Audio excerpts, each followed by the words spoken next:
Thordak's crater. So, friends. Oh yeah, let me jump on video and see if my camera actually works. Hold on. Uh, uh, Might as well for the fun of it. Where's the? Is that the effect? Yeah. There. Haha! How's it going, everyone? Oh, my hair is giant. I usually have very short hair, so this for me is like hell right now. All right, okay. Yep. Let's pick it up with a bit of a recap of last time. Everyone, mark down your inspirations. Music bot, work. It works. All right. So, for a brief recap of last time. Yes. We, after returning from Singorn and learning a little bit of information from Jorman, who we sort of set free to travel back home or wherever he's gonna end up. We learned a few interesting things. We learned that apparently, in about a month's time or so, an important page of dark powers, the very same ones that we've been collecting for some time, preventing the Red Path from having, is going to be arriving at a location called Retis. Location that Bella has researched a little bit or learned a little bit about, at least. We learned that some powerful artifact is being searched for in the ruins of Widabok that Casimir's master or teacher or tutor might be involved with, meaning he survived. We spent some time in a tavern. We decided to sort of we helped sort of console Sky after she realized that her sort of beloved, her partner, has fully sort of rejected her, thinking her as some sort of evil, failed clone of real Sky, who of course is Ash. Uh, and tried to get some sleep. Casimir had a bad dream. There was a visitor he had in a dream that came to him and impressed upon him the importance of his power. And yeah, we headed down into the crater. We destroyed some enemies with some magical waters, and we fought last time some flame-cursed warriors and earned a fire giant belt that had this like trapped fire giant king in there. We tricked some fire elementals to let us pass.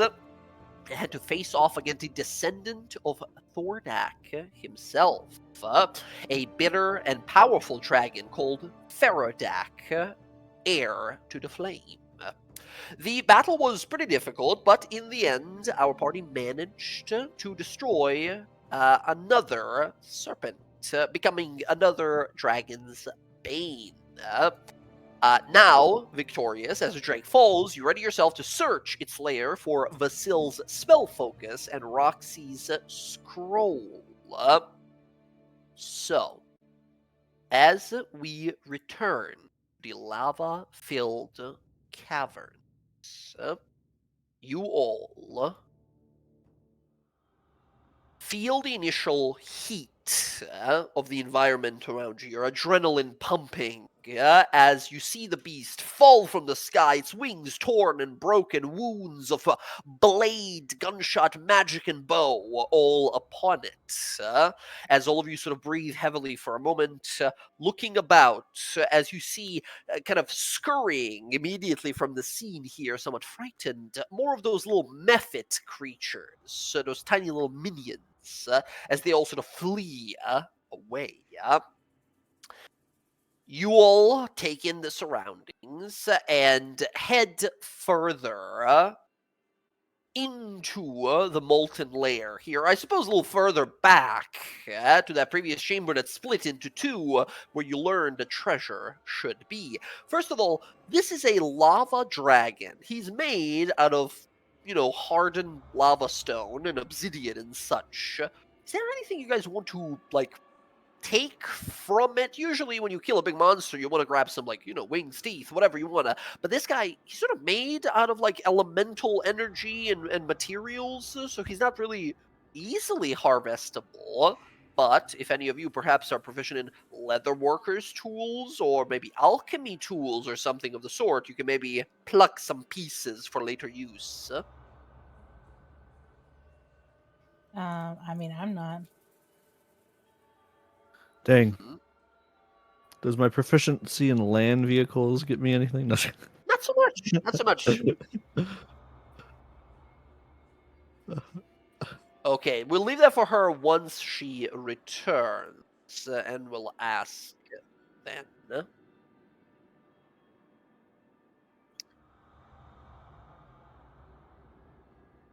From the dragon itself, you look over these, and Casimir, do you perhaps have the what is it called? The Dragon's Breath spell. There's a spell out there called Dragon's Breath. I don't know if you have that spell. Okay. You look to yourself, think like, if I had that spell, maybe I could use some of these scales as sort of like a catalyst for the spell. Thinking on that, that you might grab it in the future, you could give me a survival roll to harvest some of these very dangerous and potent scales.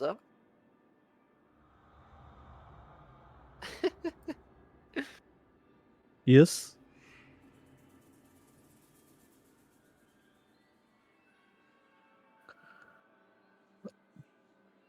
Sure. Let's try. I think I'd like some too. I will try to harvest some scales. Let's see a survival check, please. Oh man. Okay. Casimir, if this you're not isn't proficient in terrible. survival, if you have another skill you think might be useful here, you can give assistance that way by Yeah, I'm giving a help proficient. action. I'm Hey, proficient in okay. survival. Absolutely. Excellent. There we go. Two of you can quite easily. Oh, gotcha. I mean, all of you can work on together here. Who's actually proficient in survival? Not Roxy, me. right? Me, Okay. I have a plus So 6. we'll say Roxy will be the one making the roll, and you guys will be like assisting through whichever ways you have possible, either like helping lift some of the heavier stuff or using your magic to sort of rend it away and such.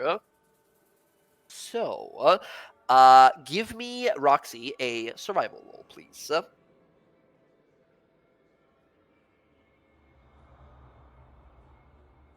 Nice. Oh, hold on. My roll 20 is giving me like the red thing, like you're just couldn't problems with connection. Okay, I'm back. 18. One more with advantage, please. Well, not just one more roll. Yes. 18. 18 is pretty good. You gather 4 of these fully preserved, pristine draconic scales. These are a magical catalyst. Catalysts are something that you guys have seen in the Jorhas game. Some of these as well. These are sort of like material components that are semi-magical that can be used as a part of casting a spell to empower that spell. This one in particular, Casimir, may be useful to you. I know you have your magical armor. However, if you ever decide to cast mage armor, using this dragon scale, which you guys collect 4 of these red fire dragon scales, I should say, if you were to ever cast the Mage Armor spell, you can consume one of these dragon scales when you cast it. When you do so, you gain resistance to the type of damage to the scale that you just used. These would be fire dragon scales, so of course fire. Basically, it would allow you to cast Mage Armor that gives you fire resistance. Being a tiefling, of course, you realize like, not too useful, I guess. But maybe in the future, if I cast it on anyone or someone or stuff like that. Thank you, Bella. Thank you, Roxanne.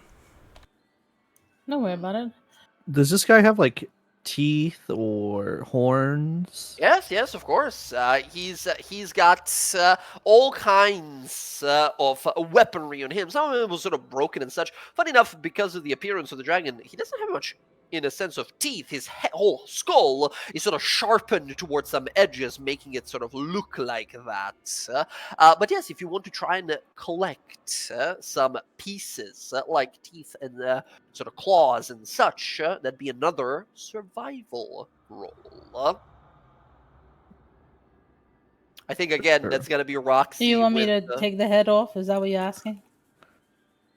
Yes, the good stuff, you know, the sharp stuff.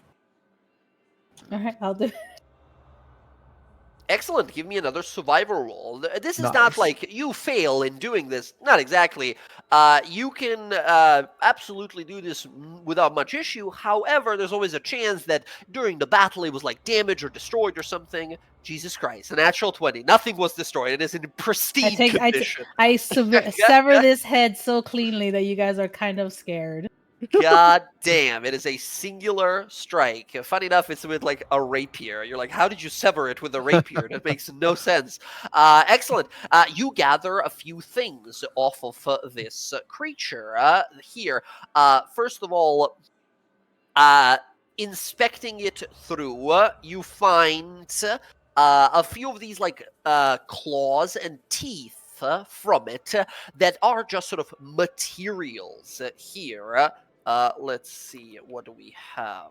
Oh god, my keyboard is so difficult to work with right now. Okay, Roxy, you get 18 dragon teeth that you collect. And 13 dragon claws that you collect. These can all be sold to any sort of like magic shop owner or type of stuff like that. As a part of this, can I have the three of you make a investigation or perception roll, your call, as you're sort of looking about this space, looking for anything particularly nasty or useful? Oh, Ooh, nice. oh, cast no. Okay. Casimir's still in natural- awe of Oh, Cas- Roxanne's decapitation. Yes. Excellent. All right. Two more things that you guys find and collect while in here. As you're sort of inspecting this space for some time, you find two different things. Roxy, one of them is something you collect from the body of this dragon. The other one is something that Bella, you find in the lava nearby. Or sort of inside of the body of the dragon, another magical component that you realize could be used or just sold. You collect the dragon's heart. This is a very rare magical component. This is the one that Casimir was thinking of. If he knew the dragon breath spell, he can use the heart of this dragon to like empower it further, but just by itself it's a very rare material component and can be probably sold for a decent amount of money. So Roxy, if you want to keep it, or if you just want to give it to like Casimir, whoever wants to keep it, or just throw it into the party loot if you feel like it, you have a dragon's heart that you've collected. Okay, I'll put it in the party with all the claws and teeth and stuff. Anyone wants it, they can take it. Okay. Excellent. One last thing. With that natural 20 there on perception, Bella, as you sort of stand up, kind of wipe the sweat from your brow. Actually, I don't know. You're a snake person. Do you sweat? What is your canon? I don't know. It's a little weird. I don't know. Yeah, I'm not sure. I'll leave it up to you. You are a pure blood, right? So you're sort of like Right. as humanoid as your people get. So I'll leave it to you. It's uncomfortable for Bella in here. Let's just say that. Yeah. you know? Okay. Gotcha. As you sort of look on about this space, you see the sort of the crags and the rocks and the sort of uneven interior of the space and lava slowly pouring over it.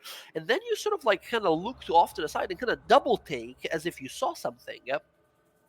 You see in one of these waterfalls that are coming from above to your left here, currently almost entirely concealed by a slow stream of molten rock. A stone of strange shape, about that big, is jutting out from the lava. You see some strange sort of spikes emerging on it, and like black stones on the side, and it's very oval and circular in shape. Before you realize, you're looking at a dragon egg, just resting there in this lava stream. Guys, I think I see an egg. You see Jorik immediately sort of look a little wide-eyed, says, another dragon, And he, like, draws his weapon again to look around, say, where is it? We should destroy it. Do not to be so rash. I don't know what. I pointed out to the group though. Yeah, all of you sort of see it here in the lava. Jorik looks a little uncomfortable and says, these eggs, some of the other ones, were given to us as a charge to protect and destroy if necessary, as shown today. Bound by their legacy, if ever hatched, these dragons will grow to become vile, tyrannical beasts, vis-a-vis, kind of points to the giant dead one over there that we just slew. I know you all helped me here. I insist that we destroy it, but if you wish to keep it, keep in mind, it is a dangerous and cursed charge to have such burden in your possession. And this is another one of Thordek's nests. Yeah, you look over, you see a molten sort of lava-coated Hello egg. there. Hey, welcome. Hey. Hello. Hey. Hello. Hey. welcome. Hey, we're exploring currently the Thordek's lair down here. We found some interesting things. We just sort of got here. Well, we just started. We were talking about a lot of random stuff, just having a good time. We just saw a dragon egg sitting in some lava, and we're figuring out what to do with it. Jorik says, kill it, destroy it. But the party's like, hold on, let's figure it out. I mean, I'll take it as a slave. It's cool. I don't want Collecting 'em. this. I don't want this thing to come hatch. So Is there any way that I could tell that if it's elementally infused, like the original Yeah. dragon? no, like the one that we sure, just it's in killed. lava. Is... Most definitely. You realize, and Jorik just mentions as well, that sort of like the draconic egg of this thing will eventually hatch. Nurture as much as you wish. Dragons, red and flame, are bound by the will of their goddess to become vile and evil beasts. I mean, yeah, but the one that we just fought is one of them. That's what it no, will yeah, become, I know, but it's a red dragon versus an elementally infused one. That's what I was saying. Because even though chromatic dragons tend to be evil, that doesn't always mean they are. Yeah, but the Especially, one I that we think, just took apart, he said most of it was elemental, right? That's what you said. Most of it was. Yeah, this was a flame dragon rather than a red dragon, which is like a subspecies, right? What is Bryn, this however, goddess? I will say, I was going to say, Bryn, from your standpoint as a druid, you realize, like, well, yes, it might be like corruptible and evil and such, but that doesn't mean it's not like elementally powerful. And you, as a druid, might be able to use some of that elemental energy. All Bryn, right. I think you realize what I was going to say. Bryn, what you realize is, like, I might be able to use it as a spell catalyst. You don't know for how long. However, you decided if you're able to sort of persuade the group into keeping it and somehow retrieve it from the molten lava, you could be using this dragon egg as a spell catalyst when casting the polymorph spell. Dragon eggs are exceedingly rare. If you're able to use it as a part of casting the polymorph spell, you can choose to polymorph someone into a dragon rather than a Holy. beast. God. What? Yep. All right, guys. Like, listen here. Hear me out. Wait. I want to hear from this person who hates dragons. convince me that she wants a dragon egg. Because I Wait, wanna hear me? that. Yes, Who you. hates- I don't. You. Oh, well, I guess I Yeah, do kind of hate Ri- dragons. Yes. Kinda fucked Rin, up your They kind of city. destroyed my home a couple times, Yeah. you know. It's like a whole thing that happened 2 years ago. Yeah, you know, they kind But- of decimated my city, but you know, if I could use a dragon egg, it's a little bit different. It's kind of like payback. George sort of looks back and says, "You've all proven yourselves to be exceedingly powerful and able to control both your foes and your own curiosities." Sort of looks to you, Bryn, says, "You've helped me multiple occasions before. If you're willing to be using this for your magic, and you swear to me that you won't let this thing hatch, I have no issues letting you keep it for whatever magical, sagely druidic purposes you need it." Look, the catalyst that I was going to give you is that if it does end up starting to hatch, I got connections to the Ashari. I could just bring it to the fire plane. He sort of nods along. I suppose that's also an alternative. But in the interim, kind of be a waste not to use it. Right. Well, he sort of looks at it in lava, says, "This one's rather small, feeble, even. As long as it is removed from the molten flame, it won't be hatching in probably a few months, at least." All right, Bebo, go get it. Bebo goes, "Okay, I'm gonna go get it." He just sort of like waddles on into the lava, comes out bringing it like a little minion overhead, and he just gives it to you. Says, "Master who summons horrifying water, here you go." Thank you, Bebo. Okay. We all love you, though. He just stares at you. Oh, I'm horrified for my life. Don't worry, And, Bebo. I'll take care of you. that sounds rather ominous. Was it just me? And he just sort of looks around. Okay, mark down in your inventory, Bryn. I mean, you're like, awesome, dragon. Like, ow, fuck, it's hot. As you like grab it, right? You have to like cool it down a Yeah, bit. I should have a little been bit. fired, Genasi. Damn it. Yeah, well, you Hindsight's have a 20/20. dragon's. You have a dragon's egg. It takes most of your backpack, and you have to have some like insulation on it so it doesn't burn your other stuff. Oh, Okay. shit. I need a bag of holding then. Yeah, it goes into the bag. Yeah, anytime in the future. This is one of those like spell catalysts like we picked up in the Jorhas game, right? It's like a one-time use. Okay. But Bryn, I think you're like, maybe if we get a few more of these, this is a pretty you as a druid, right? With this power and ability, we've seen you before. Use polymorph. It's a pretty strong and good spell. A whole other avenue entirely.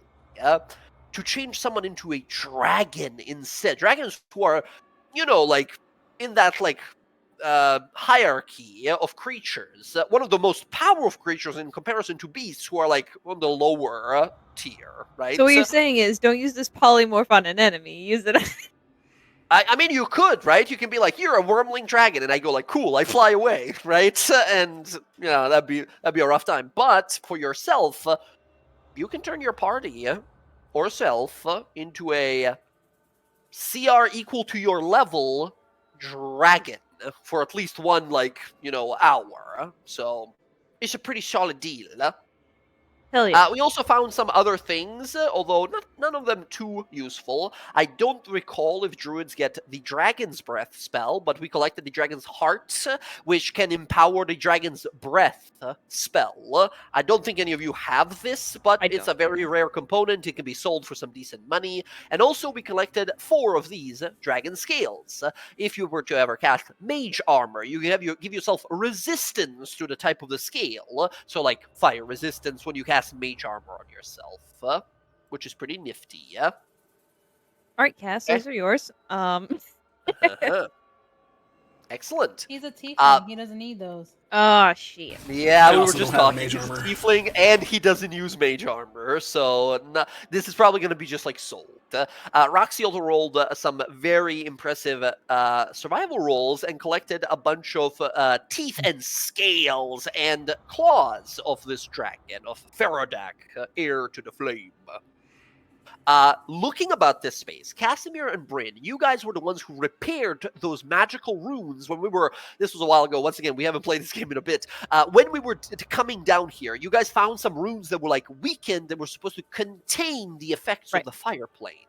As you guys look around and realize, like, damn, fire plane is like fully blown open in this place. Look at how much lava there is under a city.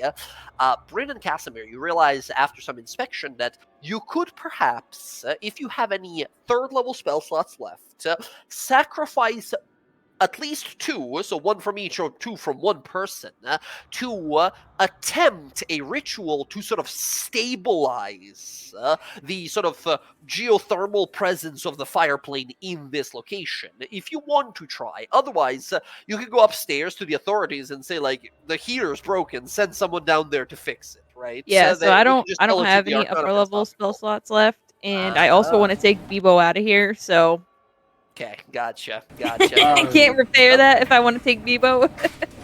So you can't take people out for repair it? I mean, we could, but I also don't have any upper level spell slots like above table. I've got one Doesn't he third die level if he and goes away from the fireplace? No, he has no like innate attachment to the fire plane. He's just made of lava. He drinks lava like it's water, right? He's everything. He's just like a normal lizard man, but fire, right? Casimir does have one third level slot and one fourth level slot left. I I can love also shape Casimir. flame. I say we let them do fire, it. yeah. Like, we shouldn't have to fix this shit. We came down here for the gem. That's what we came down here. Also, good point by Roxy. You can just be like, it's your Yeah, guys' I mean- problem, go fix They it. got Casimir enough doesn't think fucking that way. mages to do that. Yeah, I mean, I agree. I mean, we've done what we can, and I mean, they've got some pretty powerful mages here anymore. We don't really need to be They do. doing this. Absolutely. You yourself, Bryn, know a lot of people at the Lyceum. If you want to create some opportunity for some like professor that you might know, you can pass the information to them, and they can pass it to like the Arcana Pensophical, the Council of Mages that regulates magic around here, and get some brownie points that way. Or you guys can go to them, make a connection that way, right? To get in with like the powerful mages of the realm type of stuff. Just another option. Or Roxy, you can tell it to a certain criminal group, and they can start establishing connections in the fire plane. I am not doing Yeah, no such thing. Yeah, I mean, fair. I could just reach out to some professors. I know a lot of mages.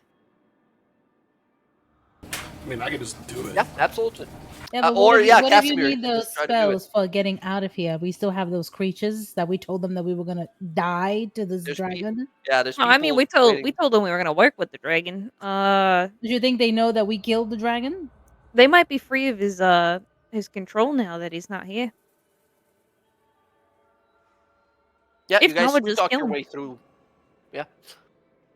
We'll say for the purposes of this, absolutely, Casimir, you can cast this spell as well, and then you guys can report to the authorities and be like, "We did it," increasing your guys' like fame in the realm, right? Or you can be like, "Hey, we cleared everything. You just gotta fix the fire plane protection and like the abjuration barrier. That way, you can make some connections." So it's really up to you guys if you want to make some connections or if you want to impress people by closing. I think Casimir in his head would be like, there's dangers down here. I mean, they could probably handle them, but I'm already here. If something happens before they get here, because, it's the Pensophical, or whatever. They'll probably take their bureaucratic time getting down here. Make people pay for it. Yeah. Yeah, so Casimir will just do it. Okay. Casimir, sacrificing a 3rd and 4th level spell. I need you to roll an Arcana check. Now, because you're using a 4th level spell slot as well, Heal, I'll give you advantage. Yeah, I was gonna say if I could help him too, but if he's already got advantage, never mind. I think if you want to help him as well, Bryn, I'll allow if you Guidance, give me... maybe? If I give him guidance? Oh, yeah, guidance is a good way to help here, for sure. So D4? D4, throw it in there. Are you luck or unluck today? What was your like star sign today? I am woe, so I'm not gonna use that. Okay, never mind. I was gonna say. Okay, 23. Excellent. 20 is a partial success. 22 is a full success here. So the guidance actually helps a lot here as well. Casimir, you conjure powerful magic, and as you sort of hold your arms out, you watch as smoke and heat begins to wreath around you. This would be excruciatingly painful to most, but your tiefling self, often in your life, seeing it as a strange by some, a curse being a tiefling, but in this moment, you could not be more thankful for your sort of elementally protected skin. You are able, through your magic, to unleash a pulse wave. As this wave of energy expresses from you, you watch as some of the stone and of the lava sort of hardens momentarily. The lava flow that was kind of moving along slows down and then rests fully, as you will hear sort of like growls and roars and hisses of all kinds of these elemental creatures as through whatever portals and openings and rifts, they flee back to the elemental plane of fire before the passages close behind them, including those salamander dudes that were back in the other room that were pissed off with you guys, or that you guys were like persuaded but were gonna Oh, fight. the ghosty guy. The elemental Yeah. like sword guys. But I got Excellent. Bebo, right? Bebo thinks about like leaving for a moment and looks at you like she's just gonna water me to death. I can't leave. They all sort of leave. Bebo is left, and Bebo kind of looks to you and says, "Wow, that was really something. I guess I'm staying. I can show you to where the dragon keeps all the treasure. Yeah, go ahead, Bebo. Okay, this way." And starts walking. You see, Unzu sort of walks up to you, Casimir, and says, "That was impressive, friend. Casimir. Your magic is growing. Your power is growing every day. Do you need any healing? Are you tired? I could carry you." No, Anzu, I appreciate the thought. Thank you. But I am okay. I have a question for you as the scholar of the group. Is it normal that the kind of dragonborn that I am, I think I'm having a heart attack being this close to so much fire? You look at her. She's a silver dragonborn. She's like a cold-based dragonborn, as she's just like profusely sweating in this place. Her armor not making it any better. Well, there are multiple scholars in our group. Brandon is also one. Right. But yeah, Right. you're probably not accustomed to this element. Probably want to avoid. Most definitely not. Right, we should hurry along then. Start making our way out. She sneezes, like some of the smoke like tickles her nostrils, and she exhales a giant thing of ice that like freezes the ground for a moment. She looks like surprised that it's happening, and it's like squints, breaks some of it off, and like puts it on the back of her neck and starts walking along. Yeah. You all begin to follow. You see Jorik looks to you all and says, I won't be partaking in the looting of whatever dragon's wealth there might be. My job is finished. The creature having been slain, no longer posing a threat to the people of Taldore. I'll be heading back on my own hunt. I have a new quarry in mind. And he sort of looks over to you, Roxy, and says, "You asked me for some aid before, someone you are looking for. Yeah, I I'm gonna need your am help. most available." Of course, Alright, certainly. so After you're not everything you've done for leaving. me. You're not like Well, leaving, right? I'm leaving the crater here. I'm going back to report to my claret director, the person, my supervisor, basically. But I will be in surroundings of the Mon, so I'll visit. I'll make sure to stay in contact.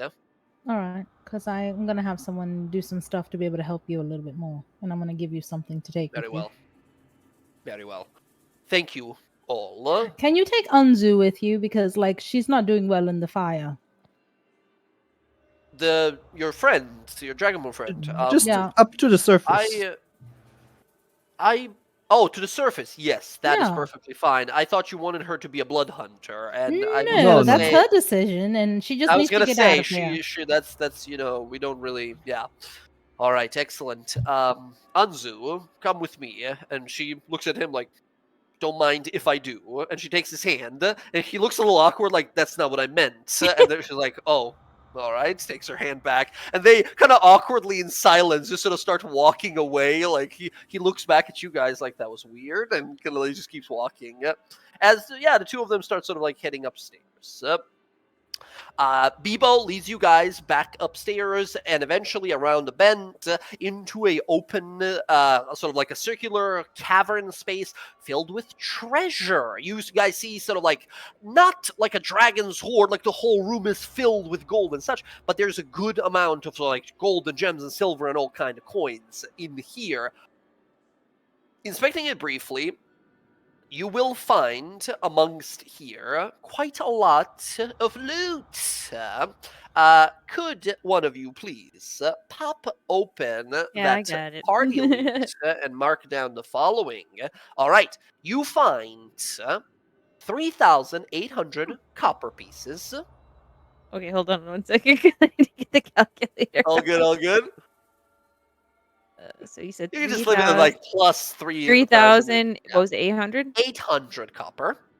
Okay, so that's 4250. Oh, nice. Only got to add a 2. All right.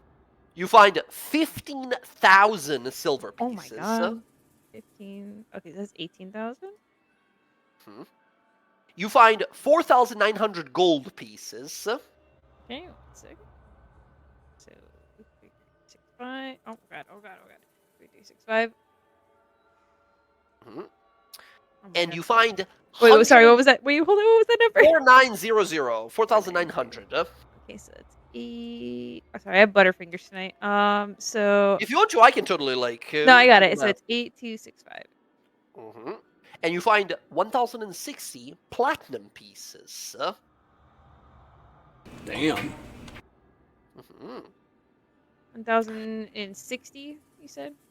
160, yes. Oh, 160. 160, yeah. Okay. All right, I've got it. Additionally, in here, you find 5 gemstones, each worth about 100 gold pieces. I'm going to just copy-paste these so they're easy to track. This is what you find. You find a garnet, a jet, a coral, a spinel. Spinel? I think it's a spinel, right? Spinel? I'm not sure. And an amethyst.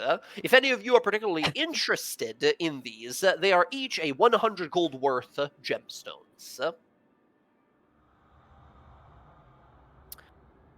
Disappointingly enough, there's not any, well, many, I guess, magical items you find in the treasure hoard here. It seems that most of the stuff has already been taken by adventurers who have come through here before, and these minions enslaved and dominated by the dragon found whatever scraps were left over from Thordak's mighty horde. You find amongst the horde there a singular drift globe and an immovable rod. Oh my god. Jess is not here tonight. I don't think I need to make handouts for these. You guys are very familiar. Actually, I'll do it. Why not? I've already put the immovable rod in the. Yeah, the drift globe, if you guys are familiar, is just a little magical orb. You say light, and it starts floating around you without you having to hold it, and it just glows. It just, magically glows. And the immovable rod is another non-attunement item that you just go click, and the rod locks in whatever place you put it at.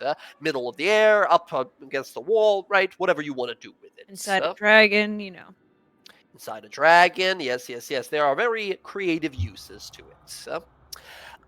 Amongst the treasure hoard, you find all kinds of like burnt and destroyed documents and books and paintings and art pieces and such that all kind of come together to some value but are mostly destroyed.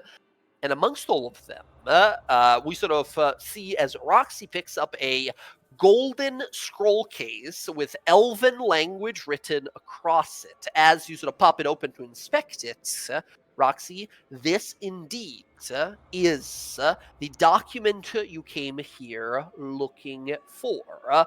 What looks to be a peace agreement between two nations.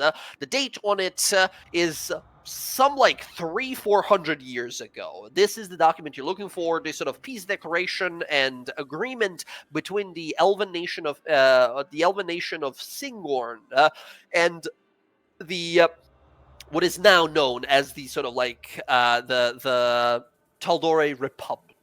Previously, like Iman, the center of this like human kingdom within Taldore. This is the document you came for, earning yourself that promotion. Nope.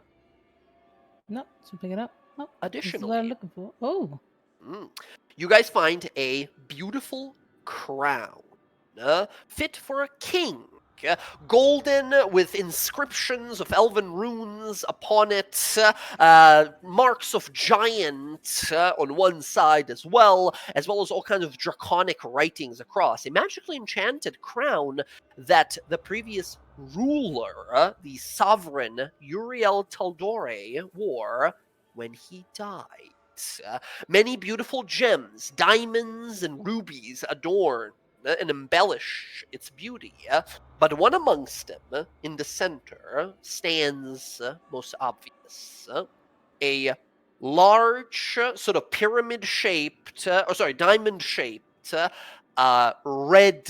dark red gem that pulses with elemental energies.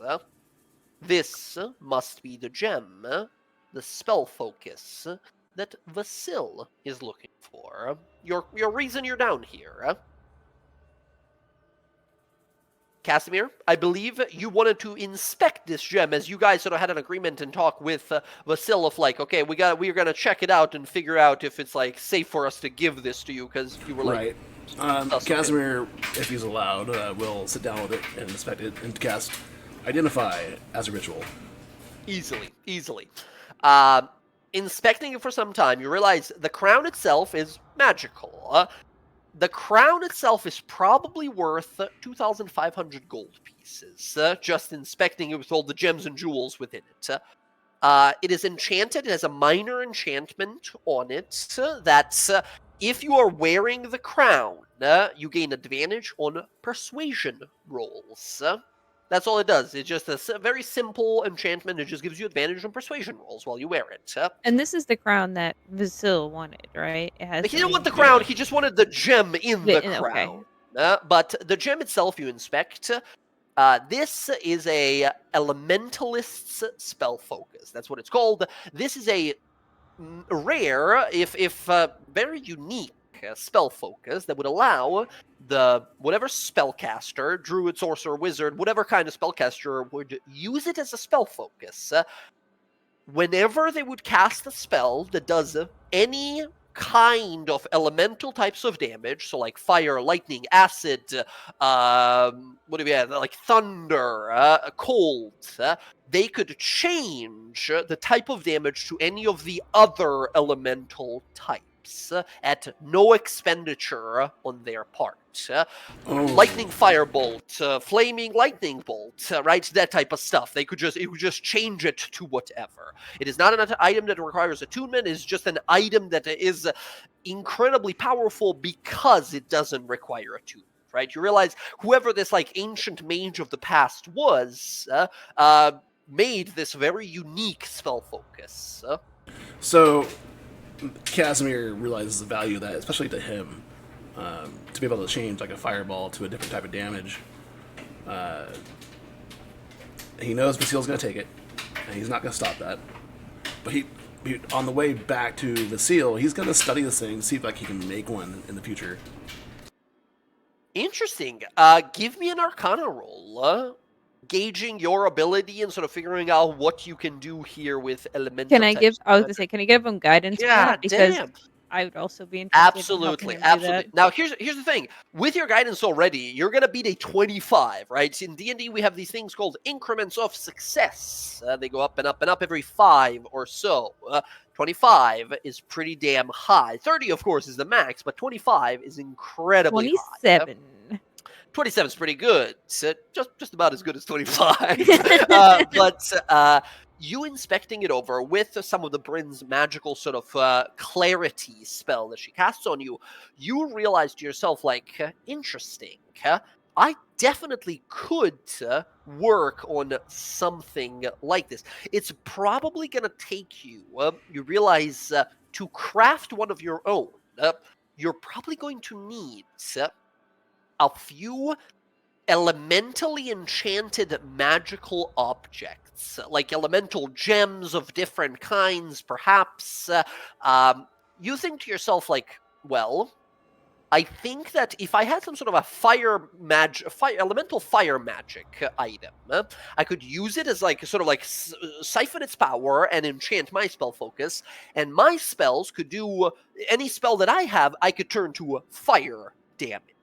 Well, then I'm going to need something that's lightning, and if I siphon that one as well, and then you start to figure it out, like, oh, this is how this person did it. This, like, ancient mage of the past, they used elemental magic of all types, siphoned it into their spell focus, and eventually collected all of the types. And I think with a 25 and Bryn's help here, you both sort of come to a conclusion like, well, it doesn't just have to be elemental effects. If we find some, like, it would be very hard, but if we find some, like, psychic type magical item, we can siphon that, and now our spells can do psychic damage, or, like, force damage, or any kind of damage, as long as you're able to sort of find and sacrifice those magical objects to enchant your spell focus. So, in theory, you figure out how to do it. Right now, you just need to actually like perform this enchanting and disenchanting. Sweet. That's it done. Excellent. That is all you guys find in Thordak's lair, or Faradak's lair, as it became at the very end there. Before we go back upstairs. The walk is pretty slow and very difficult. It's a very sort of hot, unpleasant place, but you will see as you leave, as you emerge to the city above, the bright sun glowing through the clouds as you exit and look about the cloud-top district, the tall spires and villas of the nobility, the cream of the crop of the city here, all gathered. Looking out the windows of top balconies, as a group emerges from the Thordak's crater. When you guys went in here, you saw a dark plume of smoke that emerge upward, but the plume is no more. A light sort of puffs of white, dusty, sort of ash-filled smoke is all that is left now, as the runes and the sort of the passages to the flame realm have been sealed. You see these guards approach like, good gods, you're alive. We thought we wouldn't see you again when you went down there. We knew it was dangerous. We warned you against it, and you've returned. The rumbling and the heat, the propulsion of the smoke from below, it's all stopped. What happened down there?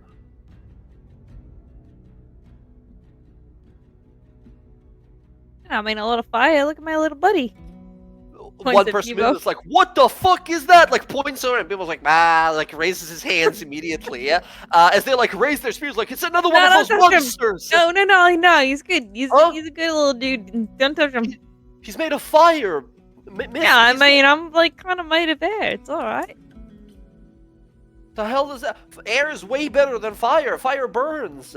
He's a monster. He's a lizard. He's fine. I'm Garfield says like, hey man, he's not a monster, he's just a guy. Why are you being like? And they start like arguing. It's like, I'm sorry, I didn't mean it like that. You know, I didn't mean it like. Yeah, I mean, some people are made of fire. That's kind of rude. Just because you like air better doesn't mean that it's. One of his like friends shot me with fire like 2 weeks ago. They came out rushing out of the crater. I'm not being like. Yeah, but was it Bevo? Was it him specifically? It has a name? I mean, I'm sorry, of course he has a name. I didn't mean it like that. And his friend's like, come on, dude. Wow. Right? Yeah. Okay, this is why I killed gods. And she's gonna walk away. He like looks horrified. They sort of look at you and like they ask you basically like what happened down there, and yeah, you guys can kind of give them a brief explanation. They're extremely impressed. Do you guys come out being like the crown of the king? We have it, or is that deeply tucked in a Hell bag no. somewhere? Hell no, it's Hell in our okay. pocket. Oh no. Gotcha. You guys stride your way on out. As you emerge onto the wall and the gate of Cloudtop District, as you're about to head down to the central district, this is the part of the city where like you can see the whole city from, right? You guys are all the way there at the top, right? Looking on down. You see Bebo step on out and kind of look around. His eyes go wide. He grabs his chest. He falls over and dies. You look shit. over, he sees an ocean and has a heart attack instantly as he sees the Osmit Sea in front of him, as he's like, making death saves on the floor. Bevo, no! And she produces flame. I produce flame as a kid. You blast him with fire, he breathes in as well. He looks, sees the ocean again, and goes, and just screams, pointing at the ocean. He sees, it's like we, the humans, seeing like a wave of demons in real life, right? This is like the end of the world, apocalyptic event for him, as he sees infinite water in all directions, right? As he's like, he's just like freaking out. Oh my god, I think it's getting closer. Is it getting It's closer? Bevo, it's not Bevo, it's not. Huh? What is No, that? It's staying there. Don't worry. It's like contained. It's the evil thing. Yeah, it's the death water, but don't worry about it. It's fine. It's It's not not gonna coming. attack me. No, I control it. It's fine. You control. He looks at the vast, like, Osmit Sea ahead of you. You are I am the most god of powerful water. You don't mage. worry about it, Bevo. You're a... Oh my god. He falls to his knees, says, "Praise be, God of water. Praise be, goddess." As he's just like, he fully believes it. He fully believes you're like a goddess of water. He is now. You don't need to insight check him ever again. He's forever sworn to your service. He thinks you're like the most powerful watermancer, like aquamancer there ever was. As he will every time look over at the ocean, like start to freak out. But he's like, oh my god, get me out of here. He's just like following along quickly after you. Just remember, Bevo, the god of water. God, Why in blue? Please, I will serve you till my death's day, until my whole body combusts into ash and dust. Don't worry, I'm a merciful goddess. Don't worry, Bevo. Merciful goddess of water, how contradictory. Okay, and he just sort of walks along. You hear Quip on your shoulder. Rock says, I fucking hate that guy, as he just kind of continues to travel with you. You guys return back down to the erudite quarter of erudite district of the city, and you see the house of Vasil Summer, and you make your way on in. And as you enter, you see as he sort of comes out to meet you in the main sort of foyer of his magical home. He very sort of calmly, once again, like stone wall face, as he kind of looks about you and says, hello. It seems you've returned already. Based on our previous work together, I would be a fool to assume that you failed at the task ahead. Would I be correct? Perhaps we should sit down and discuss this. I prefer to stand. Do you want to take a wager if we failed? Look at Bevo. I got evidence that we did fine. He looks down, he like gives a little wave, says, she's the goddess of water, and he like squints as you realize like he understands the elemental speech. By the way, he's talking to you in primordial the whole time, right? And Vasil's like, I think I'm the squints only for one the who first understands. time. Yeah, Vasil like squints, looks back to you and says, a unique relationship. He is burning my carpet, however. Yeah, As but he you know looks what? You back, can see, like you little can fire deal with it. steps. Sort of stares back, says, You got some "All water. right." I could control it. I well. just can't summon it. He sort of looks back, says, well, I suppose then my assumption was correct, that you are once again successful at the task provided. Does that mean you have collected the spellstone? Yes, we have. And the deal is a deal. And she will grab it and put it in his hand. Hmm. Touching his hand. He he doesn't like raise his hand to grab it. He like stares at it, and he holds his hand out, and a little magical hand leaves his hand as a little like mage hand, right? Goes And then like, she pushes past the mage hand and puts it in his hand and touches him. There you go. He like was the deal. freezes for a moment, looks at it, says, "I don't believe I mentioned. No, I did mention this before. I am not most interested in physical contact. I do appreciate you accomplishing what I tasked of you." He holds it, puts it in his other hand. He like holds it in the air, lets the mage hand pick it up. Vasil. You see, casts a little prestidigitation, like clean his hand. It's not dirty or anything. He just does it, and then picks it up again. Vasil, Yes. that is a relic of this kingdom, is not. Not exactly, no. I suppose, in a sense, it was worked into a crown of a late Well, sovereign. I meant the crown but- itself. Oh, the crown I'm not interested in. If any of you, he looks over to Bella, says, have the strength to do it, you can pluck it from the crown. What? I'm wondering if You- you would you open like- to a different proposal. What kind? You want that stone for what it is. I understand what it is. I can potentially make one better. If you want to return the crown back to its rightful owners. Intact.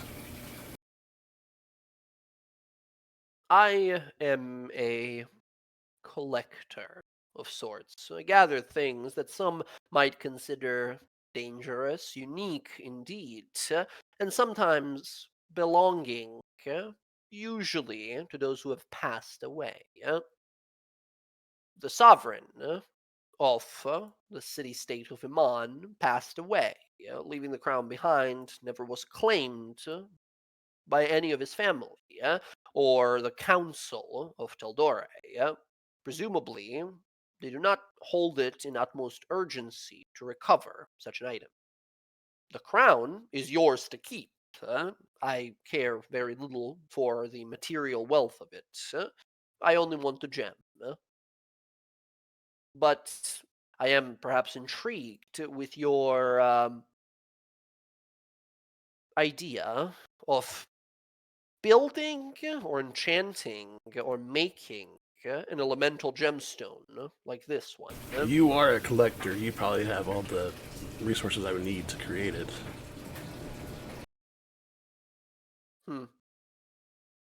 Perhaps.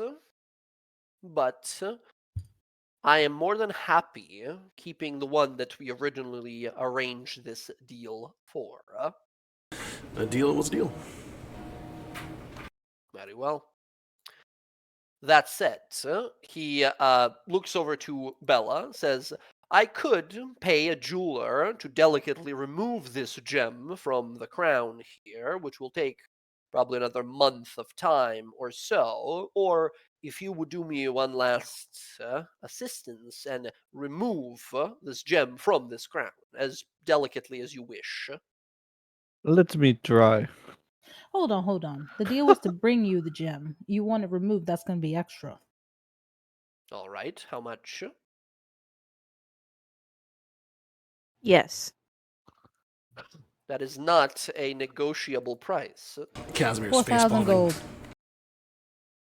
Looks back, says 4,000 gold. You see the strength on this woman here? You have a whole I- month you can wait. How much is a month worth to you? Roxy, put the crown on. Why are you saying that? Yeah, she'll grab the crown and put it on her head. Put it on. Give me a persuasion roll. At advantage. At advantage because of the crown. Yes, absolutely.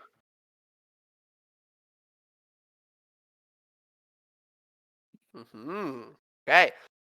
He inspects and says, well, I'm not in an urgency of any sort. The project that I'm working on will probably take multiple months or years even at this point. I suppose 4,000 gold is a little too much for such an effort. So wait, you're saying that it's gonna take you months, but then you wouldn't give Casimir months to make you a gem? I don't need him to make me a gem. I want this gem. It's already a gem that works for the purposes that I want. So I don't need an additional better one. This fits the requirements. Yeah, but you're gonna need months to be able to use it anyway. True, but I've been already working on this for a better part of 4 years. Information gathering is the most excruciating part. Now, at least, I have some material to work with. For your offer, however, I'm willing to increase the amount of a payment if you want to add this one last service by 1,000 gold pieces. Additionally, I will add additional 2,000 on top for such expedient work. You've delivered this in. Well, it took a while to get you to the city, but once you arrived, I have no complaints about your efficiency. As always, you are a effective and trustworthy group. I believe such efficient work should be rewarded. Sure, look at Bella. Do you think you're worth 2,000 gold? Just give me the dumb crown. She'll give it up. Take it off. You grab it with your monstrous strength. It's not even a roll, Bella. You grab it, twist it, pop, it comes off. That's the He- quickest 2,000 gold I've ever made in my life. Yeah, you see a little mage hand come out and pick it up, and bring it over to him. He stares at it for some time. He holds it in his hand. You watch as he holds his index finger up. You see him mutter something under his breath, obviously some spell casting. But when he's saying it, this is the first time ever since we met Vasil, we see emotion on his face, and we see discomfort, as if he's trying to speak with an extremely sore throat. Right? You see he's straining when he tries to do it, and he does the most basic little produce flame spell, right? You see a little flame appear at the tip of his finger, and you see him kind of clear his throat afterwards. He focuses for a moment. The gem in his hand that you guys have just retrieved sort of glows, and the fire changes to crackling lightning, and then to a little poisonous gas, and then these little waves of thunderous energy, to a little crystalline cold fumes around it. As he inspects it for a moment, flicks his hand, the sort of effect of magic disappears. As he again sort of clears his throat. He says, "Thank you. This is exactly what I needed." When we last spoke, he sort of turns to Roxy. You and I had a brief conversation of if you were to trust me or not with this item, with what I plan to do with it. You mentioned that you would be all right with the idea of perhaps refusing to give it over if you do not trust me. He holds the gem, says, "I'm taking it by this gesture of giving it to me that you have dissolved such concerns." No, I mean, I just know that if you do something you're not supposed to, I'll just come back for you. So, not a big deal. I know you don't like people touching you, so I'll just get a whole group of people to come around and give you a big hug. He just stares at you without blinking again, but there's a little more intensity to it for whatever reason. He just stares at you blankly. Says, "A strange punishment, but I suppose." Forever, you'll be imprisoned, being hugged for the rest of your life. You intend to pay full wages of daily income to these individuals to continue to physically approach and touch me until the end of my existence. You have no idea the level of petty I will do. Yes. That is some incredible dedication. No, I do not wish any of that, but I suppose I thank you for trusting with this. He puts it in his pocket, and he says, "Come with me." And he walks down back to his vault. He walks up to the door. He says, 1, 2, 2, 4. And the vault like clicks Jesus open and begins Christ. to slide open slowly. He looks back to you guys like, there's been an update to my security measures. And he slowly Didn't like Sky walks on like in. change it to something dumb or something though before? Yeah, absolutely. He looks back and says, when you all last visited, I had quite an issue figuring out what the password was. Um, It was Samira has a nice the butt. You the didn't hear it? unconventionality of Samira has a nice butt was a difficult tangle for the arcanists I had to pay to figure out the password of my own vaults. You do realize all you had to do was say change password and you could immediately change the password. Right. That's how No, she was because able to we change it. changed it from that. You guys assured me that that wouldn't be a good idea, so we removed that part of the enchantment. In either way, I've changed it to something much more secure. Wait, you needed a now. whole mage for that? Well, yes, the people who built this vault Man, we could have door. had him pay Oh my us to god, what fix the it. hell, man?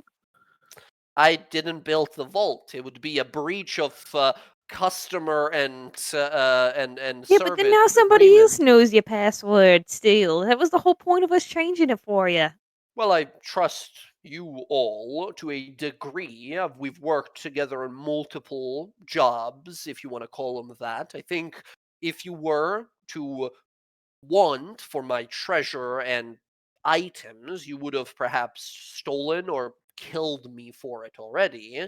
Therefore, I see no reason to perhaps hide such information from you. Yeah, but I'm saying the mages that you had come here and change your password again. They know now. I know, but So they Who are are. they? Who are they? the I Pensacolo? No. I requisitioned the services of a certain member of the League of Miracles. The fellows with the magical constructs that have been rebuilding the city, if you've seen them around. Those fellows are extremely skilled at magic. Um, One of their members offered their services. They request quite a sum, but Oh my security is god, very that, important. that could have been our money. All we had to do was give Sky to come here and open it. Mm. Well, in either case, he walks up to one of these like bookshelves on the in the vault here. And once again, in the vault, you see all these like ancient tomes and items like rusted metals and armors and weaponry and such. And then up against the big wall, covered with that big tarp, is that gigantic like what looks to be a humanoid construct of some sort that you guys saw. He walks up to what looks to be a big chest, opens it. It is just like pure dark inside it. He reaches in, closes his eyes, and thinks for a moment, and retrieves multiple bags of jingling coins. He puts in front of you all a total sum amount. With this last persuasion roll increased, 15,000 gold pieces for the party. Okay, hold on, I got a calculator. Excellent. Oh my Places the money in front of you. He says, you've earned your coin. He closes the chest behind him after putting this gem from his pocket inside of the sort of the darkness of the inside of the chest there. There's a little like flash of magic over it. And he says, thank you so much for all the work we've done together. I am intending to work on procuring a metallic alloy to work on reparation of the chassis of this construct, as well as I now begin my search for a energy source, a powerful energy source, a magical item perhaps of some sort, maybe another gem, who knows, that can sustain the creature, act as its core or heart, if you will. But that might take some time. If I do find some information of such possible itemry, would you be available, your services available for procuring those items in exchange for coin once more? Yeah, I mean, if you got work for us, that'd be great. That No, He being doesn't not stew you for out. me. Not for me. I'm not doing it. I agree to this, and that's it. I mean, you all can do it. I was gonna say that being said, I think we agreed to work on the construct together with that gemstone just to make sure nothing went awry. Perfectly fine by me. I won't be doing anything about it right now. There's no point to it. It's like putting a brain in a carcass. It wouldn't really do anything. Yeah, Right, you need the energy to turn it back on, exactly. right? Yeah, which we're looking for. Yeah, If no, you no. find something on your adventures of vast energy, I might be interested in purchasing it from you. No, of course, we'll reach back out if we find anything that we think might be of Uh, interest to you.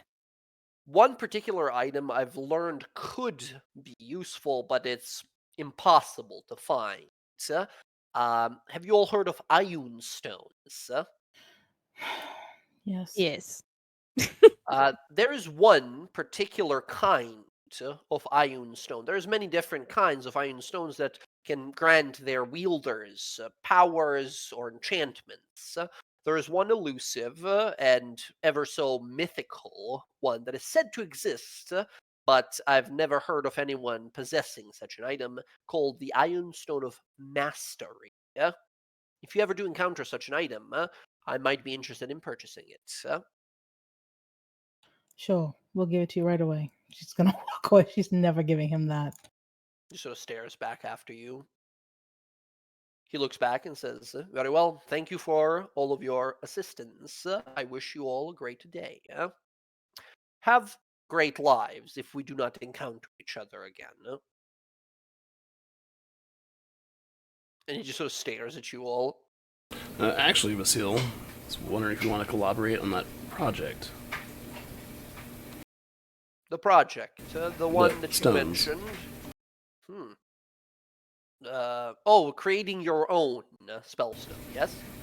Uh, one for you, one for me. I don't need one. I'm quite alright. Magic is something that I Would you have the regret. components for me to make one then? Perhaps, but the items in my collection are not for sale or use. They are antiquities that I keep. I'm afraid that whatever elemental or energy type sources you'll need, you'll have to procure yourself. All right, fair enough. Very well.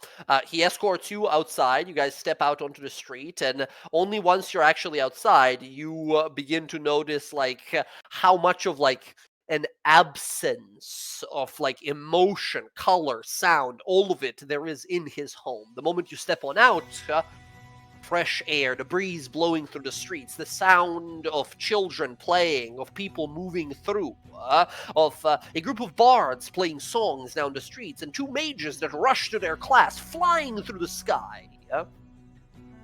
As you realize, once again, Basil's a weird dude. You step on out.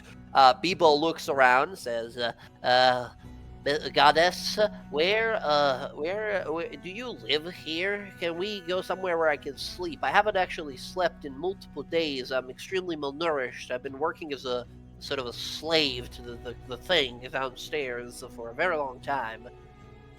Unless you don't want me to sleep, then I won't sleep and I'll die of exhaustion."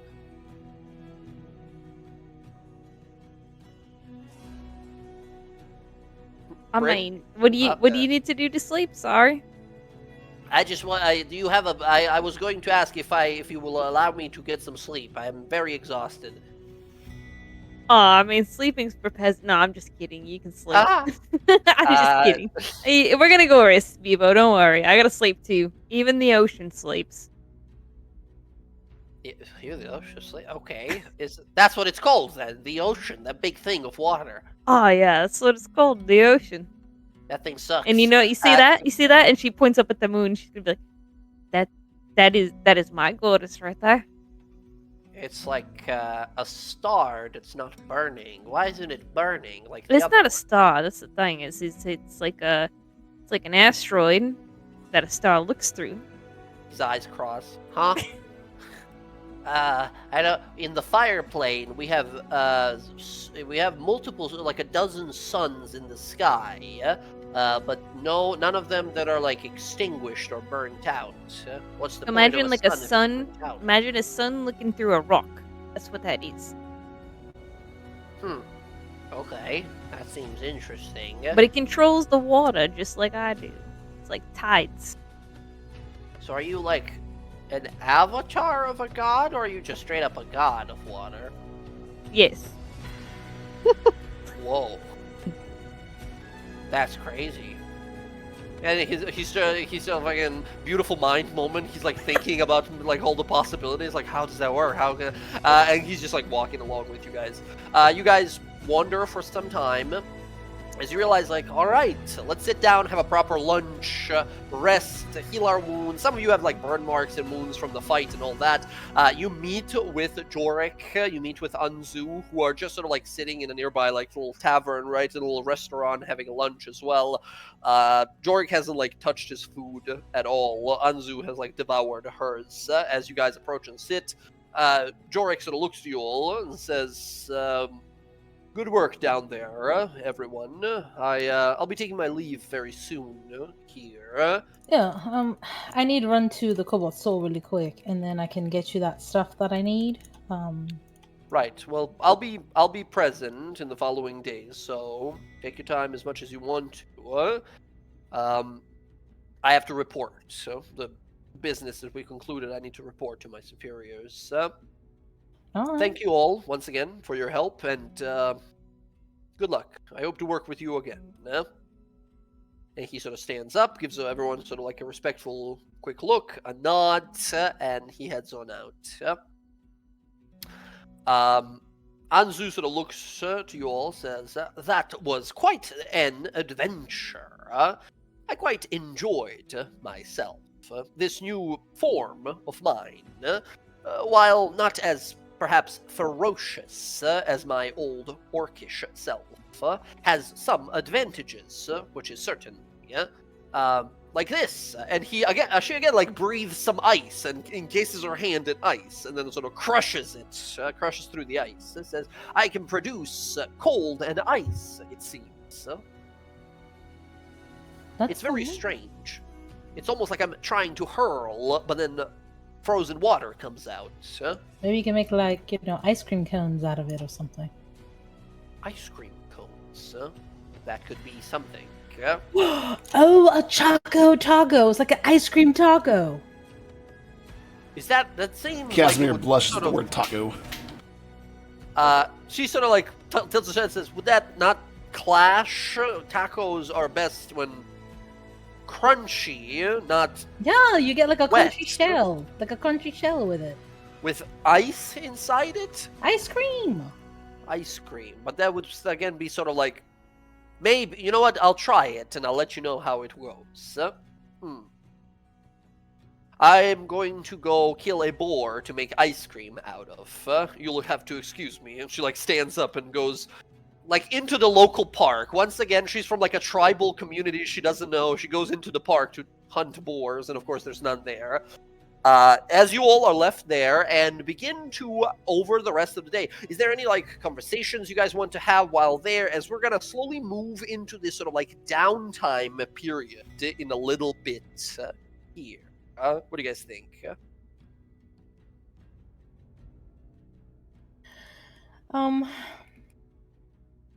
I mean, I'm exhausted with it, the whole being in the heat. But if and look, I have to go to the Cobalt Soul to like research some stuff. Do any of you need to go there? What are you going to research? Lots of stuff about Vecna. How to kill him. Or stop him from getting into people's brains.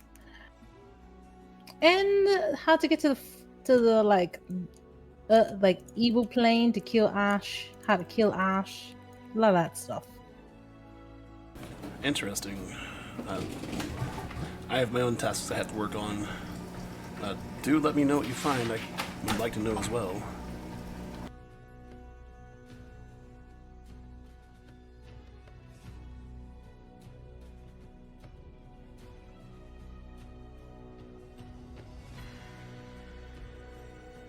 So, what are we all doing?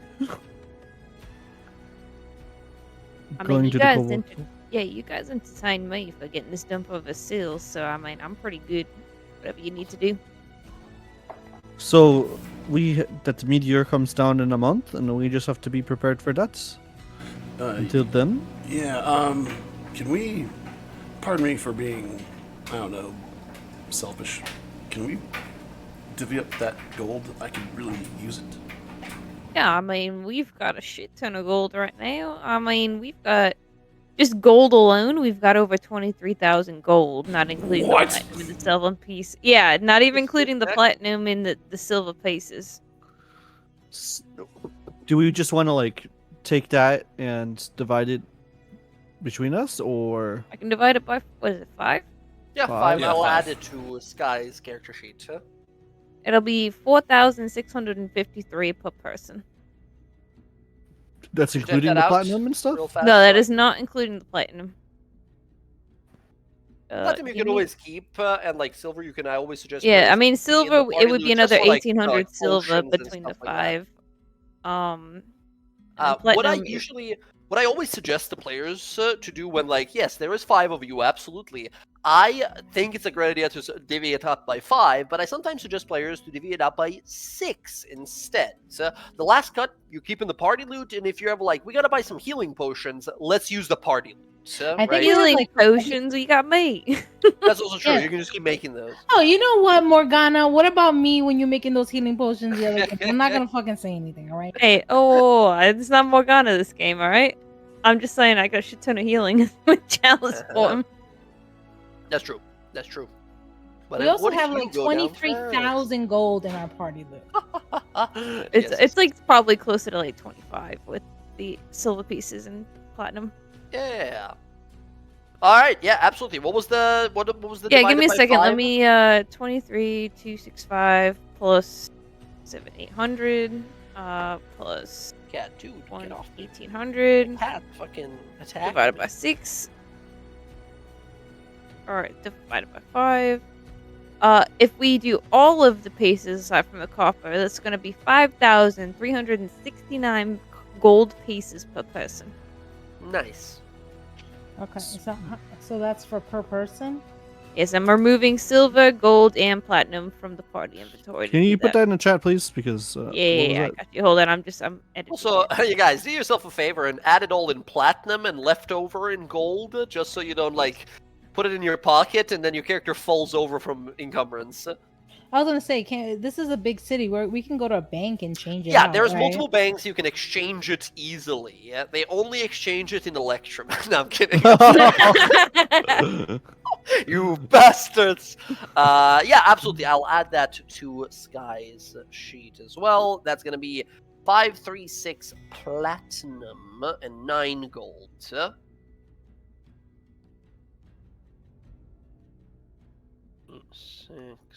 Okay. Extra 9 gold. Okay. Oh there my we go. god, overcarrying capacity as I added to gold. That's fine. That's why I put mine in my. I put mine. In I my don't bag of holding. count for encumbrance rules. I always go by like your real encumbrance is only the stuff you're actually wearing and carrying. I don't care about your gold amount. It's not gonna actually like weigh you down. Realistically, all of you can be like, I keep it in the party loot, and when I need it, I'll just use it from there. Blah blah blah. Right? That's totally fine. Okay, friends. If everyone has written down all their coin and such, let's talk a little bit about downtime. So, we have about a month of time before something happens. Whatever this page that is supposed to arrive, some page that apparently was best that was explained to you guys by Jorman, it was destroyed. However, it seems, as Casimir has sort of suspected, these evil pages have a way of returning to the realm eventually, as they are not destroyed the proper way, whatever that is supposed to mean. That said, this page is of some grave importance, and it'll be arriving at this place called Retis, the destroyed tower up in the mountains above Singorn. That's where we're supposed to show up soon enough. For now, though, we have about a month of time to take care of our own interests. Some possible activities that you could be doing during downtime. For example, if you want to, you can dedicate your full month of downtime working on a new proficiency. You can decide to spend most of your time speaking to some of your contacts, some allies that you made, as well as some friends, using your fame and sort of name to get into some places of tutorship and such, or training, and gain a proficiency in a skill of your choice. It could be with one of your skill, or perhaps with a tool that you could learn over this month. 1 month is not exactly enough to learn a language, however, but if there is something that you wanted to get during your downtime, some basic components and materials for spellcasting or crafting of any materials like potions and stuff like that, you can absolutely do that as a part of it. It's not going to take any time. That's just sort of something that's happening in the background. Over a month of time as well, you can sell or buy a magical item, have it sort of commissioned and made, perhaps. There is, those of you who might be familiar with it, in many of the books that we've gotten over the years, there are many downtime activities that you guys can concern yourselves with. Let me send you a little link. Downtime. Okay. Bam. Alright. Is this gonna work? Sort of. I'm gonna leave this in the RP chat. Teldore is just gonna... Actually, yeah, it's fine in there. Bam.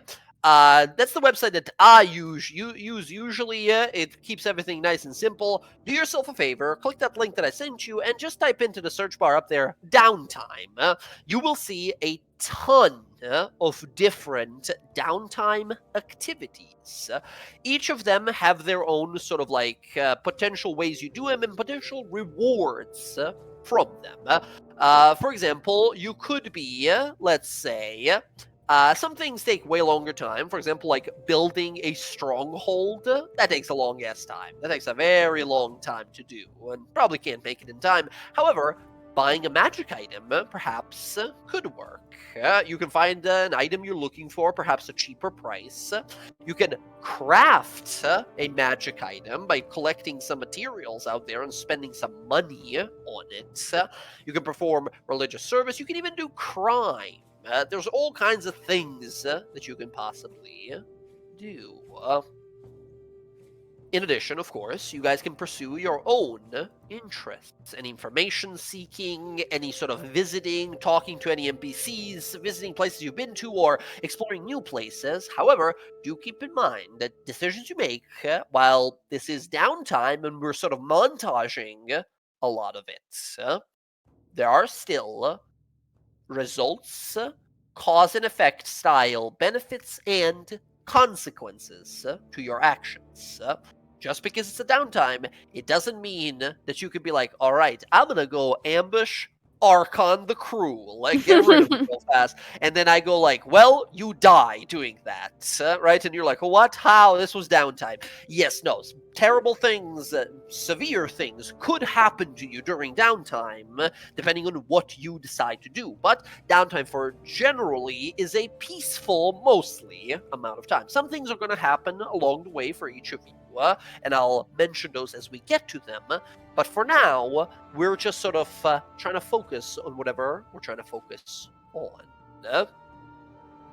For example, to start us off with, Jen, you actually sent me a list of sort of things and everything you wanted to achieve. I sent you all of the like prices for the ingredients you wanted for your crafting.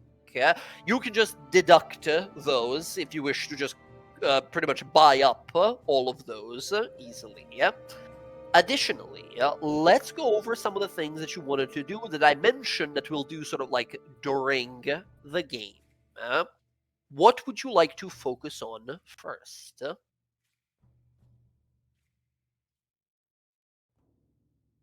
What does Roxy go for first? Um, the Cobalt Soul. I think she'll do that first. Yeah, because she would need to do that first to do the other things that she needs to do. Okay, excellent.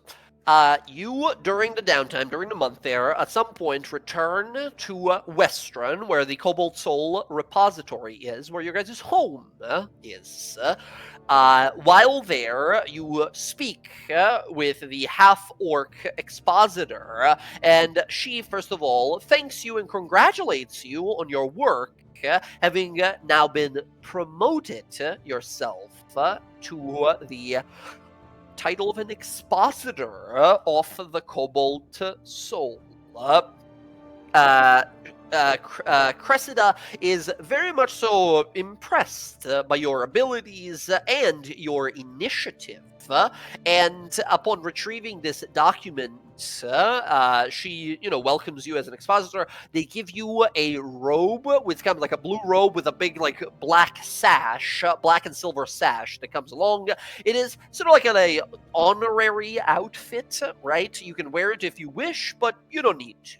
Right? It has no magical sort of abilities to it other than it is very difficult to, like, dirty it or, like, rip it or destroy it, right? That's about all it does. Asking her, she does let you know that, like, yes, we can have some of our sort of priests and clerics gather and try to perform a scry spell on this person that you describe to them. You go into detail, remembering the appearance and the look to his eye, the confidence to him, all that you know Jonas to be. As a part of this, Roxy, can you roll me as they are using your sort of memory of this person to try and connect to it? This is these, like, three clerics, these three priests of Ayun that gather and attempt to cast this spell for you to find this person. Can you give me a straight up? It's like a wisdom check plus the proficiency. It's basically like a wisdom saving throw type of stuff. You're not saving against anything. This is just to show how powerful your sense of will is, as he seems to be hidden in some way from sight, magical or mundane. So, why don't you roll me d20 plus your wisdom plus proficiency, or any of the skills that use wisdom that you're proficient in. I would also make myself look like him, so that way they can see what he is, so I can help them, because I know they need to know what they look like, right? It's Yes, more easier. very clever. Very clever. I will give you a static sort of like +2 bonus to the roll because of that. So you said roll d20? I mean, the only thing I have... It's your wisdom plus proficiency. It's basically a survival roll when it comes to, or like an insight roll, any of your, like, proficiency wisdom skills. Okay, I'll do survival. Go ahead, roll survival. You have a +2 to this roll, whatever you get. Incredible.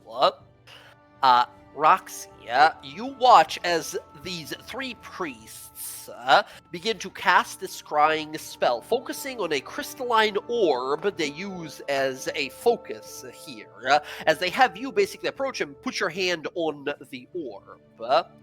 As they do, you begin to see an image appear within the orb.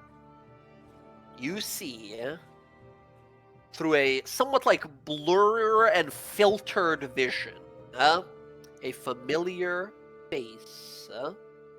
You see Jonas, his elven self, bow in hand, crouched, obscured by some sort of strange, almost volcanic foliage.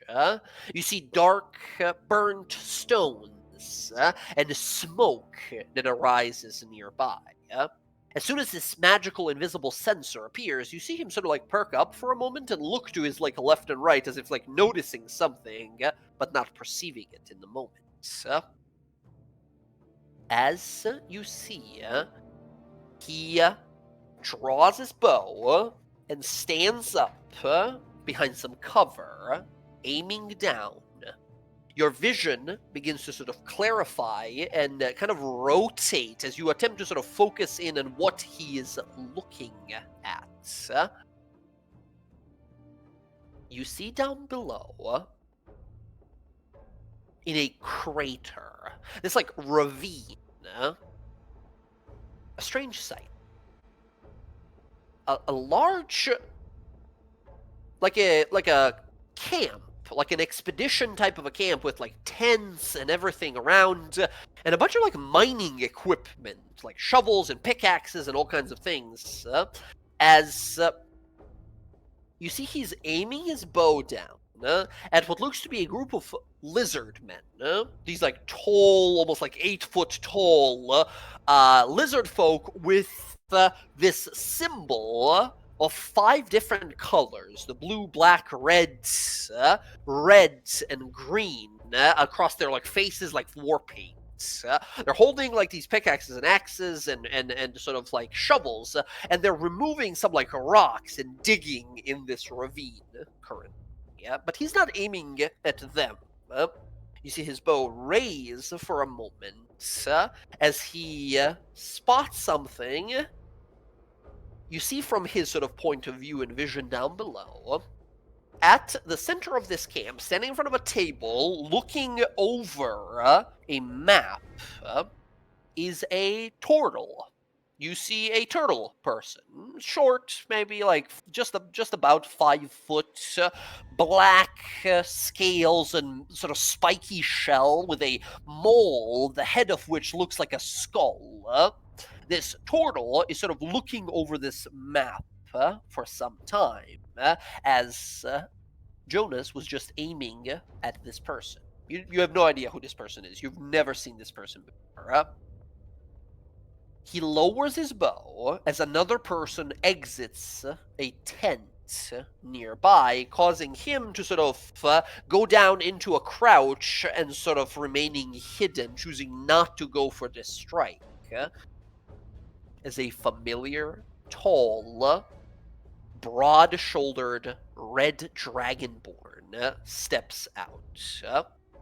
Massive axe in one hand and a tower shield in another. You see Archon the Cruel step towards this black-scaled and shelled turtle as they continue to have some sort of a conversation.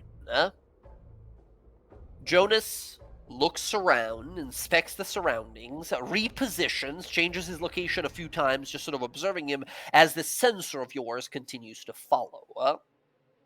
You see he sort of stares down at a particular necklace around the neck of this turtle. It doesn't quite fit his style. The necklace has some sort of blue crystal within it, but from this point of view and like the scrying of it, it's really hard to tell where this is. Now that you're able to sort of look about, are you looking for any specific details here as you realize that Jonas is currently hunting after whoever that turtle is that is working with Archon Cruel? You said it's a volcanic area. Does it seem like it's like kind of like the elemental plane we were in, or does it look like it's like mountain range type of ravine and volcanic stuff? Give me a perception roll. Because of your excellent sort of initial roll there, you can have advantage. Incredible.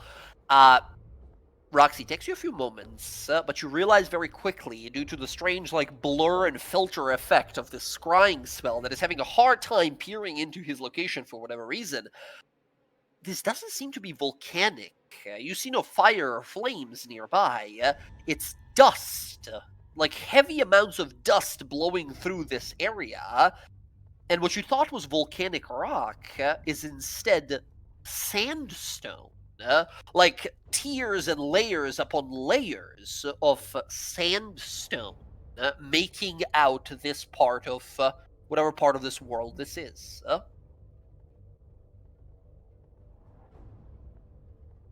And the necklace, does it seem like the one that I had that he gave away? Does it seem like it's the similar one? Like, The design from this distance is very difficult to assess,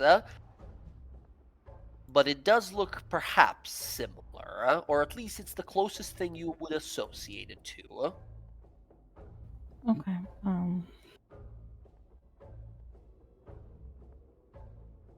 Yeah, because I don't really know the lands like that. I would have to ask them what kind of place has lots of dust and sandstone. Mm. Is there anything else? I'll allow one more investigation or perception of any particular detail of this vision space you're currently seeing. Yeah.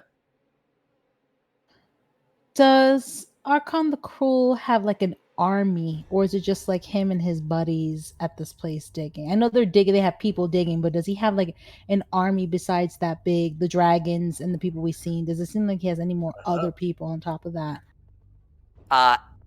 As Jonas keeps like repositioning, being a clever tactical ranger, he continues to sort of observe the area here. Throughout his sort of movement, you spot what is at least like 200 or 300 different like lizard men digging away in this ravine. Whatever they're digging for, you don't ever see. They're just beginning their excavation when you catch them. You spot at one point a vast, powerful-looking, sleeping white dragon resting on a cliff nearby. And then, towards the very end of this observing of yours, you see his sort of like squad all kind of gather together for like a tactical meeting. You see gathering together along Archon the Cruel, this black turtle that is wearing this sort of blue necklace that, once again, doesn't quite fit his vibe. Joining them as well is a black-furred, tall, broad, and mighty physically minotaur that you guys have seen before.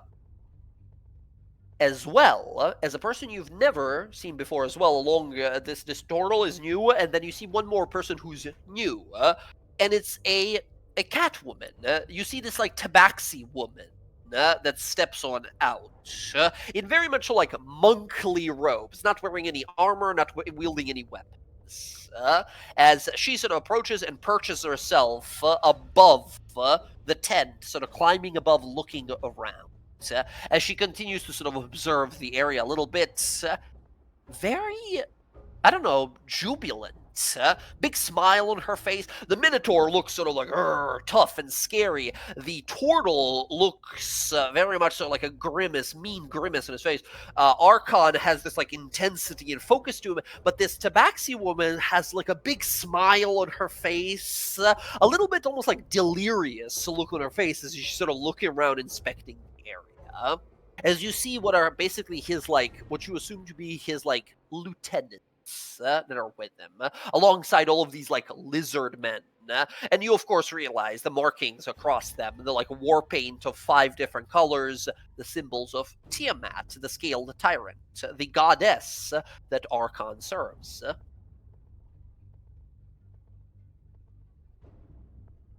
Okay, she's gonna keep note of all of that.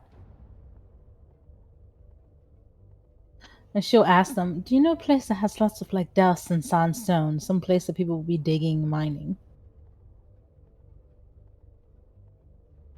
They conclude their spell as your vision does sort of end there for a moment, as in the very last moments, you do see Jonas kind of turn and look in the direction of where this sensor is.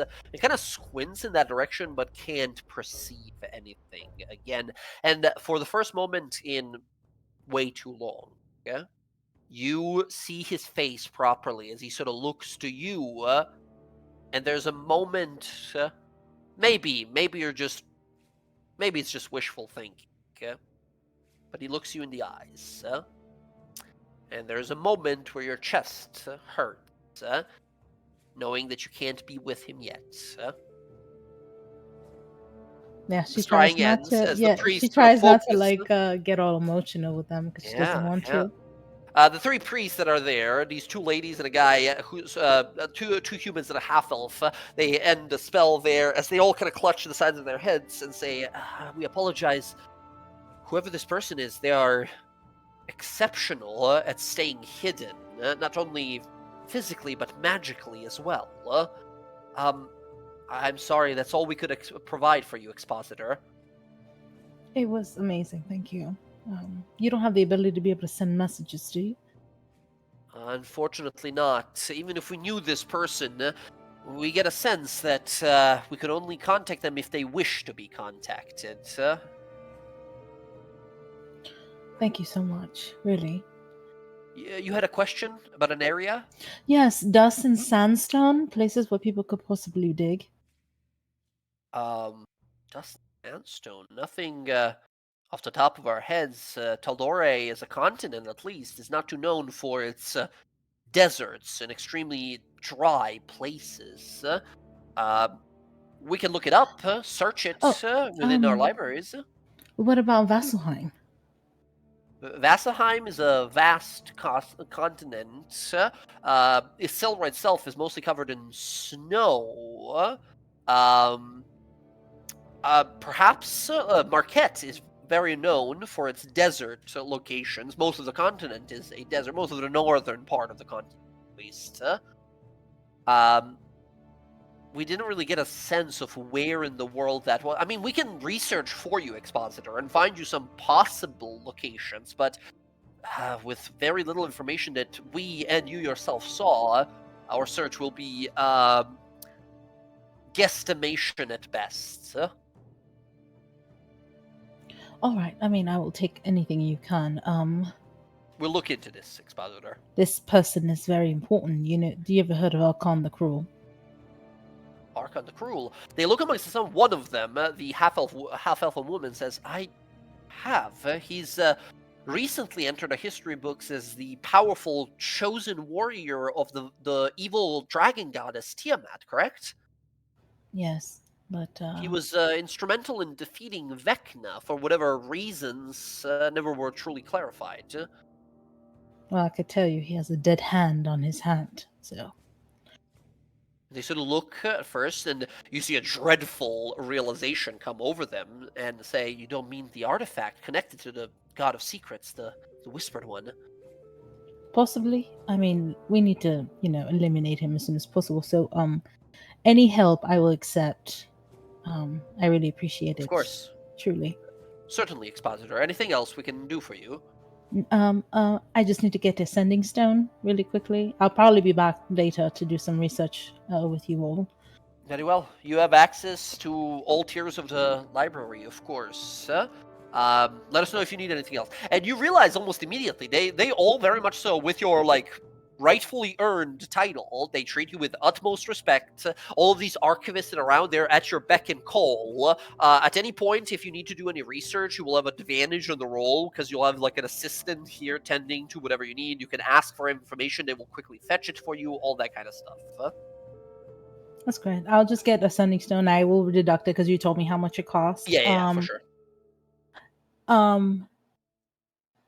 And that will be what I would. I will also need. They can't take me all the way to where I gotta go. But I'm already in Western. Yes, you are currently in Western. And by the way, for the purpose of this, we can totally say that during the month, you guys can easily travel between the cities in Taldore, right? Going off of continent is probably going to take a long time, but traveling within Taldore, you can do whatever you want to. They do have a place called the Traverse Junction. Unless you teleport to some places, they can teleport you to Singor, they can teleport you to Western. They can't get you to Turst Fields or Stillben because those places are a little too small for teleportation circles. AKA, they don't have a spot there that can teleport you. But Western Iman, that's within a day. Especially using your guys' fame and the achievements you guys have made so far. They're like, "Oh my god, you're the famous person. Do go on ahead, free teleport, no problem." Yeah, then I will want to go see Alfie and to go see the Myriad while I'm there. Okay, excellent. making contacts as you intended. You do you want to discuss what she does with that one person? Or do we say it Oh. happened while no one's looking? No, I mean, I would need to get in contact with my benefactor. I don't know if that's possible to be able to get in contact with him Yeah, without like talking going to him. off of continent would be difficult. However, a letter, a missive can be easily sent through a person of a friend of a friend of a friend, right? And your confirmation of this plan you've concocted does arrive from the far off Zadash. I would hope that in that letter I would let him know that we need someone we can trust to put in that place because I can't physically be there. And he said he would send allies to help. So Yes, within a month, a group of skilled professionals does arrive. However, they are absolutely unnecessary. With your own skill, you are easily able to, oh, okay. absolutely, to dispatch of the issue, we'll say. Yeah, I will get rid of him, take his head as the traitor that he is, and hopefully that would give me some advantage in the class for a little bit. Uh-huh. I mean, I would also make a big display there in the area, the Myriad area, to let them know that this is what happens to traitors. And also investigate to see if he was doing anything malicious, because it makes me suspicious that Shen, as powerful as he is, could not find this person. I don't find that possible. I feel like he was put there to pretend like he was a traitor, but he's not. This is going to sound a little maybe confusing to the rest of the party, but we're going to jump into a scene that most of you won't be aware of what's going on, but I'm sure you'll quickly catch on. Roxy. Wandering into the grotto, the subterranean labyrinthine hallways underneath Iman, you leave behind you a trail of blood as you lug along ahead. As you enter, you see many of these clasp members kind of look to you kind of confused as you make your way over to the door where those two minotaurs are guarding the entrance where Spiraling Shen usually is. They see you, they see the item in your possession, they allow you to enter. Inside, as you enter, you see yourself. Shen, of course, sitting there as they look to you and say, "What a pleasant surprise. Quick dispatching of my own unfaithful troops, and now," he looks to the item in your possession, the head that you ever so brutally severed. A gift as well. The form morphs again to the form that he's most, or they are most sort of familiar with that you've seen. That of a sort of large man of almost 7 foot tall, human-looking individual, bald of head, sort of pale-ish of complexion. Bit of a sort of bit of a belly and massive sort of barrel-like muscly arms. As they look to you, say, "So then, whose head is it that you bring?" Yeah, and you see he sort of smiles and raises an eyebrow as if he doesn't already know. You don't know who this is? I am oh so very familiar with this one. Lustron was very capable in evading my grasp for some time. Our attempt at convincing him to join our winning side never fully accomplished. Unfortunately, Stilben, a rat's hole that it is, makes for an excellent warren for him and his vermin that is Myriad to hide. A little too convenient for us to A little too convenient for them to evade our sight. But you, such initiative. Do tell, what is it that has compelled you to bring me such exquisite gift? Yeah, well, I was, just in Western doing some things, and I remember in Still Then how you told me, Margrave told me about some traitor, and I was bored, so I found him. Here you go. She put the head right on his desk. He picks up the head and sort of stares at it for some time. He smiles, staring at this sort of severed head. He opens the mouth and rips the tongue out and drops the head back down. You see, he sort of holds this like severed, muscly tongue there for a moment, and he puts it in a small pouch on his side as he smiles to himself. Says, "How lovely. Well, far be it from me to look a gift horse in the teeth and mouth, but I am a believer of no good things happen without a reason. So, my friend, what is thine reason? So, What is thine price?" so I heard through the grapevine that the clasp stole some kind of research from someone. We deal in all kinds of acquirements. Yeah, but this was like research from like people from the school here. Didn't make any Well- sense for you to want to steal that. Hmm.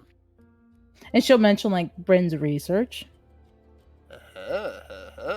He listens for a while and nods on along. Says, "I believe I am familiar with the case you speak of. A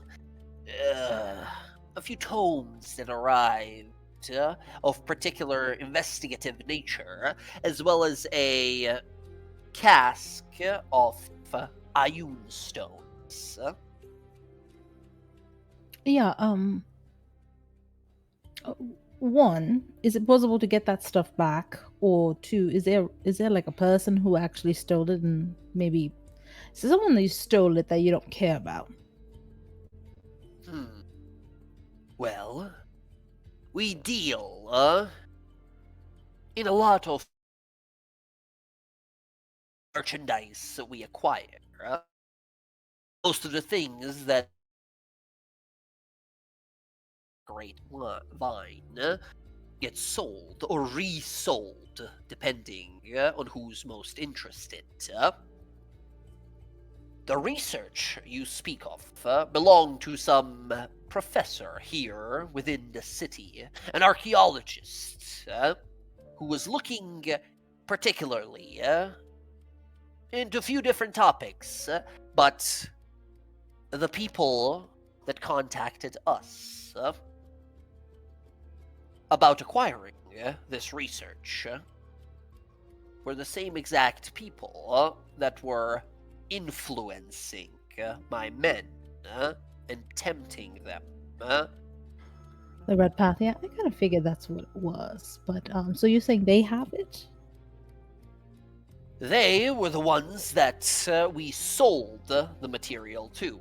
But of course, inquisitive as I am, I did flip a few of the pages of Professor Vor's research. A lot of it seemingly ramblings of a too eccentric of a mind. But one thing that stand out, particular mentions of Ioun stones stones and their use in channeling divine magic. The research itself spoke of a particular stash of these rumored to be in a location called Visa Isle. Something to do with a different artifact and its adjustment, rearrangement, altering of some kind, using these divination abilities of the Ayun stones. What kind, we weren't certain, and our deal with this Red Path was to acquire the material, the stones, the research, and trade it with them. They paid, and the business was concluded, only for a few months later for them to start influencing and trying to persuade my men, tempting them with better offers. As you have personally dealt with it and can see, we can't have that. Okay, so you already sold this research, correct? So if you already made the money, right? If you were to give me the names of all of them, and I were to just, steal it back, who would know? You already got He paid. smiles, says, who would know? After all, so many thieves in the night, how could you even tell who belongs to who these days? Whose knife is it truly up against your throat? I like you, Miss Roxanne. I think you'll not only fit in here. Well, I think soon enough you might just sit in at one of the meetings of the Spirelings if you keep as ambitious of a mind that you seem to have. A lot of these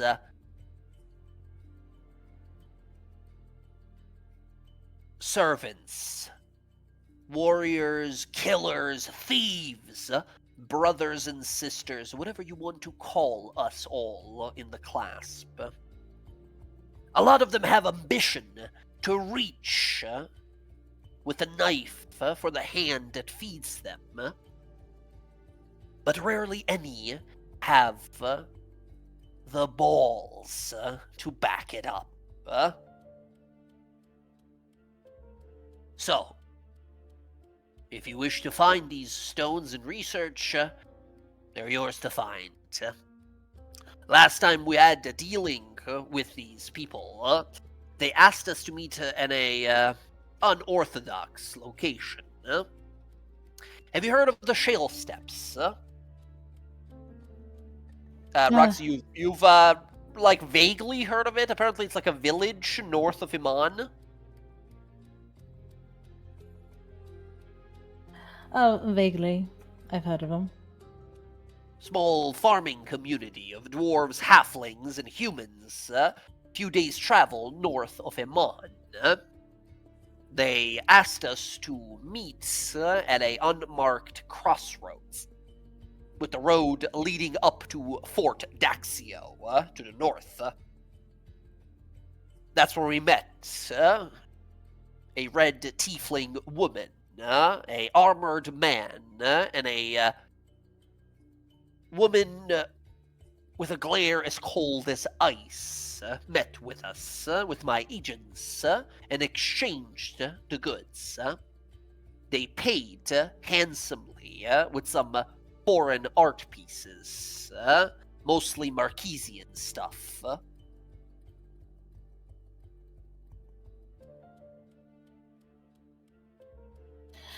Yes, I know who that is. I know exactly who that is. So they are the ones who have the The research. ion stones Oh, and the this ice. research Oh. on these ion stones and some of it on this Visa Isle. Visa Isle, if you've not heard, it's a place of mystery and curses. No one goes there for a good reason. No one comes back alive. No one except this Professor Vor. Lucky bastard. That's at least my guess. Why he's still around. Well, I appreciate that information. I might be able to work something out with the Singoan people. Maybe. We'll see. Singorn. Interesting segue. Where do elves fit in all of this? You're the one who said you wanted a market there. Do you not remember? I see that your ambition is grand, but some things are a little too stubborn, even for the slow trickling of venom to affect their inhibitions. The elves of Singorn, while they could be useful to us, like I mentioned, are nearly impossible to corrupt. Something about their infinite time and life that makes it so undesirable to them, the value of gold and the glint of gems. The blade of a knife, however, we are yet to try. I will leave your methods to you, however. But I will say, if you were able to make such contact for us, I could personally guarantee a seat at the table of spiralings. I'll keep that under advisement. And if you're gonna walk around looking like me, you better have some pep in your step. That's all right. I am a appreciator of appearance. Faces intrigue me. Yours is unique. You have a face of someone ever so confident in what they want, and ever so afraid. Why is that? I mean, You see his teeth sort of grinding slowly as he's staring at you. You feel that overwhelming, psychic, intrusive, parasitic, animosity almost riddled, psychic presence that is trying to read your thought and mind, and your ring protecting you from it. She'll lean over the desk and go, "Wouldn't you love to know? Maybe one day, when I get that seat, I'll tell you." You impress me, Miss Roxanne. The clasp thanks you. He gestures to himself and the room around him. He says, "The city of Iman thanks you." No problem. And you have a good one. Just gonna leave. He, you could feel his eyes burrowing a hole in the back of your head, right, as you're leaving. Usually people check you out. This guy's, staring at your brain. It's the most attractive thing about you, right? He's staring with this, and you, I think, figure out a thing, right? You figure out this, insanity level need to know, need for information, need to reveal your secrets, your weakness, your breaking point. And you keeping that tucked away is grinding at this person in a sense of almost obsession about like why can't he peer into your mind as you waltz your way out of the room. All right. I think when she leaves Western, she's gonna tell that person who is like the new, like with her benefactor, she's gonna let them know that she wants to put in place a system where like there is a mirror that can kind of like, I know the benefactor has enough money to afford it. She wants a mirror to be put in place in the entrance where people could be able to see who walks in, so they cannot see any kind of disguises or people changing the way they look. She wants to set in place a system where like you have to have a phrase. It would be like, have you seen the flowers in the garden today? And every day is a new flower. It has to change. And if they don't know, you have to investigate them. Yeah, because absolutely. This guy is really smart. Yeah. Absolutely. They sort of speak to you about it like, yes, we can definitely figure something out like that. We're going to get an enchantment. One of them mentions, like, I've heard there's a thing called garlicanthrope. It's like a little garlic guy. They're like, shut up, man. We're going to get a magical thing to, like, disguise it. And they're like, all right, fine. As they're going to work on a little, like, magical thing to detect shape changers that would attempt to like infiltrate the Myriad's place. They're gonna immediately establish a new person that's gonna be working at this like little new established location of Myriads here. The new person that's going to be in town is they're going to be like never seen in public pretty much. Their one mission here is to sort of keep an eye on the ongoings and look for the best interests of the Myriad here. The new person that is put in place is this older human. He is nothing much about him, very much so like a drone that will do whatever he's told, right? Okay. The paper pusher kind of a guy who's just doing whatever he needs to survive, and that is follow orders as given. This guy, you realize, is very much like a spineless individual who will do anything, but they are loyal to the Myriad. So, you can, if ever needed, any like bonuses or things you want to get from the Myriad, and this guy you'll be able to easily push around. Okay, and I would like want to like, I would want to make sure I tell my benefactor everything about Shen, about everything he could do and how dangerous he is. And I wanted, and when I investigate like Lustrin's office before this guy, I want to make sure I check everything to see if he was secretly doing anything with Shen. If it was just a fake fraud, he was just pretending to be part of the Myriad. If he was like a plant. If he was trying to be like he was playing both sides. Double agent type of thing. Yeah. Give me an investigation roll while you're looking through the office. With a 14, you do not find any obvious evidence of that being the case.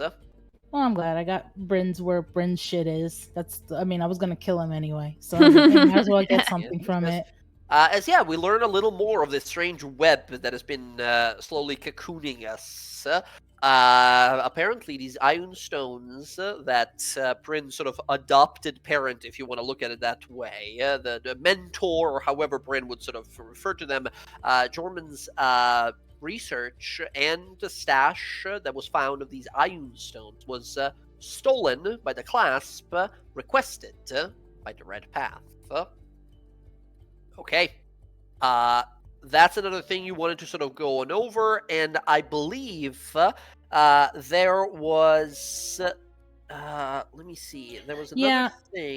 Can I get Alfie? How expensive is this ring of mound shielding? Is it like super expensive? Let me take a look for you real fast. I don't think it's that expensive, but they're very rare. That's why they're mind shielding ring. Here it is. If you want to purchase one, it'll cost you 800 gold pieces.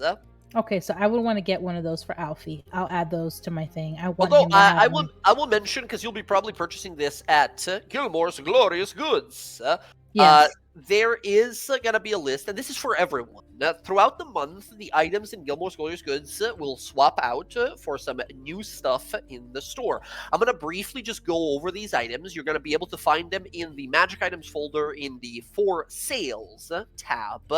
Here is a quick rundown of items there, so you guys can calculate what you want to spend your money on. Any other magical items that you want to spend your money on, you can just tell me, and over the week, I will basically just send you the price of it, and we can just sort of resolve it very easily. Yeah. Some stuff that you find in Gilmore's Glorious Goods that is newly restocked in here. Sherry, the assistant, shows off some of these lovely new items. We'll say this happens towards the end of the month, where you guys sort of like get together again and decide to spend some of your money. First of all, they have all kinds of magical items, but the ones that I'm showing off here are the ones that are currently on sale. Once again, Gilmore's Glorious Goods has a deal. For every 2 magical items purchased, you get a magical potion of healing, just a normal healing potion for free. So, first item, 600 gold for this Phoenix Arrow. A magical bolt or arrow, they can craft it into either, whatever you want it to be. This magical arrow, when firing with it, grants a +1 bonus to attack and damage rolls. At the start of your turn, the arrow, at the start of your next turn, the arrow turns to ash and reappears in its quiver. When you fire this thing as a bonus action, you can speak the command word to set it ablaze. When you shoot it, when it's set ablaze, it does extra 1d6 fire damage and immediately reappears in your quiver. If you ever fire it into like an anti-magic field, it is lost forever, right? But this is basically like a +1 rechargeable arrow that you can fire every turn. 600 gold for that. That's new thing on the shelf there. This next one, I don't even know if it'll be interesting to Bryn, but it's only usable, I think, by Bryn. This is a druidic throwing club. It's a club. It's like a club weapon. It's a 1d8 weapon, but it has a throwing property. You can throw boomerang. it to a range of 20 to 60 feet. It's a +1 magical weapon, and while attuned to it, you can cast Shillelagh Cantrip. If you cast the Shillelagh Cantrip on it, it doesn't end when the weapon is actually thrown. So you can have like a throwing Shillelagh weapon that flies right back to your hands. Damn, with Archer, that's pretty cool, but Yeah, it's an attunement thing, so a little difficult to use. It's 600 gold, kind of cheap, but, nifty. yeah, I've already got Moonsicle, so I don't really want to trade I that. figured, but it's the thing that came up for this. And no, it's still cool if I have Yeah. to build. Next thing, Roxy, this one might be interesting to you. This is Quick Draw. A hand crossbow that is not entirely magical. It's more so like mechanical. It's like a tinkering and magic mixed together. You strap it onto your wrist, and it has a special property. It is not a plus anything. It's just a hand crossbow. It's not attunement. What it does is, on the first turn of combat, the very first, doesn't matter if it's your turn, whose ever turn it is, the first turn of combat, you can immediately use your reaction to fire this weapon at a creature within the range. If you don't decide to do that on the first turn of combat, you can do it again as a bonus action on a subsequent turn of yours. When you do so, the weapon takes a minute to reload. So it's basically like a sneak attack weapon, right? Before the fight starts, you go bam, like fire it off as you like quick draw this hand crossbow and fire it at an enemy. This is a pretty nifty weapon for all kinds of rogues and such, but for yourself, Roxy, it might be a little more useful because you are an assassin, so you get advantage on this quick draw attack, right? And therefore, sneak attack. Yeah, which is pretty nice. Yeah, and you said it was mechanical, right? It is a mechanical, like a tinkering. There's a description in it here as well. In order to use the crossbow, you must also wear the 2 rings adjacent to the fingers. One ring carries a thin but flexible string that connects the firing mechanism of the crossbow. The second is equipped with a very small but functional blade that is used to sever the first string. So basically, you sort of like pull your fingers together, and one of the bladed rings cuts the other one's string and fires the crossbow right away. Right? It's like the Assassin's Creed weapon he has, right? To like quickly fire a weapon, like a range attack instantly. Yeah. She's looking at it and she's just thinking of the time that she bought the mechanical boots from the guy and then it set her friend on fire. She's like, oh, I don't know. Looks nice though. 900 gold for this little quick draw hand crossbow. Next up, we have for 1,000 gold this powerful ring called the Enchantment Breaker, a little ring with a chain on it. It's a very powerful, rare magical item. What it does is very simple. Whenever you are healed but by any effect that restores, a spell that restores hit points, you can use a reaction to reattempt a saving throw against an enchantment spell that is currently affecting you. Thus, Enchantment Breaker. Additionally, has a special property called Shatter Enchantment. When you are targeted by an enemy enchantment spell or fail a saving throw against one, you can use a reaction to basically give you and your allies within 10 feet of you advantage against this enchantment spell. Once you use that like AoE, giving everyone advantage ability, you can't use it again for 1d4 days. 1,000 gold, non-attunement ring to just straight up be good against being like ensorcelled or dominated or charmed or anything like that. Next up, we have the big fun one called the Vancian Helm. This is a big old helmet. It has few properties. It is a attunement item. It is a plus, while you wear this helmet, you have a +1 bonus to your AC. Fantastic. And it has a spell storing ability. Any creature can cast a 1st through 4th level spell into the helmet. Nothing happens when you cast the spell. It is stored inside. The spell is stored forever until whoever is attuned to it uses it and unleashes the spell using its casting time and such for all of its stats, its attack bonus, all that stuff. Basically, it's kind of like a ring of spell storing, but it gives you like a +1 to AC as well. However, it can only hold spells 1 through 4. If you try to cast a 5th level or higher into it, it hurts your brain. You take psychic damage. That is a Vancian Helm for 3,000 gold pieces. And finally, for a mighty price of 5,000 gold pieces, we have this Tempest Griffin Feather Cape. A powerful lightning and air elemental enchanted, very rare magical item. While you're attuned to it, you have resistance to lightning, and you gain advantage on any dex-based saving throws to avoid lightning effects, like a lightning bolt spell, or like, call lightning, or any lightning-based attacks, right? As an action, you can transform yourself into a bolt of lightning that goes 120 feet in a 5-foot radius, kind of like a lightning bolt. Anyone in the line must make a dex save or take lightning damage. And you gain this ability to turn yourself into a lightning bolt once per day. It's sort of like a teleport move, but it turns you into a lightning that damages people along the way. Oh my god, is this what what's his name has from our Thursday game? Totally. I mean, Seems a little familiar now, doesn't it? the crossover. Yes. Those are the 6 items that are currently on sale. Before we continue with like downtime and such, are any of you interested in just straight up like purchasing any of these? Question, Jay, about the helm. Yes.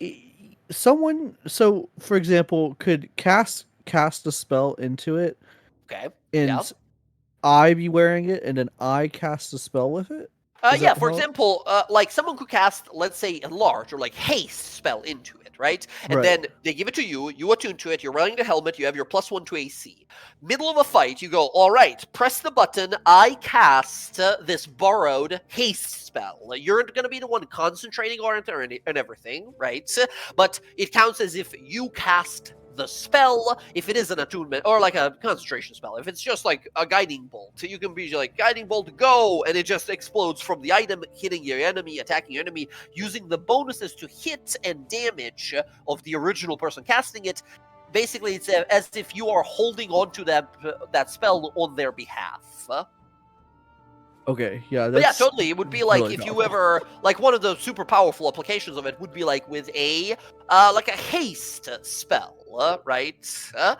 You can, if someone puts it in there, Bella, you can cast the haste spell through the helmet I once per mean, day, haste, right? fly, yeah, Fly spell is pretty clutch always, exactly. right? yeah. All of these, your friends have some very good, like, long-lasting spells. Or, you can be like, hey, give me a fireball. I always wanted to cast a fireball, just one time. And also, just straight up +1 to AC, pretty damn good. Extra counter spell. That's true too, man. Yeah, Extra counter spell, yeah, that can be a super clutch. we should get this. When it gets to 3k my gold is downtime, attunement. yeah, when we get to my downtime, depending on how much gold I have, I'll buy this. But Gotcha. Okay. Anyone else interested in anything else? No, just What's- downtime. Some gym downtime. Gotcha. You don't want that druidic throwing club, the shillelagh returner? No, I What like about for my. Bebo? Why can't he do it? Well, I is want to not make a people a druid, familiar, unfortunately. so that is an interest of mine. Ah, yes. Interesting. Very good. Quick thing that I would mention that you guys should keep an eye out on. Roxy, for yourself, this Phoenix Arrow, not too bad, right? Extra d6 damage on each of your turns could be something that's nice for your bonus action, right? But then again, you, as your multi-class combo, you have quite a few bonus actions. So it could be nice, but also it could be like, it could also just be like a +1 arrow and that you have at all times, right? That's I always like good. the idea that I can set things aflame. On fire. Yeah. Not bad. Another one that I would totally suggest you guys keeping an eye on is this enchantment breaker. It's not attunement, right? And those are always rare and difficult to find. Just having a ring that just says you have advantage against enchantment spells or you can re-roll them whenever you are healed. Pretty good time. Yeah, Casimir probably grabbed that. No one else wants it. Anyone interested? No, I'm good because I can't take any more attunement stuff. Gotcha. It's not attunement though. Yeah, this one is not attunement, which is pretty nice. I feel like people I will who, mention, I feel like people like Sky is probably more safer because they I was constantly gonna try to enchant her all the Yeah. time. Well, here's the thing, Roxy, I was going to say, you're half-elf. You have advantage against most enchantment, like charming type abilities anyway, yeah? Yeah. Casimir, you're interested in there for 1,000 gold pieces? Actually, Casimir is. Okay, awesome. Yeah, mark off the 1,000 gold, and the enchantment breaker ring is now yours. I will add it to the Question. miscellaneous pile. Yes. Question for that ring because it's not Uh-huh. attunement, right? Uh-huh. Let's say if someone was under the influence of an enchantment and we can slip the ring on them, is it Uh-huh. possible for them to try to break that enchantment? Of course, if you heal them, right? The ring basically just says as long as you heal someone who is under the effects of an enchantment spell, they get to re-roll the save right away. Yeah, that's a very clever application of it. Yes. Okay, that's good. I mean, that's a good idea. Another one I was gonna say once again. I don't know if you're a fan of it, but this little quick draw thing. It can give you a reaction to just like bam, start a combat. I shoot a guy. Yeah, right. But it's a hand crossbow, so not too much of a range on it, and it's very gimmicky, right? It's like a once per fight type of a thing that you would do. I mean, I would grab it if I could have Quip do it, but he can't shoot anything. He's gonna shoot himself. You know he will. All right. So I think that's it for now. Then for items, these will be sitting there for another month if you guys decide to purchase them. Bella, you said you're interested in the helmet. We'll keep an eye on it in case whatever you want to spend your money on during your downtime. Okay, excellent. Roxy, was there anything else you wanted to achieve during your downtime? You said you wanted to do some research, spending some time learning about learning about a particular item. You mentioned you wanted to look for some anti-magic manacles. Yeah, I did. I wanted to get Yeah. some. So, like I mentioned before, those are extremely hard to find because they're being requisitioned a lot by the members of the Arcana Pensophical. Number of dangerous mages using arcane spells for all kinds of dangerous things has increased lately, and those have been very much so in demand. You could look for them, however, through your, friends on the other side. Your Yeah, I mean, underground friends. yeah, I just need one pair, just one. Absolutely. Reaching through the clasp. Hold on, let me find them. I feel like giving the head kind of like gave me some kind of like, leverage in there. Yes, absolutely. Now, they are gonna be able to find you one of these, or, acquire them very soon after you ask for them. And they will be able to provide one pair of these shackles. This item is called Dimensional Shackles. They are not exactly what you're looking for. They're not exactly anti-magic, but what they do is, when placed on someone, they prevent any magical means of travel.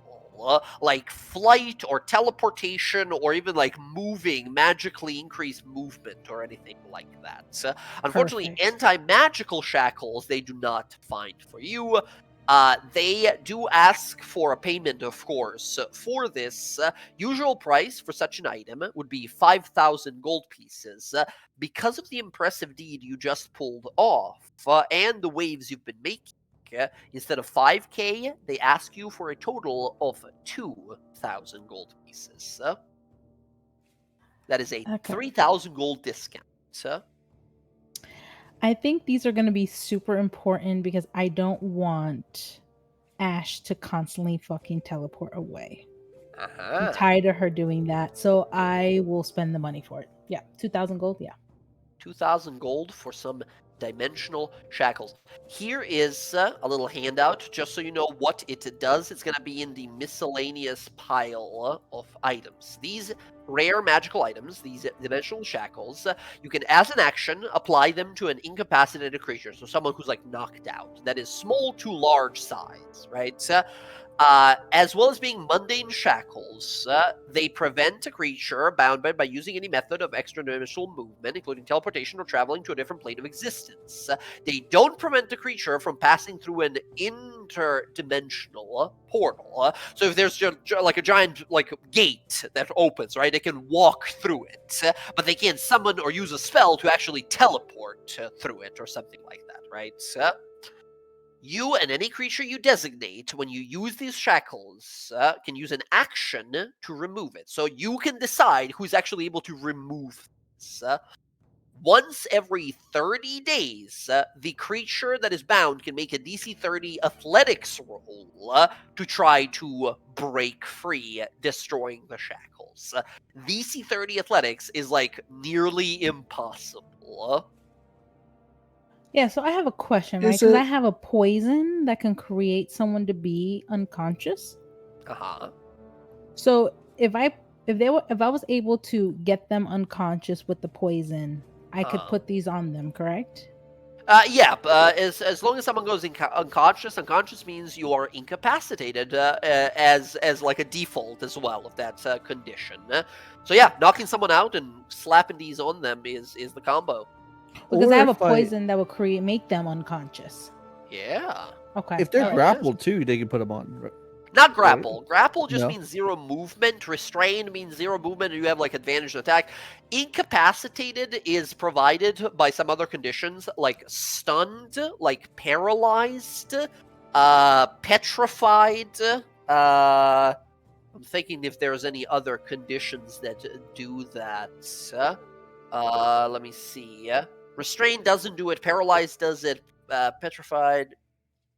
Yeah, that's about it. So, by default, to incapacitate someone, you either knock them unconscious, stun them, or paralyze them. That is the three ways to like do it, other than them like sleeping or being unconscious, like to 0 hit points but stabilized, right? And then you like put the manacles on them. It's gonna be tough.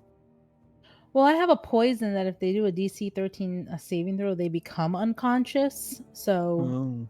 Yeah, you have a poison. What was it called again? It's the one like Oil that of puts you in Taggart. all of Taggart, puts you like in a coma, basically. Just knocks you over But instantly. you said it's Yeah. only DC 13. Yeah, but It's I'm not a thinking high if, DC, but we have a diviner in the group, yeah, right? I was thinking if Cass That's has true. his divination stuff and he has one, it's possible. It's just meant to be sometimes, or so decides the diviner. All right, Yeah, all right, alright. excellent. I think that's most of the downtime. Once again, you spend a lot of your time in the Cobalt Soul researching Vecna. All things about Vecna, and frustratingly enough, there is nothing to be found. Even in the libraries of Ayun, the goddess of knowledge, the knowing mentor who shares the wealth of knowledge that she has, there's barely anything to be found about Vecna, the god of secrets. The antithesis. My nose is clogged. I can't say it properly. I'm sorry. The anti of the goddess, Ayun. Alright, I mean, I was also trying to find anything about how to get to those planes of where possibly Ash could be, how to Yes, get there. I sent you Yep. a little message as well. You do find a tome that belonged to someone called Astral Clemaine, some mage from the Age of Arcanum that was researching hellish creatures for fuel for his tinkering and enchantments. A architect of destruction, if you will.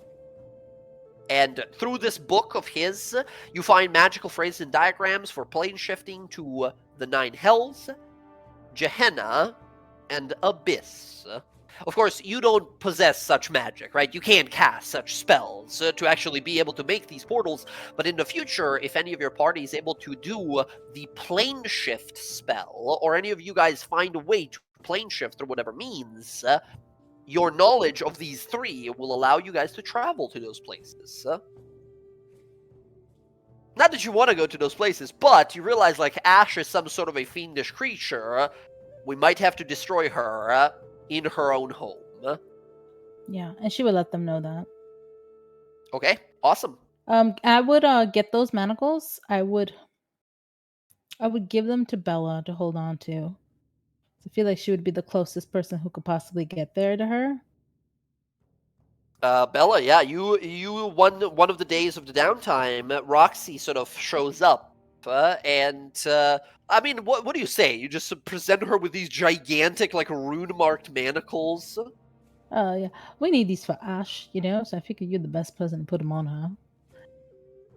Of course, I will. They were very expensive, so take care of them. Make sure they don't go missing.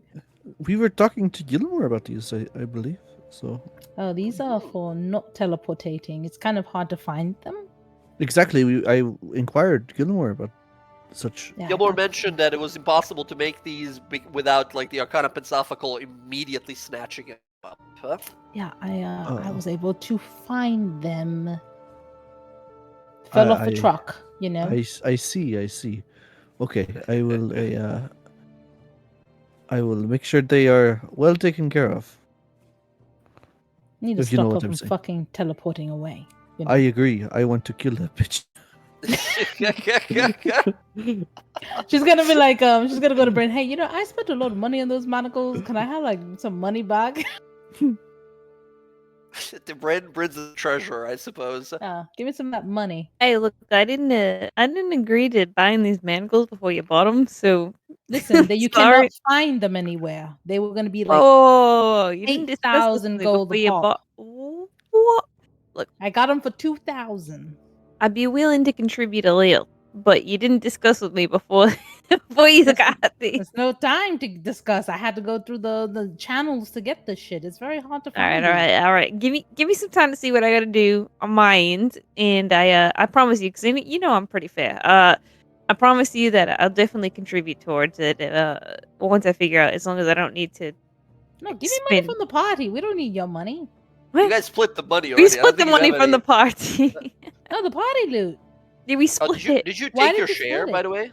No, Oh, but the the what- part. No, I'm what- talking about the actual party loot, the money that we separate for the. Aside party. from the items, we split the party loot. That was the number Oh. I put in the That was chat. It's the- yeah, that was the number from 5,369 before. gold pieces Oh, per then never person. mind. Then I am broke again. All right. You have some gems in there, and once again, you guys have a giant crown that is worth about 2,500, right? But if you tried to sell it Casimir at has the that local and is not pawn gonna give it up. shop, I was gonna say if you tried to sell it at a local pawn shop, like so, you have the crown of the past king. Yep. How did you get this exactly, right? So yeah. And yeah, you're just sort of keeping on to it for now there, Casimir.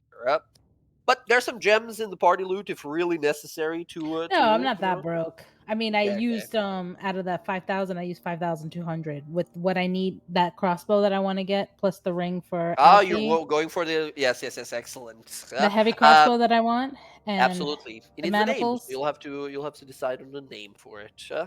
Yeah, so I'll that make a little proper handout for you. manacles and the thing for Alfie came out to 5,200 for all the stuff. Excellent. All right. Excellent. Roxy, that is going to be your downtime activities. Would anyone like to go next, or should I just pick a number and, pick a person type of thing? All right. I will be the one to decide. D3, 1, 2, 3. Let's go with Casimir. Rav, what do you think Casimir does over the month here? As the party doesn't fully split and go their own ways, but you guys see each other quite often. But you're all busy, right? You're doing your own things. You're looking into your own things. You're researching, buying, getting rid of, doing whatever you want to do during your downtime. So, what do you think he does? First of all, he wants to see if Gilmore's Glorious Goods has a necklace or the amulet he was waiting for.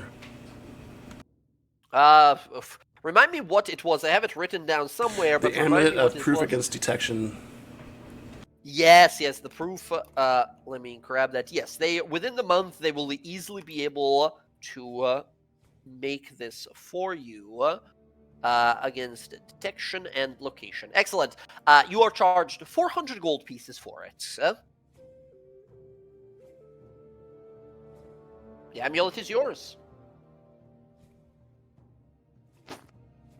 If you decide to buy, because you bought the enchantment breaker, that's 2 magic items, you get a healing potion as well.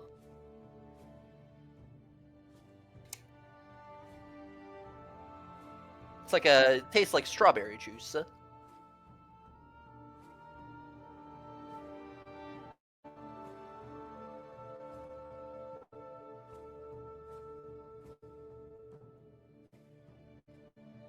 Also, I'm so sorry, I realize we're super overdue for a break as well.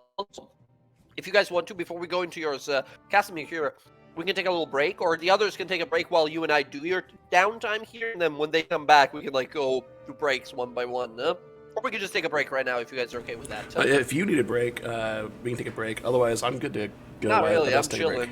chilling. Oh yeah, I'm fine as well. I stepped away for a little bit earlier, but I'm fine. Gotcha. Jen, Zach, what do you guys think? Break Yeah, or keep on going. It's fine. We're kind of going one by one anyways, so Yeah, fair. All right, excellent. Jen, if you want to take a break now yourself, having finished most of your downtime, go right ahead. All right. Yeah, what you got, Rav? He's actually going to ask Roxanne for help getting a spell from the Oh no. place. It's fine. I mean, she gets a discount, right? So Yes, she gets a discount. We can easily say. What level spell is this? What are you looking for? it is a 4th level spell. Ooh, big spender. Okay, let me look it up Yeah. real fast. A 4th level spell would cost you about 1,500 gold. However, with Roxy's discount, it's going to be a total of 700 instead. Okay, and Up to platinum. 3rd level spells are not that hard to get, but 4, 5, 6 that gets super. So, Okay, so the platinum wise, that's 70 platinum, right? that's 70, yeah. Yeah, so I can do math. 45, 25, so 375. I just use a calculator. You know. He wants to buy Dawn.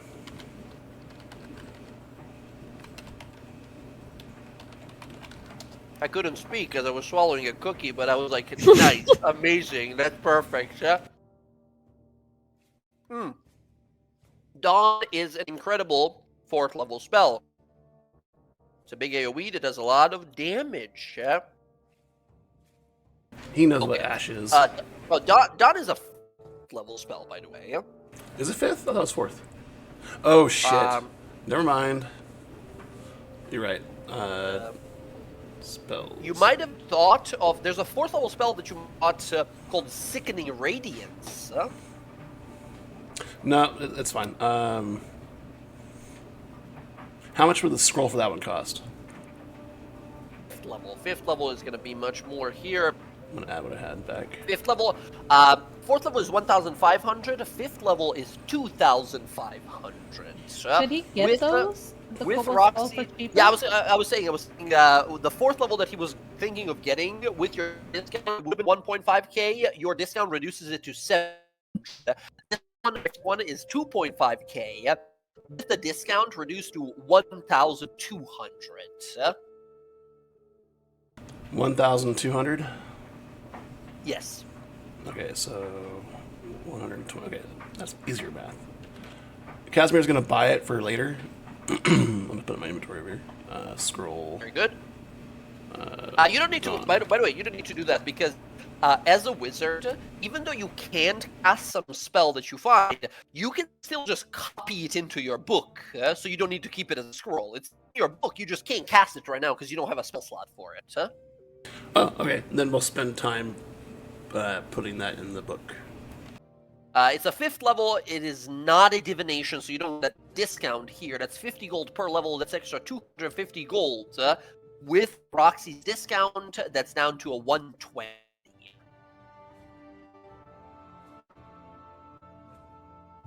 Still good on money. Okay. All right. You want me to drag it into your sheet, or you? Would you mind, please? No, of course, of course. I have to be vaguely helpful. Dawn, let me get this real fast. I saw that spell. I'm like, Casimir knew that spell. It's a dope spell, and come on, it's branding. Exactly. Alright, there we go. In your spells, you will see that you have a 5th level spell now. But yes, you have 0 spell slots for it. So yeah, there you Gotcha. I assume But we've when got. you can, it'll be there for you. Yeah. It'll be automatically there. Not a part of those, like, as a wizard, you every time you level 2 spells. This one is just a bonus now, straight up bonus.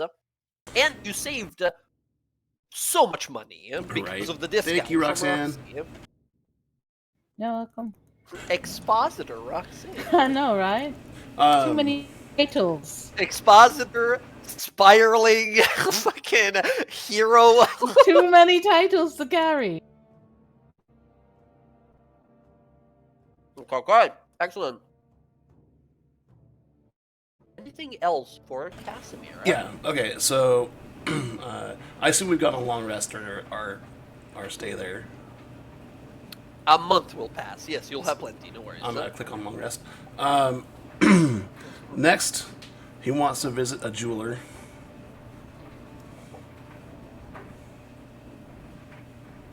Sorry. Yes, quite easily. There's plenty jewel shops around the Abadar's Promenade, the large market space of Iman. There's a location, a street called the Anvil Gate, where all kinds of metallurgists and jewelers work their craft. What are you looking to have crafted? Casimir would like to have a jewel crafted to replace the one in the center of the crown. Not magical, just one that looks similar to what it was.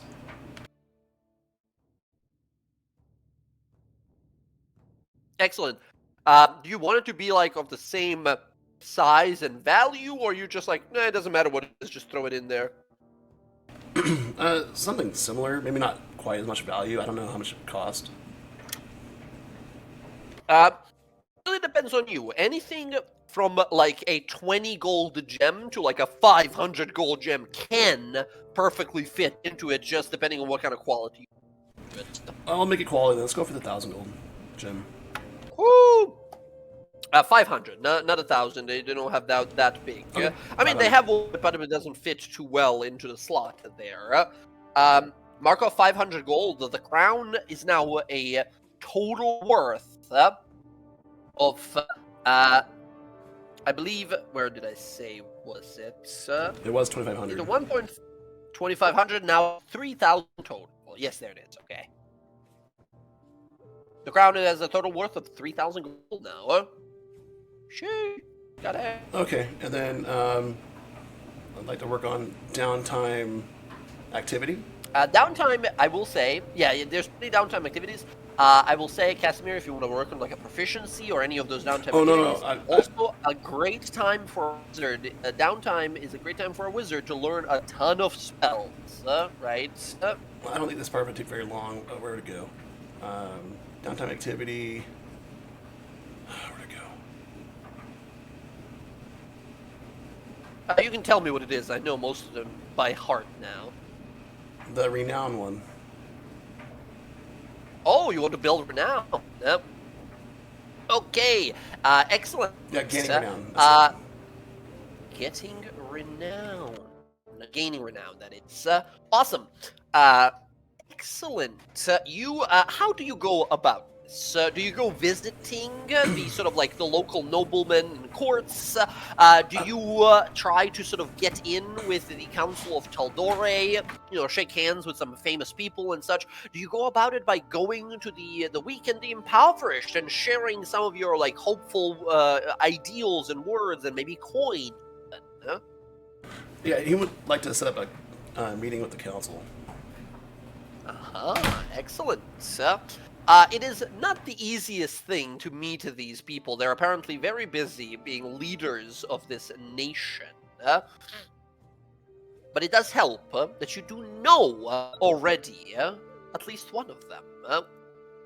Coming to meet you on one of these days of the downtime is a skilled mage, much like yourself, that you have actually encountered once briefly before. You see this lady, Arcanist Alora Visoren. I don't know if you recall, but she was at the trial in Westren I do recall. with that dwarf fellow that was pissed off the whole time. This is actually the person I was going to seek out. Yes. She's on the council. She's the Arcanist. She's the Master of Arcana. She keeps vigil over the lawful use of magic within Taldore. She is apparently a very established individual, being both the Master of Arcana, member of the Taldore Council, and a member of the Arcana Pensophical. She's a very good ally to have. With all the deeds that you've done and such, can you roll me a straight charisma roll here with advantage to see how good of an impression you leave? You will make a positive contact no matter what, but I want to see how good it actually goes. Alright, that is an 11 on your roll. I will say if you want to roll your portent for that particular day, if you want to decide to use it. I mean, 11 is pretty good, but you're a diviner, right? Roll those numbers. 1 second. It's been a while. It's been a little while. Dice GM. Give me that 2d10. No, 2d20. Well then. Casimir Okay. will use his inspiration. Oh, inspiration. Okay. I know it's hard to imagine, you guys, but the reason he's not using any of those numbers on those already low rolls might be exactly what you think. Oh my god. Roll initiative. No, I'm kidding. She right? is very...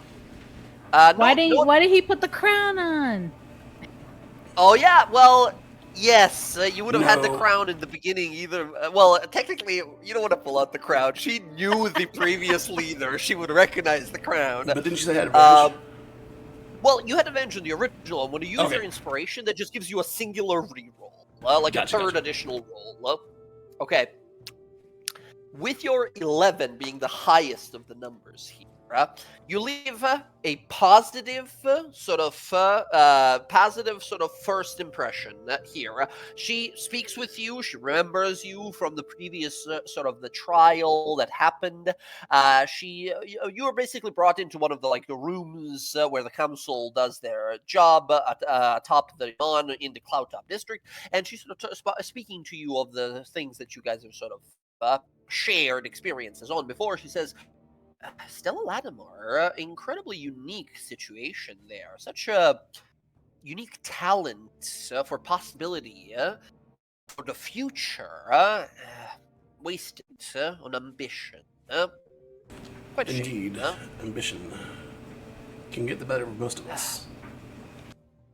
Wizards are unfortunately, we, the wizards, are unfortunately nefarious in some ways for being over-ambitious, reaching for things that sometimes should not be reached for. A great consequence that we still have written within our history book, the Age of Arcanum, was one such time. I understand you're a well-studied arcanist yourself. With the work that you and your group are doing, DawnGuard, I must say, I'm looking forward to many more of our conversations, and perhaps sometime in the future, if such repute of yours especially, and your groups continues, maybe, just maybe, you will once sit where I sit now. I appreciate the compliment, but I think that's not for me. Why do you say that? I've been cooped up most of my life. And it's time I want to travel the world. Travel? That is a freeing concept. Must say, I do envy that. I have been locked away here behind this door, looking through just about every kind of nefarious mage and would-be archmage, looking to overcome some impossibility. And we, the Arcana Pensophical, as a member of the Council of Taldore, I am bound by duty to protect the people of Taldore, but as a member of Arcana Pensophical, I'm bound to incarcerate and prevent any such ambitious mage from stepping out of line when it comes to ethical magic. I believe from what I've heard about your own undertakings, you, Casimir, are a very ideal bound person yourself. Out of your group, I must say, while most of them seem as adventuring groups often tend to be, in my experiences, having once been an adventurer myself, rather eccentric and sometimes wild, let's say unpredictable individuals. You seem like someone who seems very calculated, calm of mind, a voice of reason I've heard mentioned a few times from some individuals that I've heard from on your earlier travels.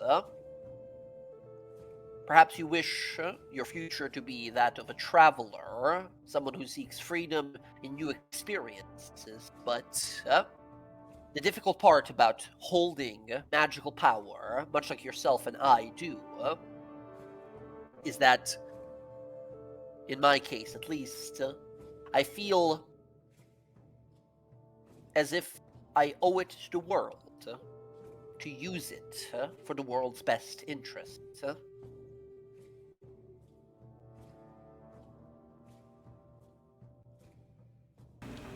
Yeah. And she sort of looks to you to see if you share that sentiment. You and the council here, and mages like you, are best saving the world with your abilities. I just want to bring dawn to those who haven't seen it. It's a very noble thought. The world, unfortunately, as bright of a light as we try to shed, is still a very dark place. If you are seeking a lightless place within Taldore, look no further than north of Western.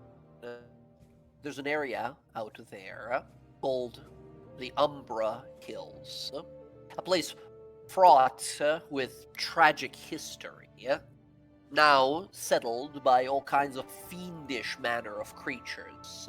Portal to hellish realms open there often, as the ground is still soaked with a unfair and unforgetting battle from the history of Iman itself. If you're ever in the mood for destroying some vile things and showing them the meaning of your dawn, I'd suggest looking there. But be careful. The creatures there are malicious, vile to the very core. Appreciated. I will make note. Very well. Thank you so much for meeting with me. If there is anything you or your group ever needs, please. She conjures in her hand a magical scroll and gives it to you. Says, please use this sending scroll. It is addressed directly to me to contact me. I will do my best to assist you in whatever ways. I am not omnipotent, not even close. But I do have a few tricks up my sleeve.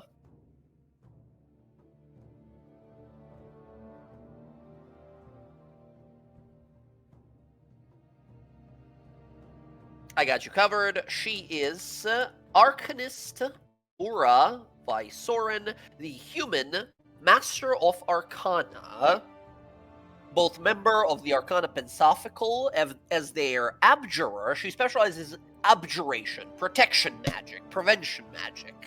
So if you guys ever need like an alarm or like a glyph of warding or a powerful protection spell cast somewhere, because Casimir, you spent your downtime becoming like an ally of hers, you can add her to your allies and organizations as your contact, and in the future you can call in a favor with that sending scroll.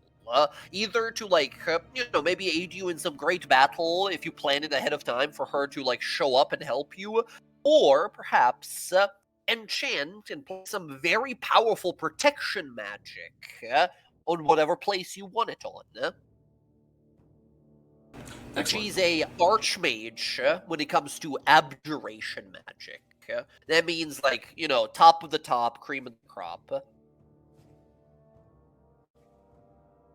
And then, will Casimir still have a meeting with the council, or is it just with her? Yes, she will absolutely extend. She will be your sort of way in, right, to the council. Is there anything you wanted to sort of make specifically happen with this? You're not going to be able to just meet the council that easily. It's I would like to meet the president, right? It's not that easy. But as one of the sort of 5 members of the council, she's definitely available to you pretty readily.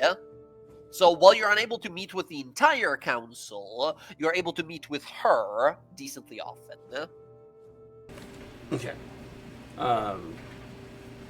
Casimir would ask, would the crown of Uriel be worth something to the council and the city? You ask her? Yes. She says the crown has disappeared after the tragic loss of Uriel's of the sovereign's life. I knew him personally. He was a close friend. The crown signified his rule and the rule of the family of Taldore over the realm. After he was slain and the crown disappeared, we looked for it, but never found it. Many of our envoys down into the crater never proved fruitful. The crown no longer means too much, as it previously was a symbol of power and fairness, of rulership of our sovereigns. Now that the council has been installed, the crown is a cherished relic of the past, now long lost to us. A piece of history nonetheless, though. That it is. And the dangers of Thordax Crater, you're aware of what happened down there? We are, yes. We've been informed that you and your party have actually ventured down there, and the rumors have it that you've encountered a spawn of the fire drake that grew to a grotesque size. I understand by you being here that it breathes no more. And this is where I was going to go with the gaining renown part. I was going to tell the council now, Lady Allura, about the deeds we did out there and closing the portal, the elemental plane portal thing. Incredible. Absolutely. She is most astonished by what you've accomplished, and by through that deed alone. And do you actually present the crown? And to he her, will or- present the crown to her to present to the council to put on Absolutely. display for history or whatever needs to happen with it. Absolutely. She was your way, in with the council. After you present the crown and tell her what everything's happened there, she is, amazed that this is even possible, and she introduces you to the rest of the council. One of these days, throughout the month, you are introduced to all the members of the council. The Guardian, Tofor Bratoris, the Master of the Defense, as they are. She is, I mean. Seeker Odessa Taldore, the eldest daughter of the last sovereign. Her father is the one who wore the very crown you presented.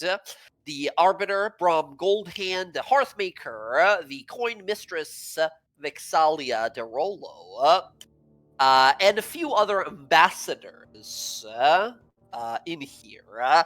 As you introduce yourself to all these members, who all now remember your name. And remember your group, the DawnGuard.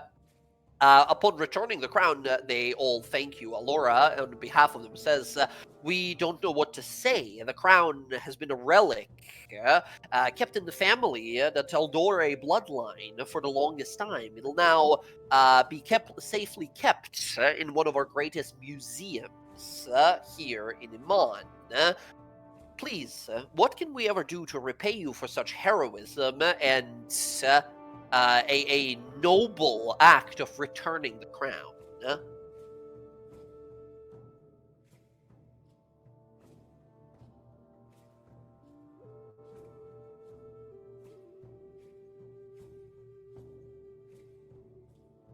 I don't want anything. Okay, yeah. They all look at each other, sort of impressed by your gesture here. Allura sort of smiles and looks to you and says, well, a selfless hero is believed to be the greatest hero of all. However, do remember that yours and the name of your friends will be forever remembered in our minds. Be there ever a time where the DawnGuard need the assistance of the Council of Taldore, at this point you hear this individual sort of yell on up from above. You see this dwarf that sort of calls on from above and says, "Within reason." She's sort of right, of course, Master Bratoris. Within reason, any assistance from the council is yours to ask for. Much appreciated. As, Casimir, you're able to make some very, very powerful friends.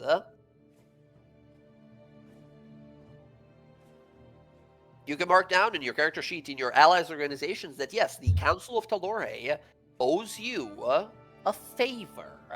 The most powerful people in the land owe you a favor. Okay. Casimir making moves. All right, all right. Yeah, got that written down. And then, I guess, spend the rest of his time researching Widabak. Widabach. Okay, give me a history roll with advantage. Oh man. Okay. You have very little information you learn about it. You learn a few things about it. Widabach, as you've heard before, was a gnomish settlement that fell to a tragic history. It was crushed by a group of hill giants that unwittingly sort of moved into the area. Unbeknownst to them, an entire gnomish population existed beneath them. And just from the very weight of these giants, the gnomish settlement below was fully crushed, many of them having been pulverized by the falling stones.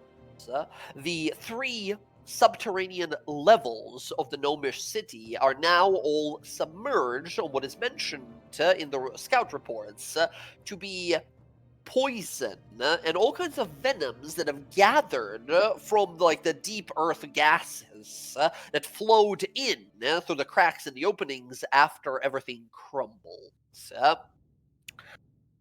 These days, it is rarely remembered as pools of Widabach, this sort of flooded, poisonous ruin of gnomish previous ingenuity. Nowadays, it is known as Gundergrunch, the hill giant settlement there.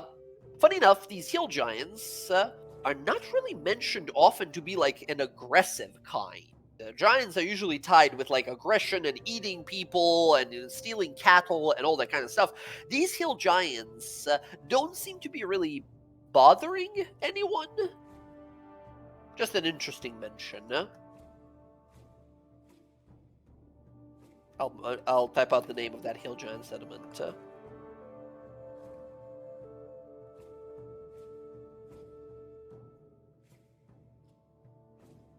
Bam, like that. Gundergrunch. Gundergrunch. Okay. Yes, yes. And, But yes, the story is gnomes lived there by accident. A bunch of giants moved in and just crushed them because they didn't know there were gnomes under them. okay, I remember that part. I think that's gonna be it for Casimir. Yeah, with the 15, that's about all you learn. Casimir, all right, very well. That is going to be your downtime. All right. Next up, let's go to Bella. What do you have for us, Zach? What does Bella do during downtime? Let's look at the list here. Okay. All right. Well, I guess first and foremost, we could make a stop at Gilmore's Glorious Goods. Excellent. Gilmore's Glorious Goods. What are we Uh, shopping for? And well, I'd like to ask them. I'd like to present them some of the dragon stuff that we got, like the Uh-huh. uh, The stuff that you can't really particularly- use. Yes, yes, yes. Yeah. So like the teeth and the claws and stuff like that. Oh, It's, yes, yes, yes. uh, Excellent. it's- yeah, For so- each teeth and claw, for each teeth, they will give you 5, and for each claw, 10 gold pieces. Oh, interesting. I was more asking like, hey, is this good for like any armor? Can you like augment armor with it or enchant? Yeah, armor with it, absolutely. If you etc.? want to add that in to sort of reduce the total price of an item that you would be looking to sort of purchase from them or have augmented by them, yeah, it can work as a discount as well. By that amount, essentially, is what you're saying. Perhaps more, depending on a roll you would make. But what kind of armor are you looking for them to like enchant or make for I you? was just seeing if they, I have my plate armor that I just like bought recently, so, I don't know. It's non-magical though, so I don't know if there's like a way they could take this and better enchant it, or, I'm Gotcha. just looking for options. Yeah, absolutely. They can sort of enchant it for you here. What they can do with this armor, for example, for a price of standard price of 5,000 gold pieces, you can enchant your armor to either be a +1, or for 3,000 gold pieces. Usually it would be about 5,000 with the dragon pieces that you've collected, with, we'll say, all the teeth and the claws given in as a part of this exchange as well. You can have your armor enchanted with like a resistance effect to like fire or maybe lightning instead, or acid or any kind of resistance type. So repeat that one more time. Basically, 5,000 gold, your armor becomes a +1. Uh-huh. 3,000 gold, your armor becomes an armor off resistance of your choice. Right. Yeah, I don't really have enough gold to get the helm and do that, so I'll put that. Wait a on the minute. back burner. Didn't I forgery some of those coupons so we can discount them? Remember I told you I was gonna do that? That was a while ago, yes, but I have some bad news. It's not the first time these guys have tried to be like scammed, and unfortunately, having no magical signature to them, they're able to detect very quickly that these are like false, right? Clever attempt, but So what you're saying is I need absolutely- magical paper to drink. You need what is basically Gilmore's magical autograph on them. That would Okay. do it. No problem. Say less. I will focus next time on getting that. Oh my gosh. All right. Excellent. Very good. Every time I say anything that's like, no, actually, you would have to do it this way, Jen takes it as a challenge. I really love this Okay, energy. Right. Absolutely. Okay, so You didn't say no. Hey, Zach, I'm short by. So if I wanted the +1, so basically I have 5,500 gold, right? So the helm is 3,000, which is for sure. Okay. If I wanted to do the enchantments, right, it would be an additional 3,000. So I'm short 500. But I think the +1's more preferable because I'm already resistant to magical effects, right? I mean, I'm not resistant to like elements, but so I don't know. So I could leave that for the back burner. I don't need to borrow. So, for certain though, you're getting the helmet, right? For certain, the helmets. Yes. Okay. The Vancian helm is yours. Also, for those of you who might be familiar, Vancian helm is like a play on words because it's named after Jack Vance, the guy who invented spellcasting, the spell slot system in D&D from like older editions. Oh, that's cool. Yeah. I'd like it like because it's magical. I hope we can do this, and for flavor, it's like I don't want it to be like a helm like how it is right now. Okay. But I'd like it to be like one of those like female armor headpieces that like goes around the face. Do you know what I'm talking about? I don't know Oh what it's yeah, called. yeah, Like a the Viking helmet? Valkyrie style. Yeah, yes, yeah. yes. Yeah, absolutely. They can rework this for you. And 3,000 gold, no additional charge. They will rework it where you have this sort of metallic iron and gold sort of, or whatever colors you actually choose, along the edge of your face and down the side of your jaw as this is a magical energy helmet, or whatever. I think it's still called. It's not a helmet at that point. It probably has a specific name, but I'm not. I had to not look it up, familiar. and the best I could find is called a torque, Torc. So I don't. And torque is like a necklace Oh, usually. really? I'm so Yeah, confused. it's like I a was it's looking like for a the name of it. specific. What is Yeah, like I would abstract just say a faceless helmet because like even Romans had the same kind of like helmets where Sure, it was sure. like a phalanx helmet. We'll But call yeah, it. a torque is a necklace Yeah, we'll call Gotcha. it a faceless helmet, but we all know what we're thinking of. So yes. with like the wings Excellent. on the side. Yeah. Bella, this is an attunement item, but straight up, that's +1 to AC right away. You can add your Vancian helm. I'm shocked want you me didn't to want add to it wear for the you? helmet, so that way you could just have the full Iron Man set, which you have already with your armor. Nah, she likes the wind in her hair. So Hell yeah. yeah. All right, all right. Do you want me to add the +1 to it and stuff like that, or do you got Uh, it? Yeah, you could do that. Yeah, I added it to my inventory though. Okay, I got you covered here in a second. Give me just, I'm gonna remove it there, add this, and then just rename it because it has the setting. Bam, there we go. I'm gonna, I do this, I suggest players do this as well, to generally put a little, I put a little A in the brackets next to the name of it so you know it's like attunement. Or you can just write Yeah, attunement in there. But there you go. There is your Vancian Helm. perfect. And your AC is now 19. And what are you sitting at? How far are you? How far away are you from being able to purchase whatever other item? Well, okay, so that was 3,000. So now I'm Yeah. I have 2,500 gold. Okay. So I guess I could. I don't know. I don't want to bother Cass. I don't know. I feel weird about it. He doesn't mind. Yeah, He's got plenty of money. I'm worried that this armor is just going to get incinerated. First time you go to sleep, a million rust monsters attack you. Bebo happens. Bebo. No, leave Bevo out of this. Bevo didn't do anything vomits wrong. lava on your armor. No, 'Cause but it's not yeah, I mean, magical, so it's very expensive, right? Plate armor being enchanted is very expensive, but my god, that's a big AC, right? okay. So Yeah, I'll talk to Cass and Casimir. Can I ask you something? Sure. Yes, I'm potentially considering getting my armor enchanted, so I could be a little more, sturdy in battle.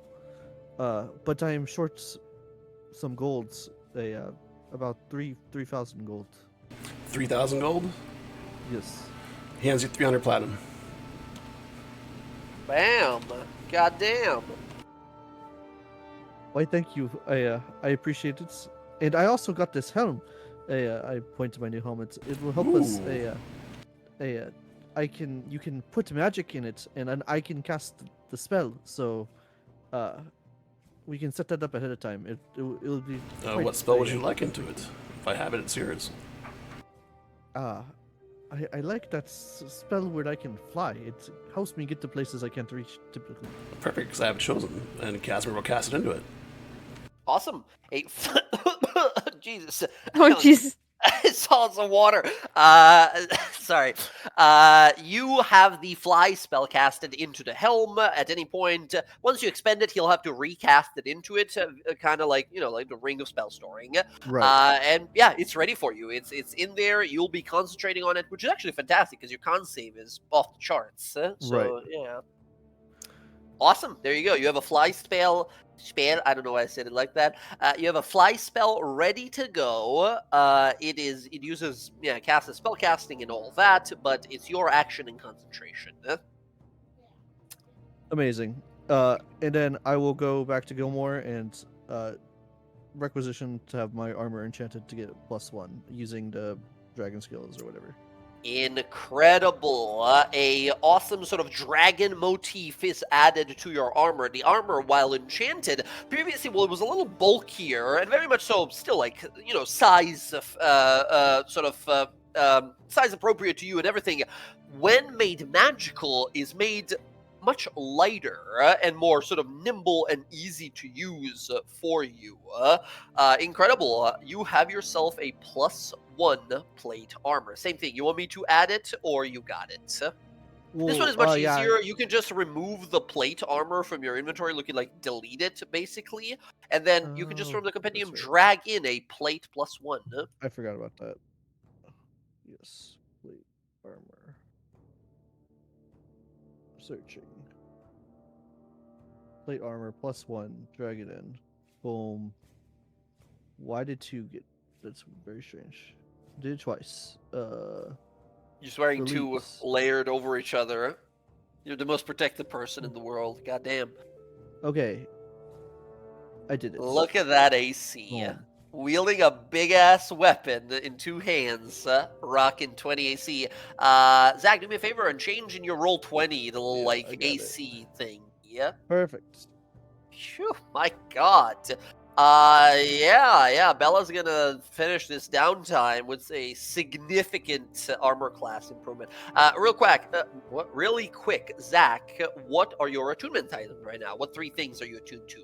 So I have the Knight Standard of Vigor, but that's like the enhanced version that we added all that good stuff to. Life stealing ability to it, yes, And ice damage, I believe, as well. Yes. And then I have Voluk Stone from Layla. Uh-huh. And then I have the helm. No. Okay, yeah. Gotcha. Very cool. Excellent. What else did you want to do, if anything, for your downtime? Okay, so here's the big deal. All right. So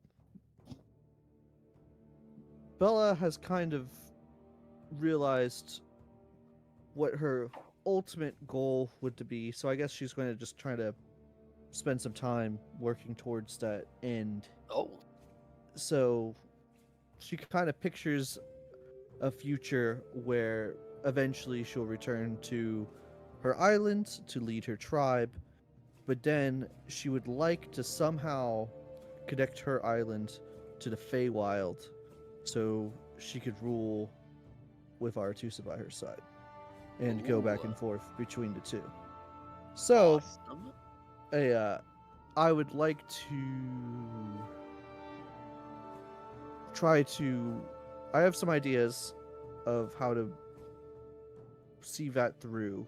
So, eventually, I'd like to go back home, but I feel like it's not the time. So, and I'd like someone that knows the spell magic to go with me, in case we have to convince you definitely realize that, like, okay, if I'm gonna be heading home, I might want to bring my party along because something's definitely off and something's Yeah. happening back home, and I might need some, all the help I can get. Yeah, I'm thinking the same thing too. So we're going to put that off for now, but I definitely want to do that at some point because Gotcha. there's something funky And going on. about this plan of like bridging the sort of gap, this planar gap of the Feywild and the Visa Isle, is that something you wanted to sort of research, or just something that she sort of sets her mind to and realize, like, all right, if an opportunity presents itself in the future, I'm gonna look into that? Or does she just like, all right, I figured it out, now I'm gonna go sit in the library and like research that kind of stuff? Because you still have plenty of time. You only did some like shopping and such. Right. You could do that research, or you can work on a proficiency or any of the other like downtime activities. Well, okay. So here's a couple things that I definitely want to potentially research. That I want to talk to Aretusa about that potentially. Maybe go to Singorn and visit her. So I gotta do that in my free time. Gotta see the girl. They don't let you into Singorn. No? What? Really? Well, they do not let anyone who's not an elf into Singorn. The last time they accept you guys because you returned with the elven one of the what's it called, candidates for the voice of memory. But after you guys left, next time you show up, like, no, I don't see any elven ears, or like I don't see you looking like an elf. You can't go in. No? What? Like, I you're- couldn't help her in. I couldn't I help thought we her had in. the free pass. Now that because when we left there, the guard guy was like, "Oh yeah, you're good in my book." Well, And, yes, but then also there was the giant like debacle that happened stuff, and they said like we're cool and everything, but you quickly realize that the elves are once again an extremely isolationist nation of Singorn. They are not too interested in the ongoings of the mortals outside of their forest's borders, unless you would have, even though you've helped them before, unless you would have particular like a reason for being there. They have no interest of like letting anyone who is not an elf in. Bringing your half-elf friend will work the opposite way than you think. It's not gonna help at all, right? Right. Well, okay. Can I try to work something out with them that I don't even want to go to Singorn? I just want to go to the place that I can get to the Feywild. Yes, they have the Fey Grove that they Yes. have in Singorn I there. don't care about the elf shit. I just, I will give me a persuasion roll. I'll give you advantage. I'll give you advantage here for they know who you are. You've helped them before, but that doesn't mean they like you. In fact, by the fact that they're not letting you in, and it's not that they're letting you in because they don't like you. They are not letting you in because that's the rules. You're not an Right. elf. You do not belong to the eternal kingdom of Singorn. You don't get to go in.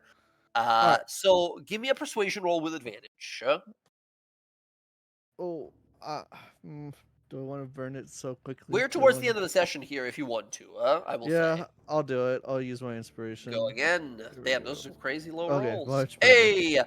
Okay. It takes some negotiating. Like, you talk to them, like, can I please go in? They're like, we'll let you know soon. 3 weeks later, they're like, yes, you Oh, can go in. holy You're like, crap. my God, elves, come on. You are able to go to the Fey Grove and reach to that fountain pool. While she's unable to sort of pull you through and let you sort of spend some time with her like you did last time, she does inquire of you. Arethusa asks you, there you are, beautiful. Tell me, what do you need of me? Hi, my love. I was just thinking, and basically, I think in the future I'd like to somehow bridge my home and the Feywild so we could be together. And I wanted to ask you about that, and see if there's a way to do that. Potentially, I think something that may help that is if you were more powerful, and if there was something I can do to help you grow your power. But I wanted to talk to you about that. That is awfully cute of you. Thank you. Thank you for looking out for me, and I would want nothing more but to spend more time in such an incredibly fun and loving company. Yep. I think there could be something we could do, but, well, not from my side of things, at least. Your home, you said. It has rivers? Lakes, perhaps? Yes, of course. Here. She reaches through this portal, this barrier, this watery mirror you're looking into, and holds in her hand what looks to be like a marble-sized. It looks like a tear, sort of. It looks sort of like a watery drop, but the top of it is sort of shaped like up and sideways, almost like an end of a crescent moon. Right?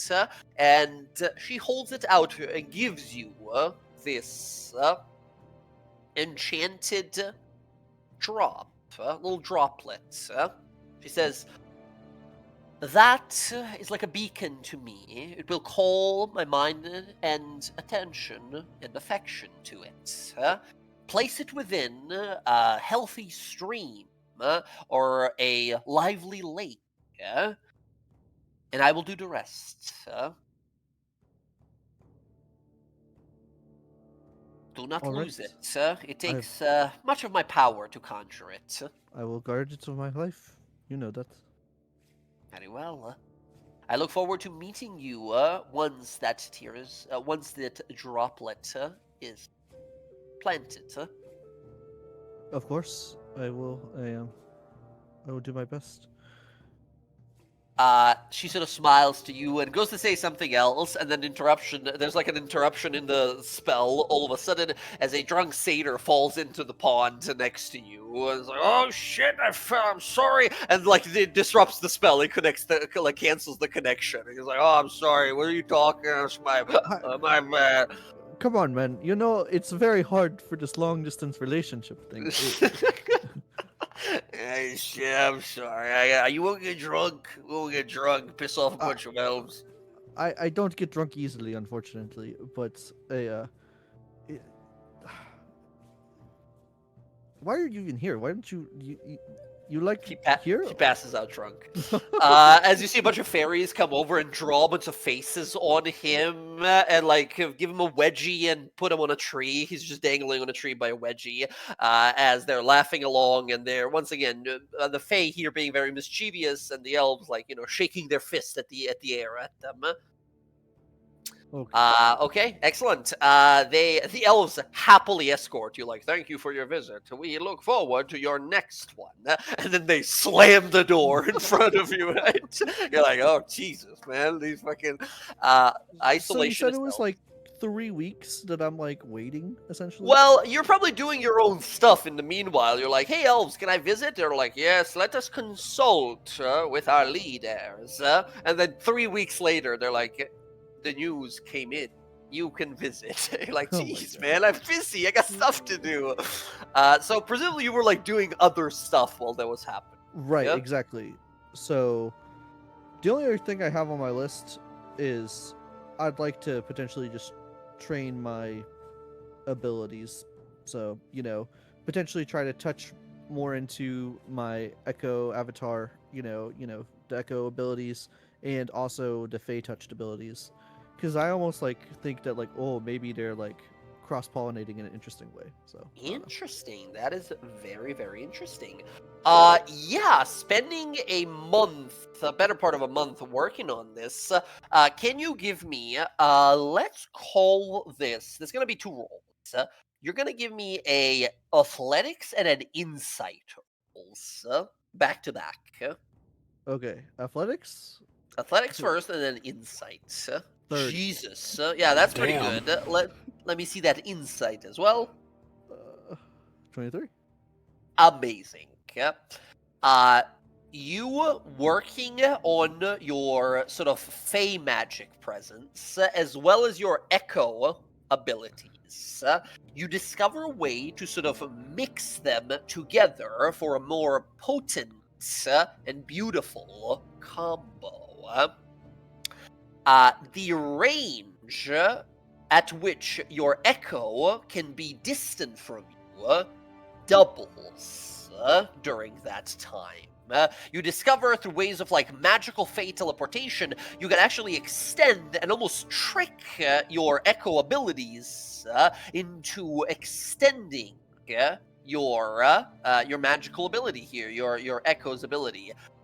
Whenever you manifest your Echo, it can now move at double the speed, and the distance before it like automatically disappears is also doubled. So, oh, wait. So it can go up to 60 feet, and you said its It can- movement speed is also increased? Its movement speed is also doubled. Yes, Holy. it can Wow, move okay. much faster and teleport you to locations much easier now. Wow. Okay. I'll Okay. edit that in your manifest Echo ability in your character sheet real fast. Perfect. Thank you.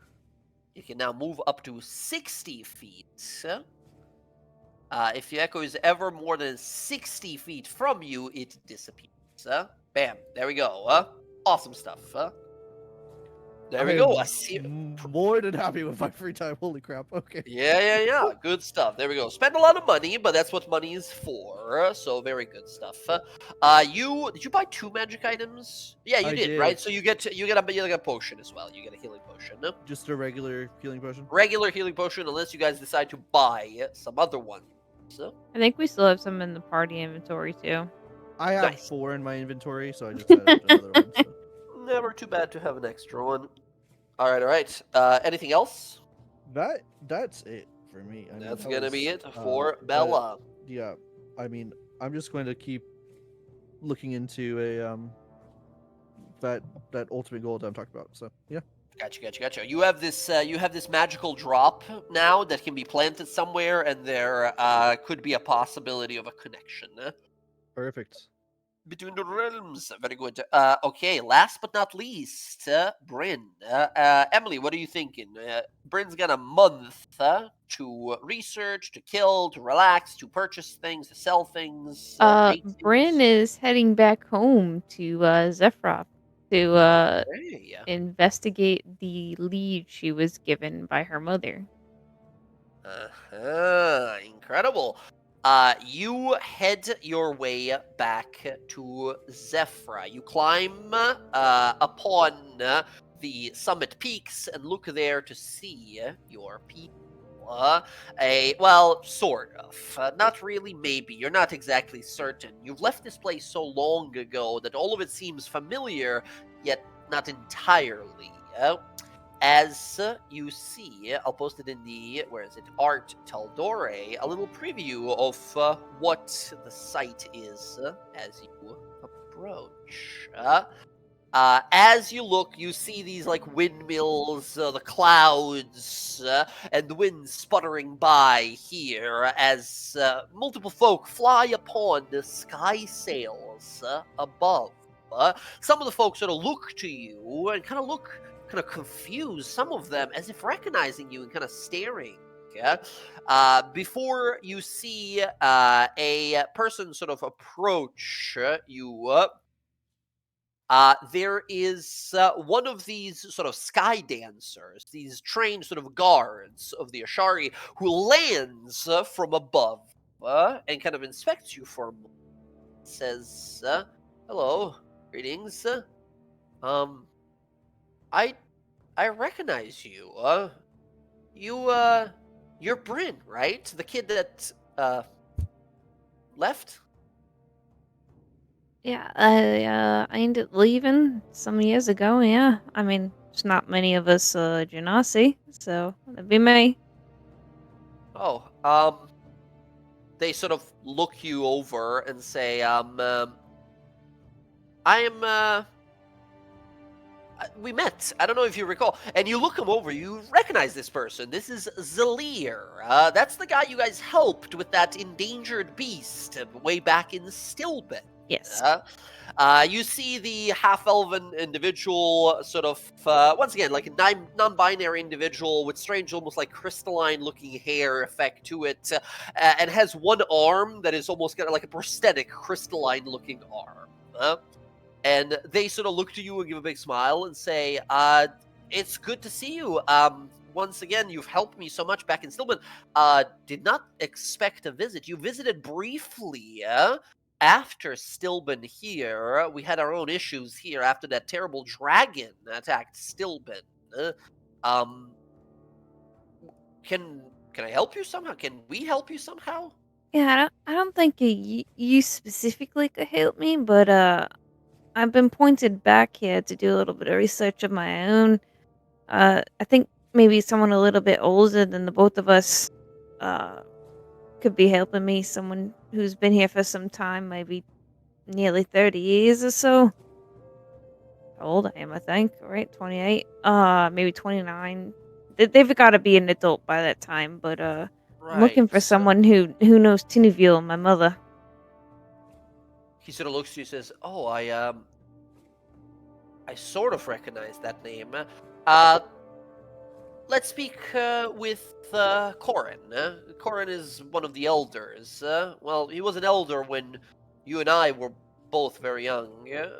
He's, by the way, he's like slightly younger than you, like by a little bit. Mhm. He says, come this way, and he leads you upstairs to one of these massive sort of homes. Not like a big villa or something, just like a slightly larger home than most others. As you see, exiting is a half-elven man, older, pretty old for a half-elf. He's in like probably like, I don't know, 180s, 200s maybe. He's pretty old. And he sort of looks you over. He's got sort of long, kind of, at this point, graying, kind of brown hair. He's got sort of like goldenish brown eyes and a bit of a tired look to him as he kind of approaches and looks at you and says, "Greetings, child of the wind. My name is Corin of Zephyra. I remember you. You are Tinuviel's child. The one who was the one who followed the path of the wind away from here. Return to us now. How can we be of help?" Yeah, I've been, I guess, following the path of wind, and my mother pointed me back here. I've been looking for a little bit more about my father, but she wouldn't reveal it to me. She told me to come back here. They sort of kind of inspect you for some time, kind of listening to what you're saying, and say, I see. Are you looking for answers, or are you perhaps seeking to find out where you come from? Was a little bit of both. Answers to who, where he is, and if I can find him, I guess, if he's alive. I see. Well, I can answer some of those for you. How happy you will be with those answers, I cannot promise. Well, the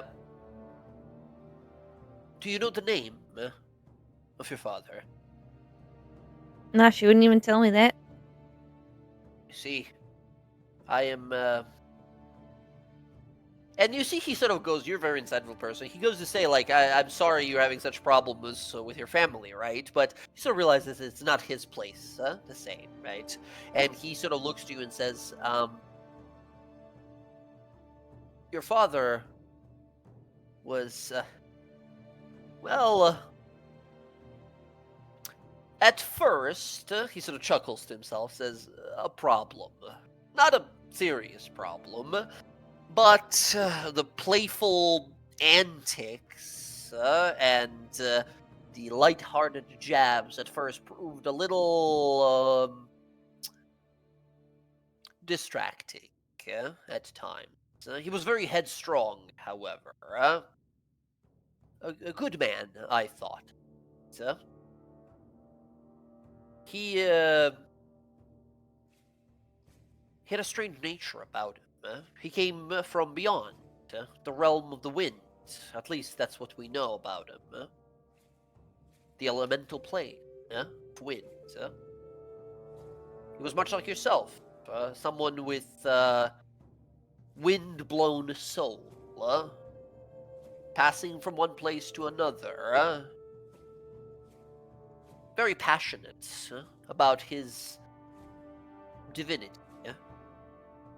Me and him never spoke much, but I believed him to be a follower of Cord. You know of him, the god of strength, of physical achievement, of might. The one god who believes that strength should be used not to crush others underfoot, but instead to use it as a shield to those who cannot defend themselves. Yeah, I've heard of Coda before. He was helpful. His name was Yolnir. He we never really learned why. Well, I never really learned, at least, why he or how he stumbled his way here. But I don't believe he was fully intended to be here, and at least that's the feeling that I've got. It didn't matter. He helped to the many of our community here. He was a valiant soul, a kind soul, I'd think, if not a little playful at times. Him and Tenuvial found each other quickly. They, well, Tenuvial, she is an elf, a full elf from Singorn. She was one of their envoys that spent a lot of her time here with us. But I don't know if you're aware, she is no longer here. Yeah, I met it She, in Singorn. I see. See. Well, your mother and father split some time ago. We never pried too deeply into their relationship. One day, he, however, just left back through the portal. back to the plane of air. Is he like a genius, something like that? Uh, I'm not entirely certain, to be perfectly honest. We knew at least that he was blessed with the whimsical power of wind itself. And he sort of looks you up and down and says, much like you see. Yeah. What kind of a person he was? A jinn? A genasi, maybe? Yeah. I can't promise to know, child. I know that he has moved on through, and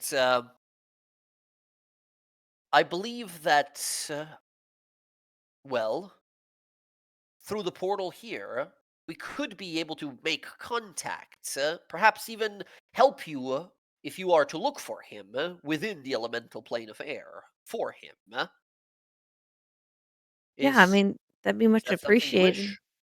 Yeah, yeah, definitely. And any contact I can get with him, because according to my mom, he's just up and vanished. And from what you're describing, doesn't sound exactly right.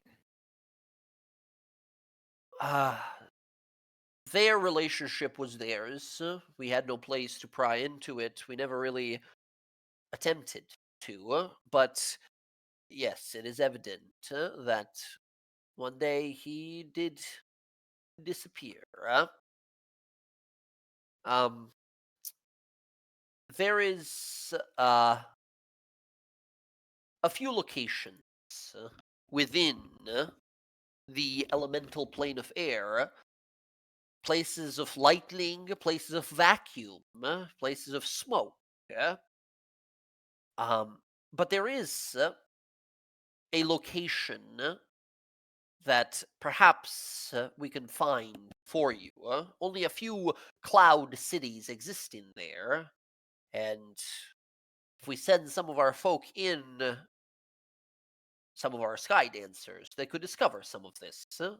It'll take us some time, but you see, we are guardians of the elemental rift here.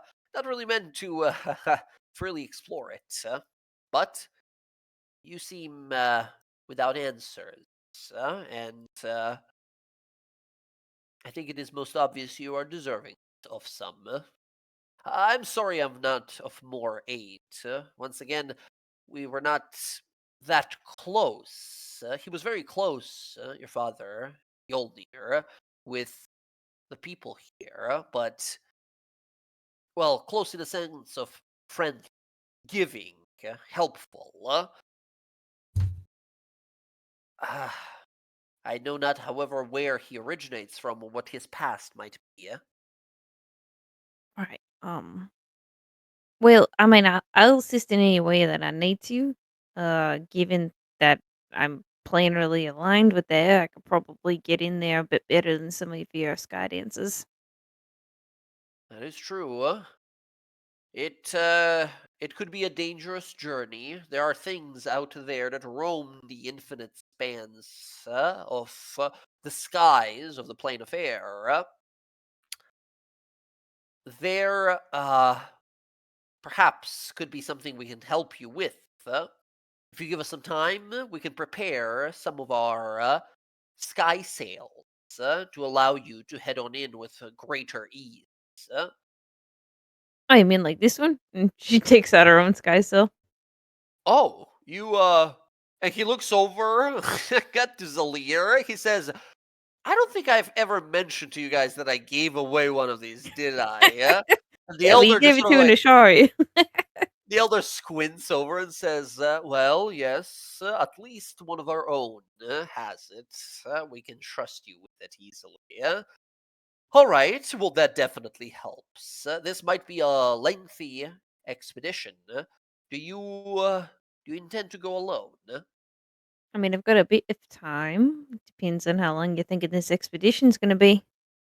Uh, a few days or weeks, maybe.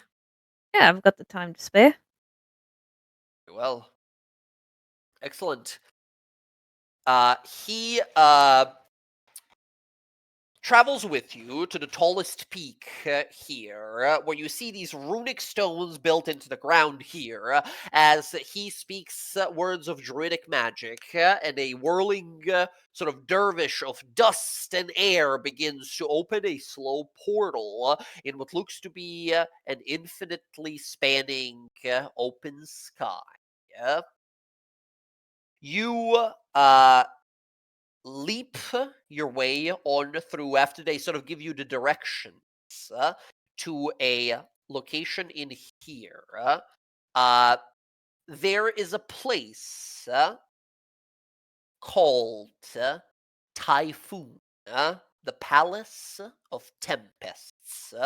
That is where they direct you to, saying that is where most of the creatures, the intelligent creatures of the elemental plane of air, find themselves. This is how it's spelled. Funny enough, it's of course it's a fantasy name, so it's slightly not what you're thinking of. But yes, they give you directions to this place called Typhoon, the Palace of Tempests. You fly. You fly what feels like a few days. Time is a little weird in this space here, but a lot of it, you're just spending your time soaring through infinite skies, floating on through, and clouds larger than islands that you maneuver around. Often you feel lightning and storm gather around. There's no sun in this place, nor is there a sea below or land anywhere. As you travel along, eventually you see a vast citadel built upon clouds. You approach slowly as you see two creatures begin to approach you as they sort of fly from above. You see these sort of like similarly appearance, like a bluish kind of tint to them, with whirling sort of clouds for hair, and their legs are sort of like these whirling tornadoes of wind. As two of these like armored jinn approach you, they speak to you in the Oran elemental language and say, "Halt there, wind traveler. Who goes to the great citadel of tempests?" Uh, Bryn?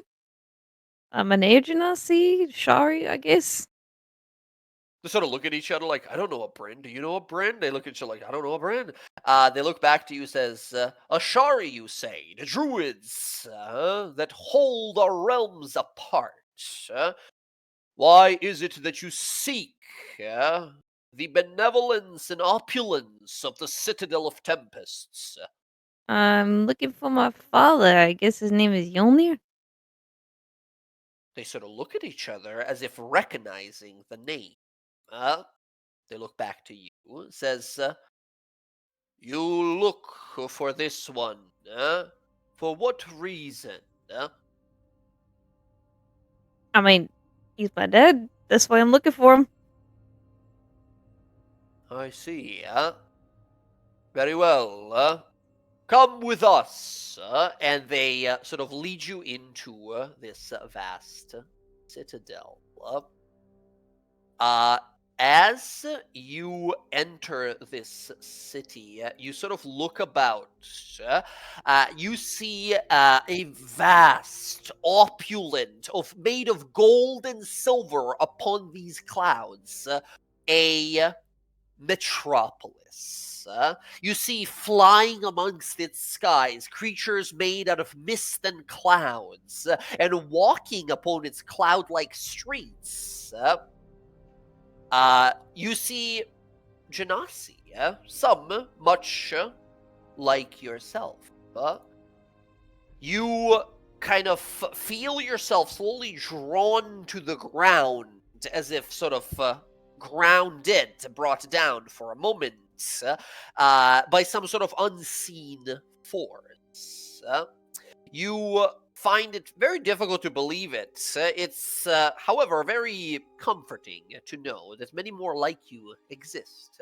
You see plenty of Genasia here, as well as these Jinn creatures made of elemental air.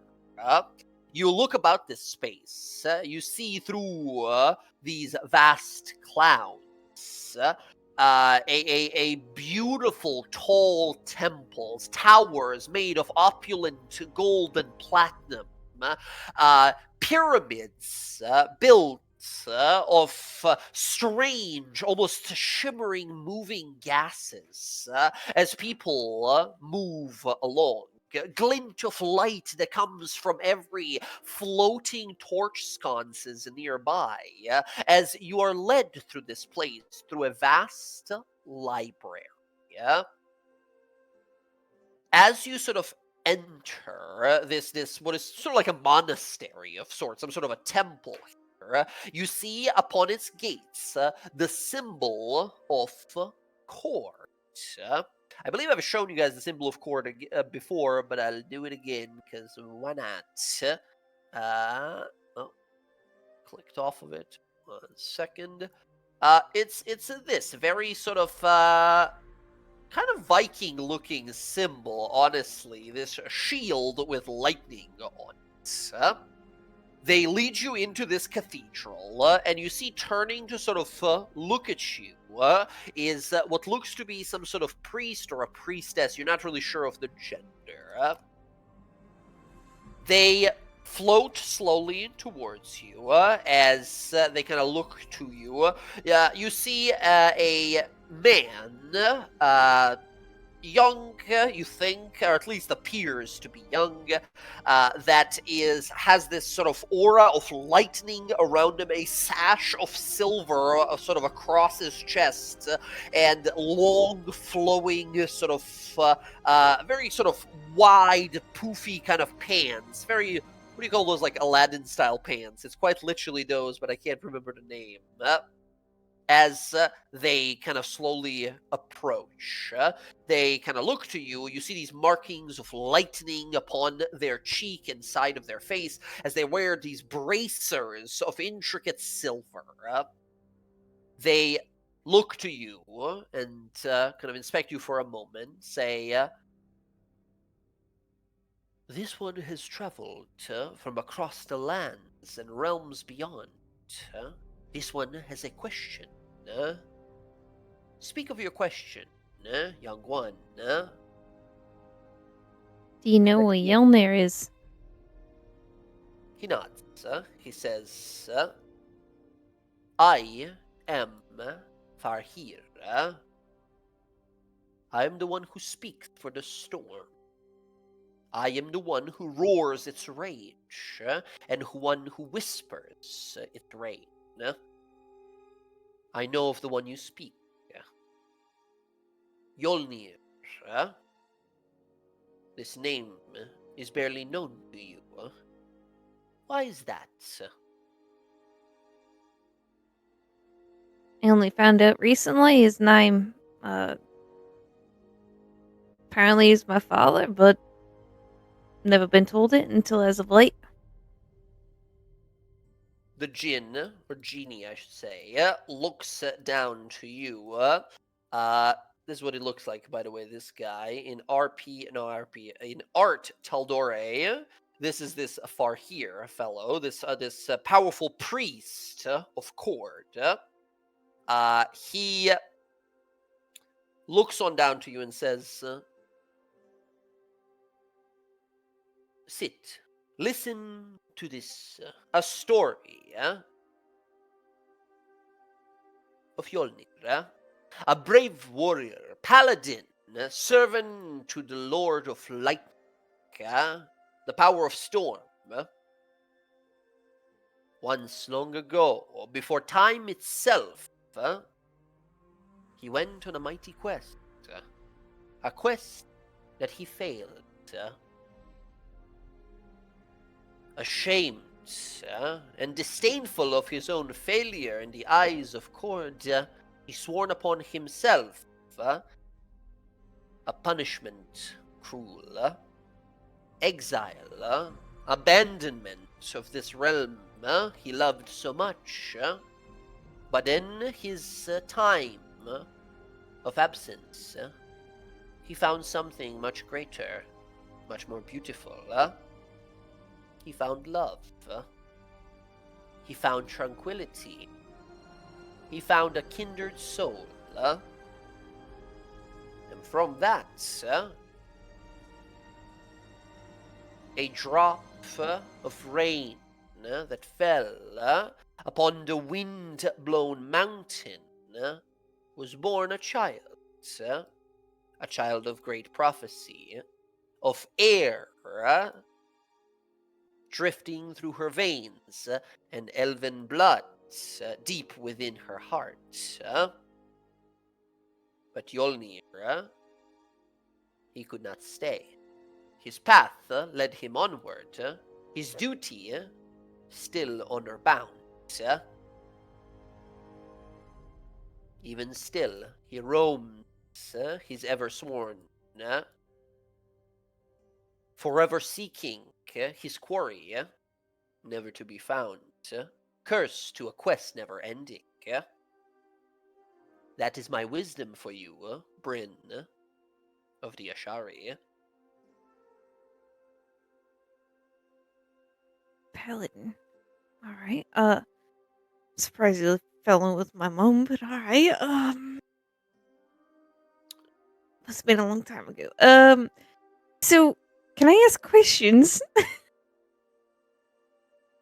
He sort of looks around, the other Jinn look at him like, is that allowed? Because she asked questions? And he's like, this is not usually how we do it. Very unorthodox. But most of you, as intricate and unique as you are, creatures of the prime material plane, you are very unorthodox.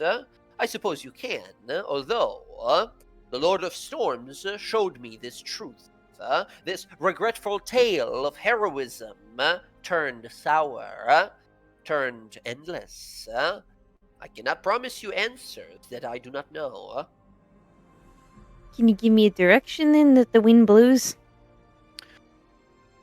Well, the last I saw within the stormy clouds, within the thunder above, as the lightning splits the heavens. The last I saw of Yolnir the brave, the duty-bound, was down towards the end of it all, down where the grass rots and water turns to acid, down where every breath turns to a gasp, down where blood boils and turns to venom.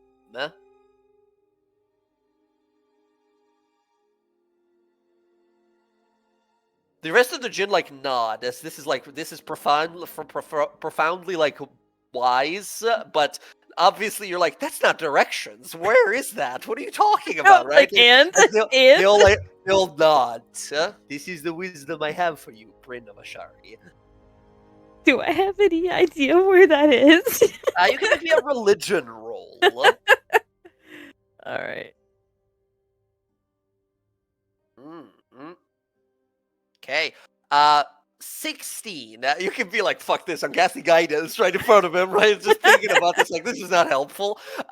You cast your guidance, you think on it for some time. Two places that come to mind. The 9 hells, where everything turns rotten and sour, and the abyss, the demonic birthplace of corruption of the universe.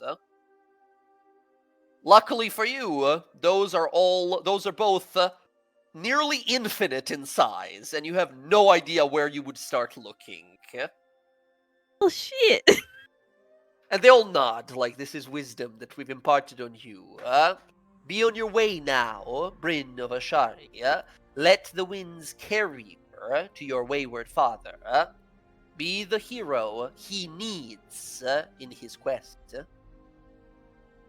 Bryn is just like... what the fuck? Where am I supposed to go? Well, he goes, 7... go now, and he envelops you in a tornado, and it carries you out of the temple, and it the door closes behind. And the two Jinn that sort of walk out with you and says, that guy, so wise. The words he speaks, I just cannot believe him.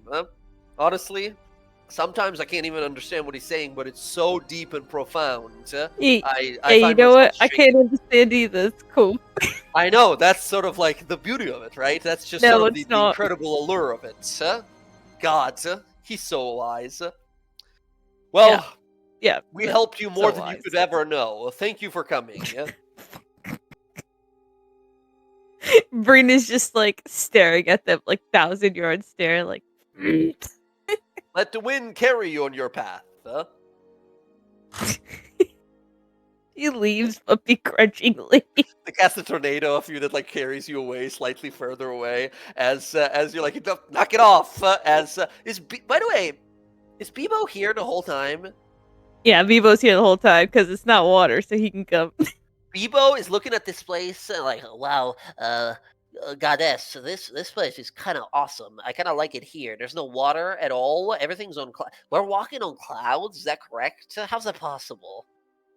Yeah, I mean, I could control the water, but I'm up there, so don't cross me, Bevo. Holy, my God! Can you do all of the elements?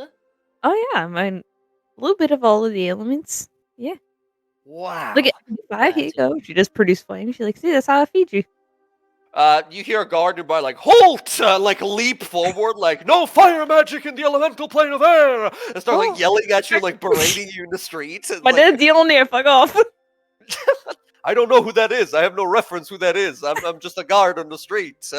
As they look at Bebo like, is this your friend or your pet or what is this thing? He's my familiar. Well, keep him close to you unless you want him to get familiar with the inside of a jail cell. He didn't do anything. Well, he's made of fire, and fire burns, it consumes air and all that. We don't like that. Yeah, he's fine. He's not doing nothing. He moves on back. Bebo looks back at you and says, yeah, that's what I thought. As the guy, like, walks away. That's right, Bevo. Everyone's Alright, beneath us. What? Oh, because we're, like, up in the air. I get that. No, I mean, we're the best. That's what I mean, Bevo. Oh, well, you're the best. You're the goddess. I'm just sort of here. I think I'm willingly here. I don't think I'm a hostage of any kind. I'm pretty happy to be out of the fire, to be honest. That's right, Bevo. Remember that.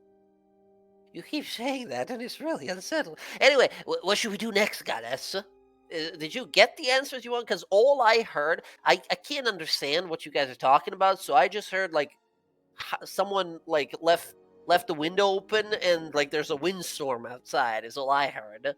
Yeah. Apparently, I've either got to go to the Abyss or the Hills, which neither is a really great place. Goddess, that sucks so bad. That's yeah, the I know it worst thing. totally does. Okay, so I mean, I will follow you wherever, right? I'm your indentured servant. I'm not really sure what our like situation is, but I'll do whatever you say. Yeah, we'll figure that out, people. I guess that'll be our next task to figure out. But Okay. yeah. All right. So where to next? I don't Do know we where have we're more going next questions either. I here, guess or- back. Okay. I don't suppose these guys will have more answers for us. That whole thing that happened, the whole sequence felt like a big prophecy thing, but I understood none of it. You and me both, Bebo, because he said a lot of things and nothing at all at the same time. Like one of those like a fortune tellers kind of, right? Yeah, pretty much. Just like, oh, you are the chosen one, but here's nothing information-wise. You need to go to the darkest place in existence, but I'm not gonna tell you where. That could just be a cave that's like really dark, right? Like that could Right. be anything. Could be a All right, cave. well, Could be anything. I know some people in the fire elemental plane. None of them can get you in a big library, but if you perform some sort of please don't do this, but technically if you sacrifice me in a ritual, you could open some sort of a portal, a minor portal to the fire plane, and maybe look for information there, if that would help. Once again, please don't do that. You know what, Bebo? I like you too much to do that, and it's the fire plane versus the airplane, and versus Hells, I guess, and the Abyss. Well, it might trick and might not be worth it, so I don't think I'm going to do that. So you're stuck with me? You know, there is something that occurred to me. The air elemental plane is opposite to the earth elemental plane, right? The opposite elements don't really like each other. I'm not a big fan of water, and, well, in the earth plane, they're probably not going to like you too much, goddess. But they've been fighting so long, all the elemental planes, that honestly, the most information you're going to learn about a particular elemental plane is by talking to their enemies, the people who have been watching them the whole time.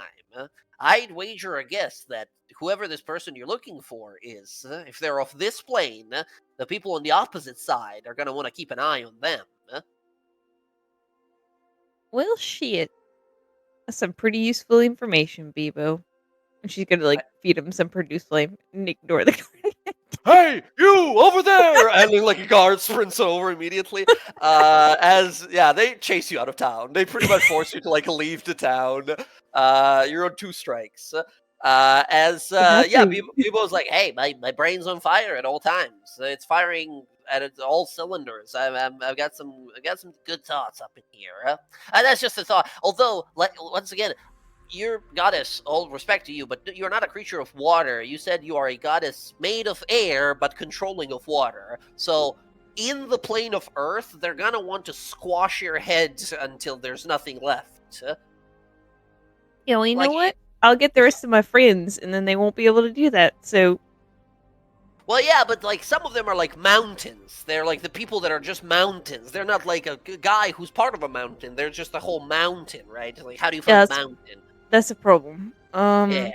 Well, it's just a thought, right? There's I don't know many places, but maybe some place in the Earth realm might have some, information on this person that is of air.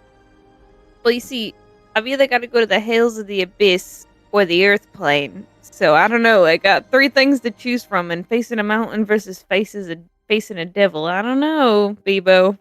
Yeah. I guess. This is one of those rock in a hell place, actually. Ugh. Okay. None of them are good choices, Bebo. None of them. Hey, you're the goddess. You do the thinking. I'm just kind of here as a you're my domo, I think. You are my advisor now, Bebo. Okay, that's better than an upgrade. Indentured servant. Yeah, for sure. Title. Okay, we're going back to the air hippie place. I mean, I'm sorry, I didn't mean that. The druid place. Yeah, I'm back to the material plane, if that's what you're trying to say. Yes, that place. Yes. All right. You and Bebo travel your way back. Eventually, you exit through the portal in Zephyra. You see meeting again with Corin, the elder here, says, child, you have returned. Have you found the answers you were seeking? Have you learned what became of your father? The Jinn do a lot of talking, but they don't really say a lot. I see. Well, there are creatures that are very elusive. I'm sorry, I shouldn't be telling you this. I'm sure you're very well aware, being a Genasi yourself. I mean, I've never encountered a genie before today, so no. Right. I suppose what I'm trying to say is, you yourself must perhaps sometimes feel that draw of the open wilderness, of the road ahead, a sense of enjoyment of exploration, perhaps? Am I correct? That's why I left in the first place. Exactly. Jinn are much like that, but much more amplified. To them, freedom and discovery are everything. Greatest joys in their lives. That can sometimes make them a little difficult to get a concrete answer out of. If you want direct, unsubtle answers, then you want to talk to an earth elemental. Yeah, that's what I heard, unfortunately. And I think they'd want to kill me if I kind of went there, so... Oh, I don't... Oh, and he, realizes, oh, I see, right. Well, you are, as Zillier has explained, a experienced adventurer. I'm certain that they would think twice when they would encounter your druidic powers.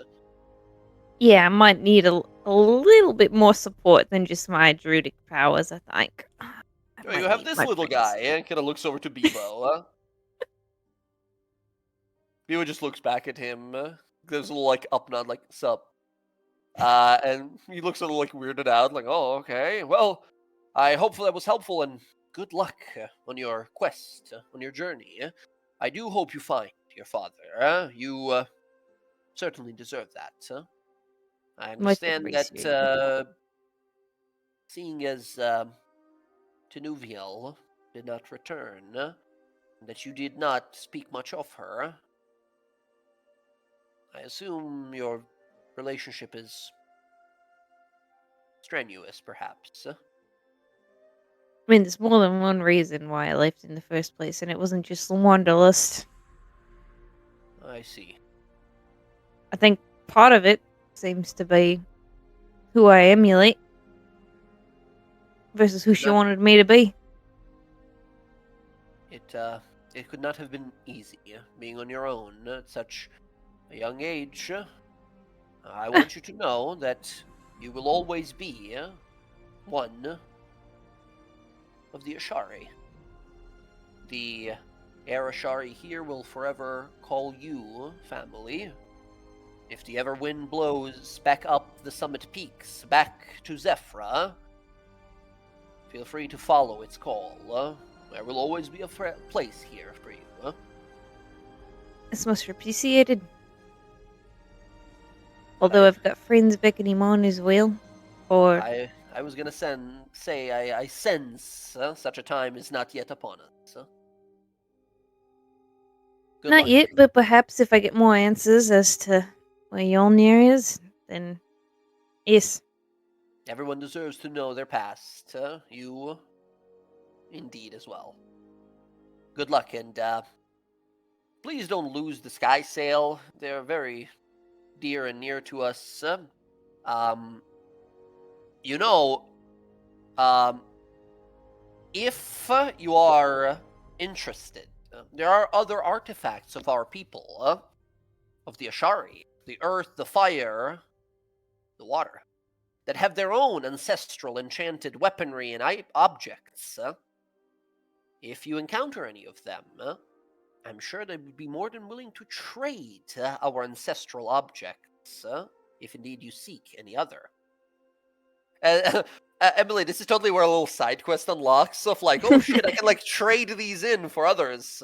And they say like the naval weaponry, the earth boards, and the flame lanterns. Those would all perhaps be useful to your quest. It definitely might. I have been interested in visiting the other Ashari. I just haven't had the chance yet. The only ones on our continent here are the Ashari of Terra, the Earth Ashari. The Well, others are a little more difficult. Unfortunately, the Pyra Ashari were devastated mostly when the Cinder King broke from his prison. And the Vesra, the Water Ashari, they remain submerged and moving throughout Lucidian. yeah, I heard about the fire. Unfortunately, but much of Tal'Dorei was decimated there in that time. So They were the first shield, the guarding, blocking hands of nature that did all they could and softened the blow that followed to the rest of the world. They gave their lives valiantly. indeed. In all Well. case, good luck on your quest, and I wish you all the best. And Thank they you. give you like a polite bow, and they give you the sort of the traditional Ashari set, which I don't know if Bryn would have heard this too much, but they give you the like kaitiake, right? The traditional like saying of like greetings with respect and goodbye. Yeah, I don't think she left when she was pretty young, so like 11 or That's 12. basically what it translates to in Oren, in like the air language, right? Yeah. I mean, she might know it then, yeah. Yeah, you're familiar with it, but you hear it like said here very often in the actual village. All right. From the summit peaks, you glide upon the sky sail, Where to? Anything else you wanted to do for your downtime? This realistically takes probably week and a half, 2 weeks. So for arriving there, traveling to traveling to the city, traveling over to Typhoon, and then traveling back outside. Ooh, do I want to go bother the Earth?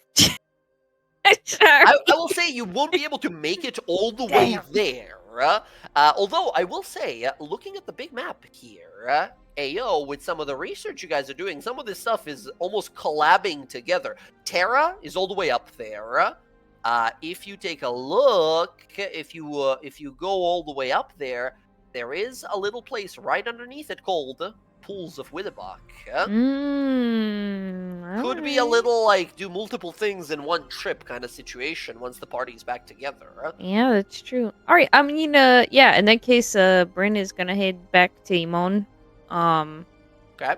Kind of bide her time, I guess. I'll have to take a look Any at the list again. research you wanted to do? Maybe some magic items? It potions you depends wanted on to what Roxy shares because it would be dependent on the research that she's missing. Roxy, are you looking for any extra research here? For example, Bryn has access to the Alabaster Lyceum, another source of information.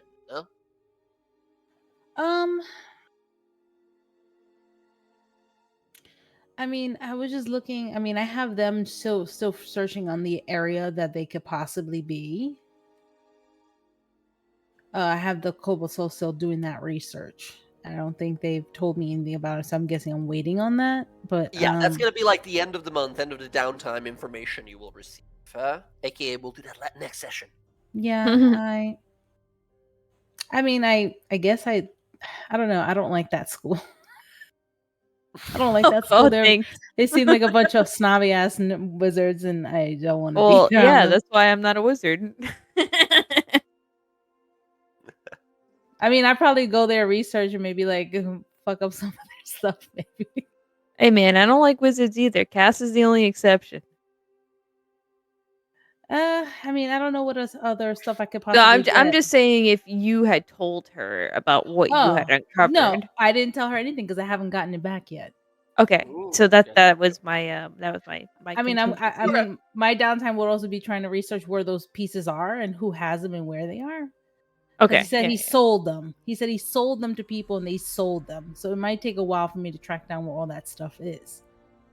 Mhm. Right? Because he gave some to the Red Path, but then the rest he sold off. No. to other players. They. Sorry to clarify.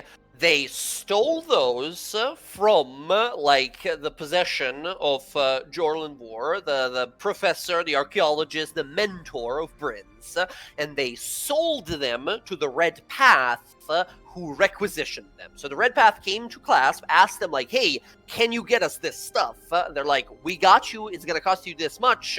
There was a deal. They sold the research and the Ion Stones to the Red Path. Just to clarify, Okay, so they have all of it.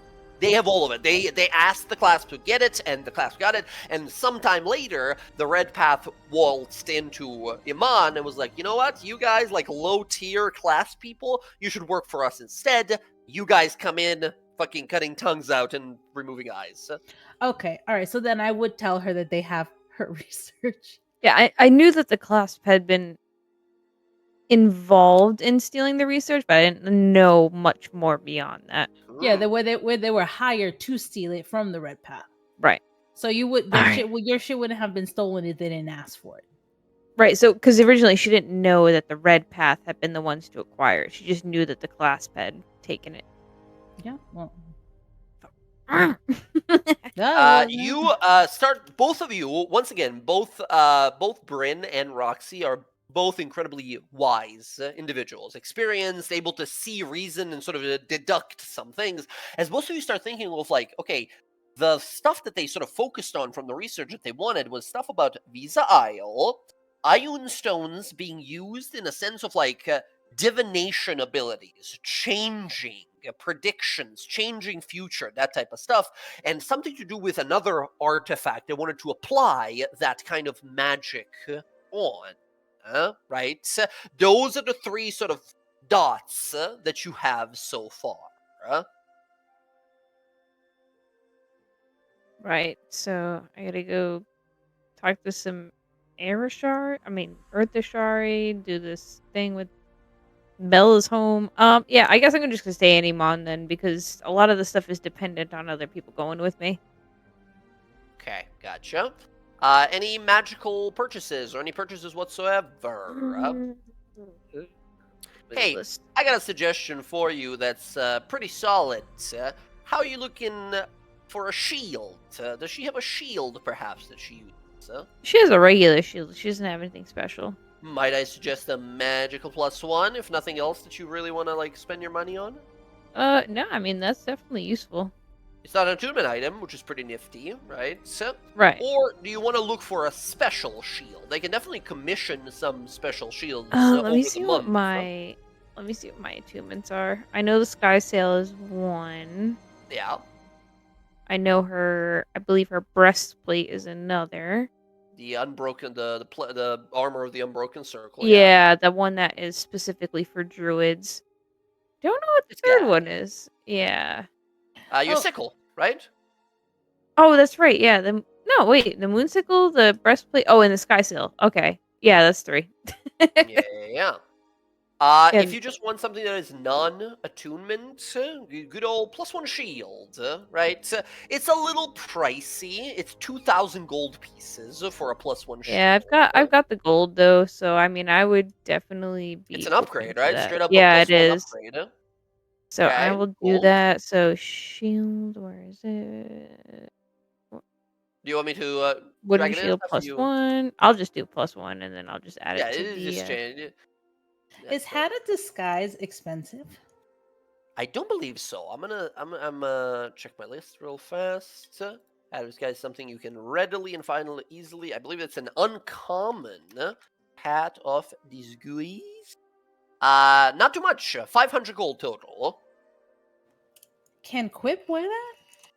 Technically, yes. I will allow Quip to have 1 attunement item. Well, I was gonna say because I want him to be able to Oh. like look fancy in a hat, but I don't want it to like if he turns into like a bat, I want him to be like a little bat with a hat. Bat in a hat. You reminded me. I wanted to make Bebo a familiar. Okay. Yes, this is something that could be performed over time, especially you being a druid and him being like an elemental creature. You, as a druid, I believe, have access to the Find Familiar spell through your not Channel Divinity, what's it called? Through your wild shape, right? Mhm. Right. So, focusing on your druidic ability, this is going to be an attempt. You're going to have to purchase some, like, magical reagents to do it, some, Mhm. like, fire elemental stones and stuff like that. It's going to come up to a total of 100 gold pieces for That's this fine. ritual. And I need you to make a wisdom plus proficiency roll. This is basically like a wisdom save. You're making, that's what like equates to. 16. Happy I'm with that, gonna spend my inspiration just to see if I get better. roll a to see if it's wheel or woe as well. It might be helpful as well. Oh yeah, hold on. For that day. I have that wheel or whoa. Where is it? Oh, it's wheel today. All right. It's wheel. Okay, so I'd suggest why not, right? Just throw it in there. This is downtime, doesn't matter. Oh, a 6. Jesus. Okay, do you want to reroll? This is the very end of the session. No, I I'll won't mention reroll. it. Okay.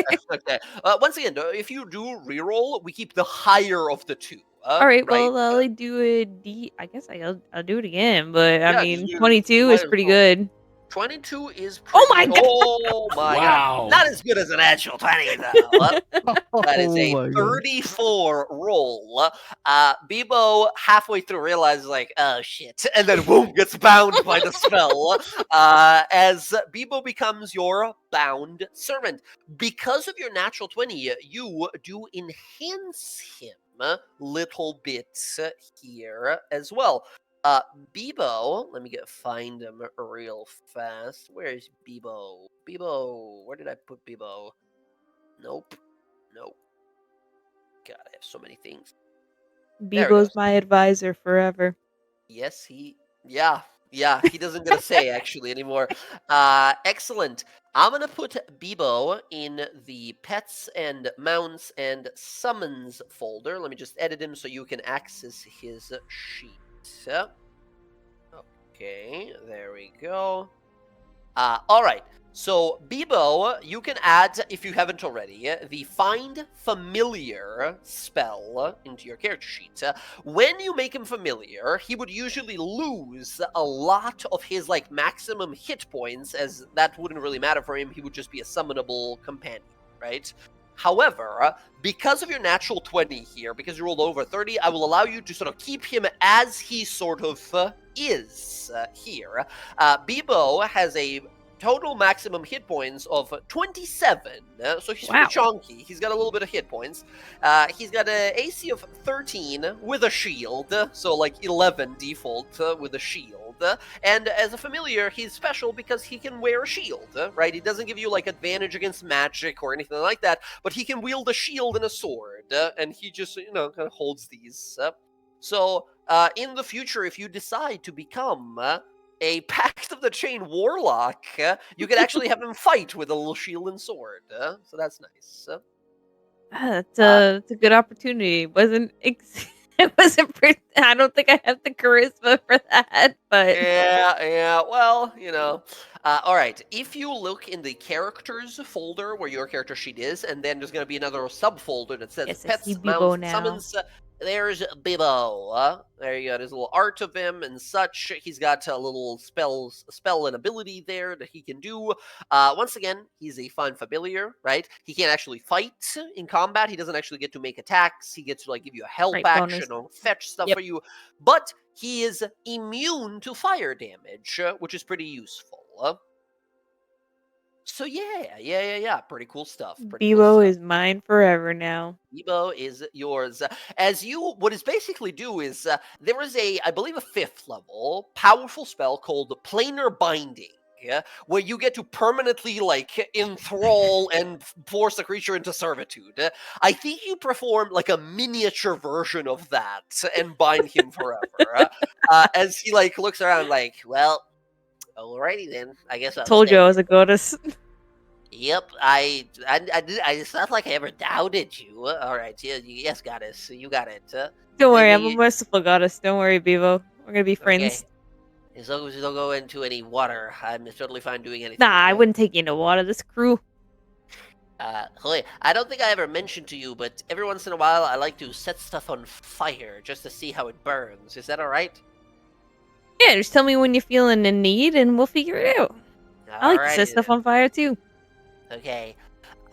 Roxy, you hear Quip go like, he has to stay! He has to stay! No!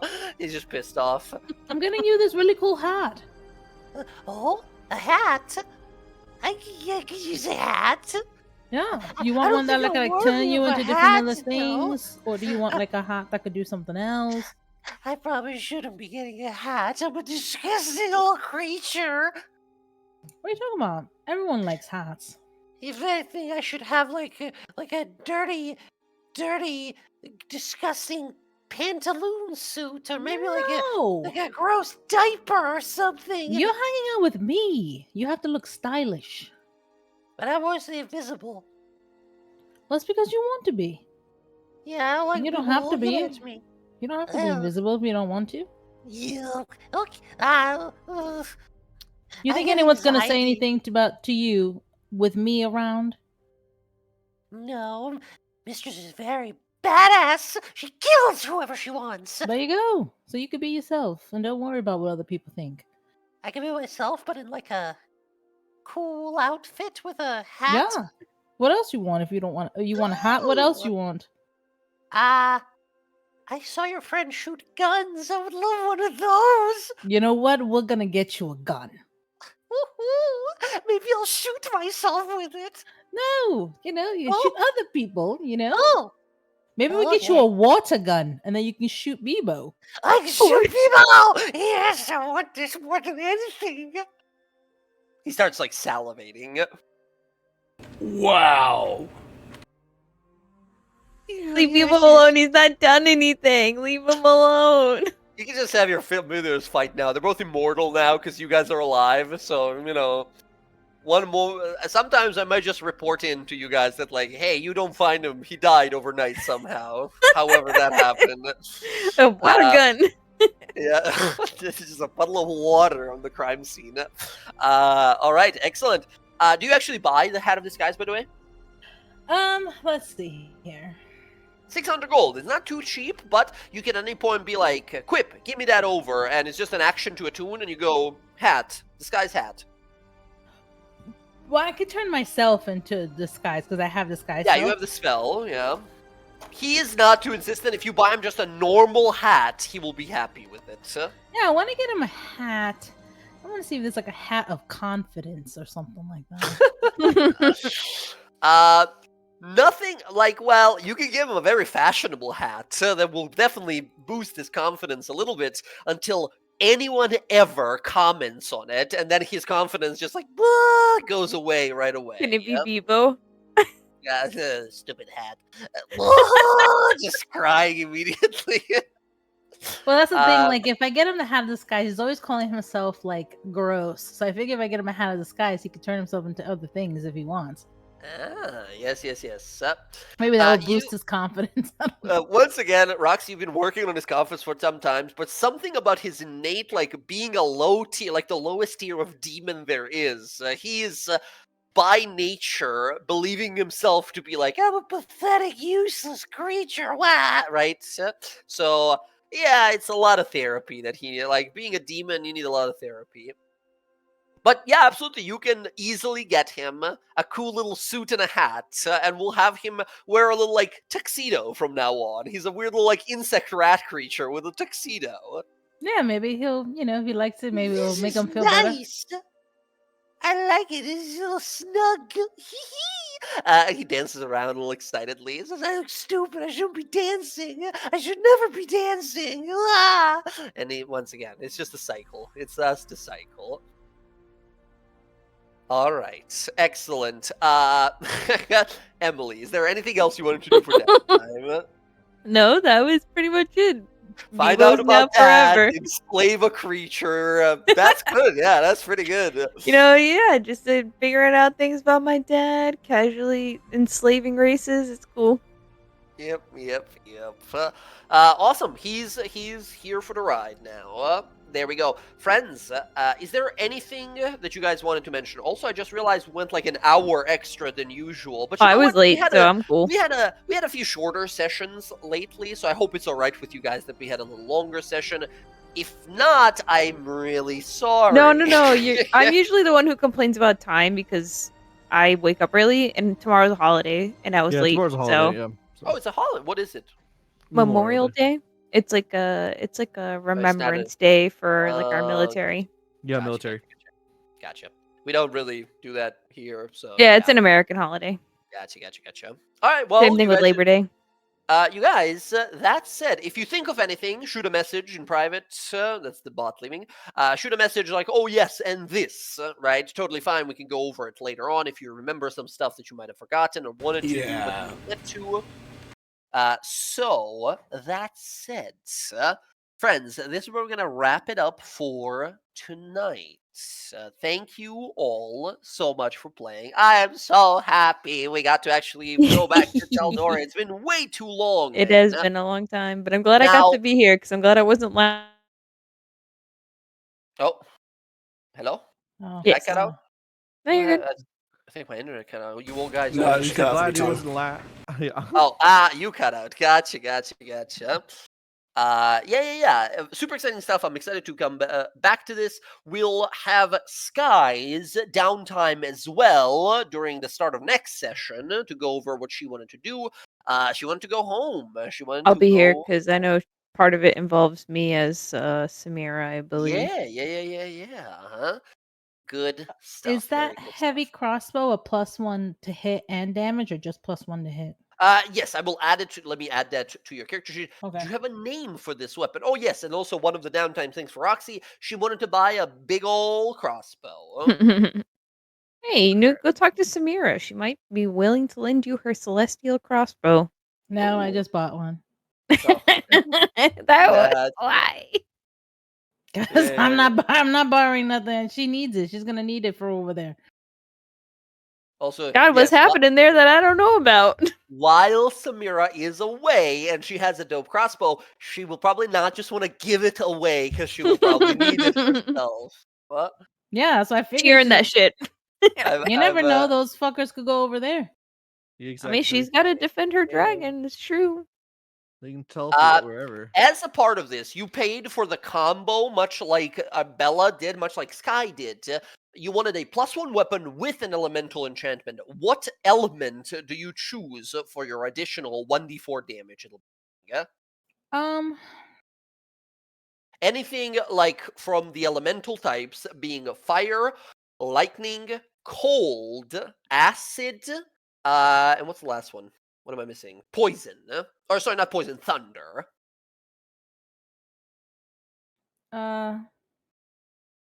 So far we have Bella. Bella, which one did you take? Which elemental enchantment? I believe it is ice damage. Let's say Ice. roll an attack and see what happens. Yeah, I believe it's ice for you, and Sky took light. Cold damage, Yes, yeah. and Sky took lightning. You want to double up on any of these, or you want to go for your own individual unit? Yeah. I don't. I guess I'm trying to think of which one I would want. You said acid. Yeah, it could be acid. That's one of the elemental types. How much for Fire, either? cold, lightning, acid, and what am I missing? One missing. Thunder.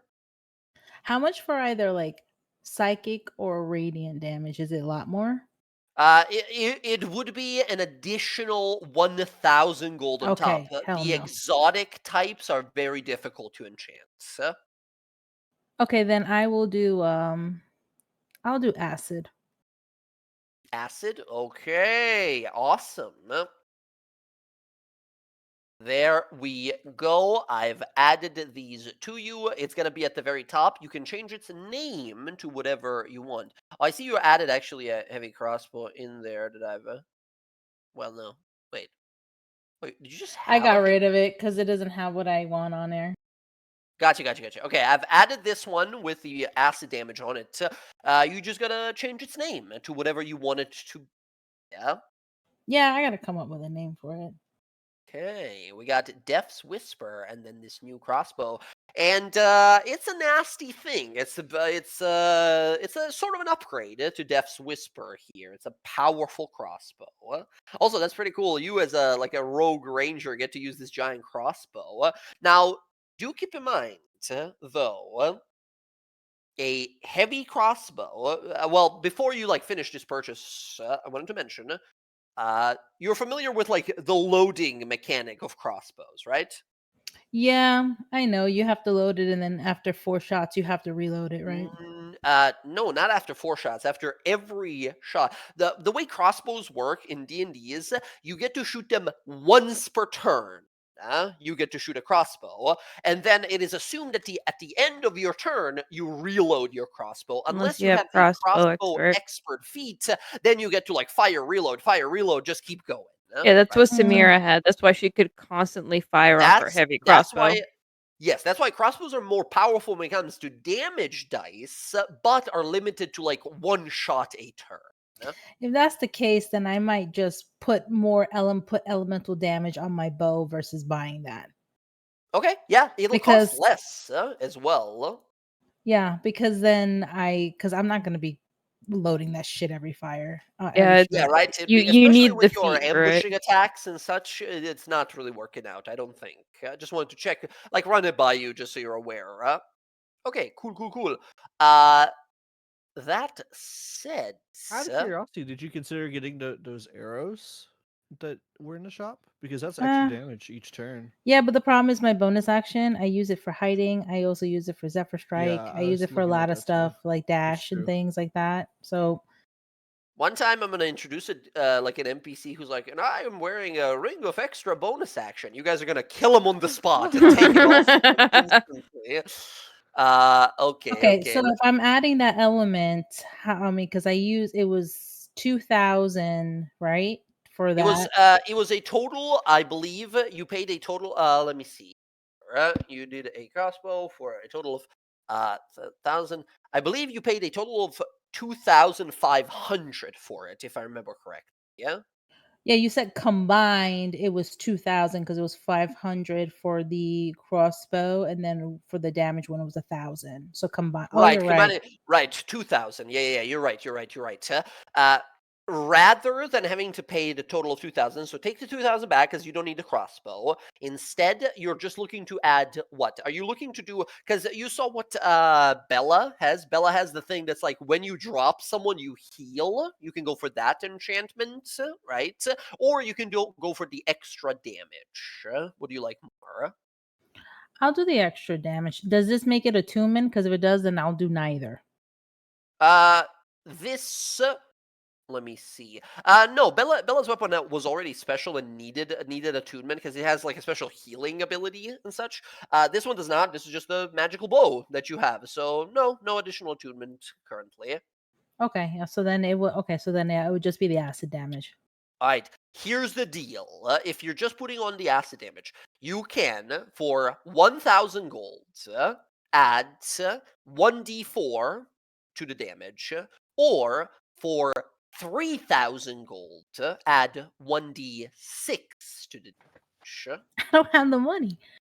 I mean, I'm just mentioning. I don't know if you. I mean, Bella borrowed some money from some friends. If you want to I ask, also have gold too, depending on well, that's whether or Mm, not true. you need it.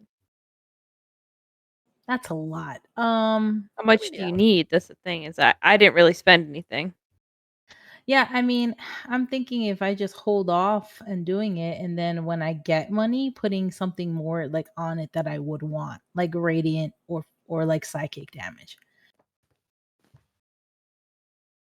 How much do you need? Because I have a lot right now. He said it's what you said it was 3,000. I put 2,000 already. So 1,000 for the D4 and or 3,000 for a D6, or alternatively, well, okay, to line it up, 1,000 for a 1d4, cold, acid, fire, thunder, lightning.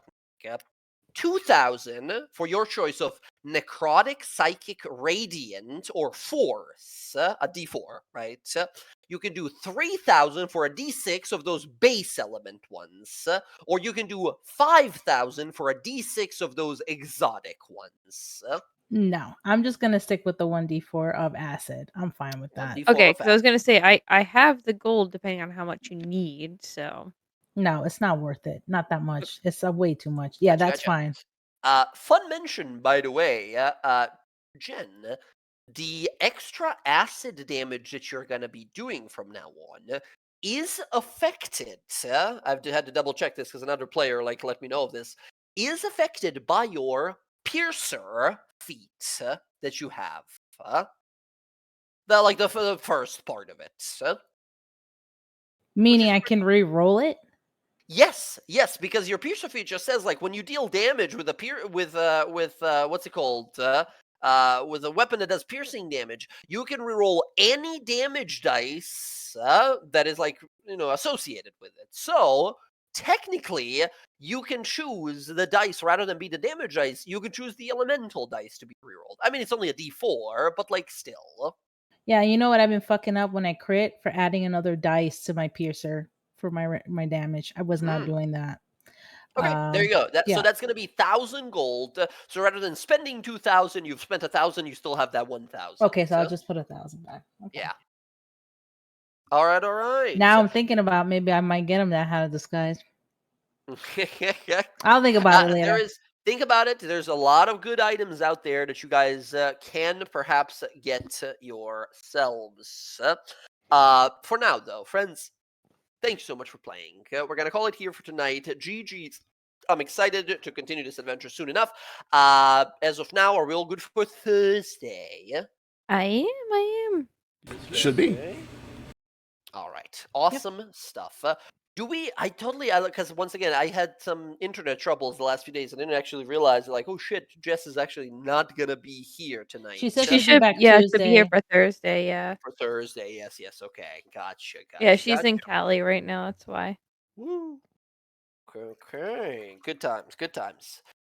Well, everyone, have a great week. Stay safe out there. Take care of yourselves. Take care of your loved ones. And I'm super excited to roll some more dice. We Gotta explore a little bit what's going on in this strange forest that Odo calls home.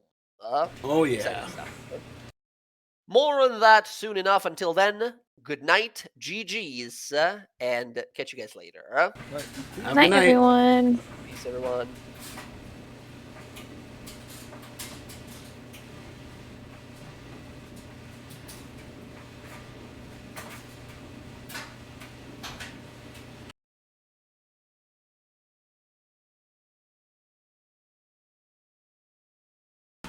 Okay, everyone. Thanks for hanging out. We are going to go ahead and read out real fast. Everyone have a lovely night and hopefully an excellent Monday, Memorial Day, if you're celebrating it. And we'll see you hopefully on Thursday at 4:30. Tomorrow I'll be on Inambris' channel playing Rav for the Black Ops Club Team Impact game. Looking forward to that. Really looking forward to that, actually. Yeah. You all take it easy.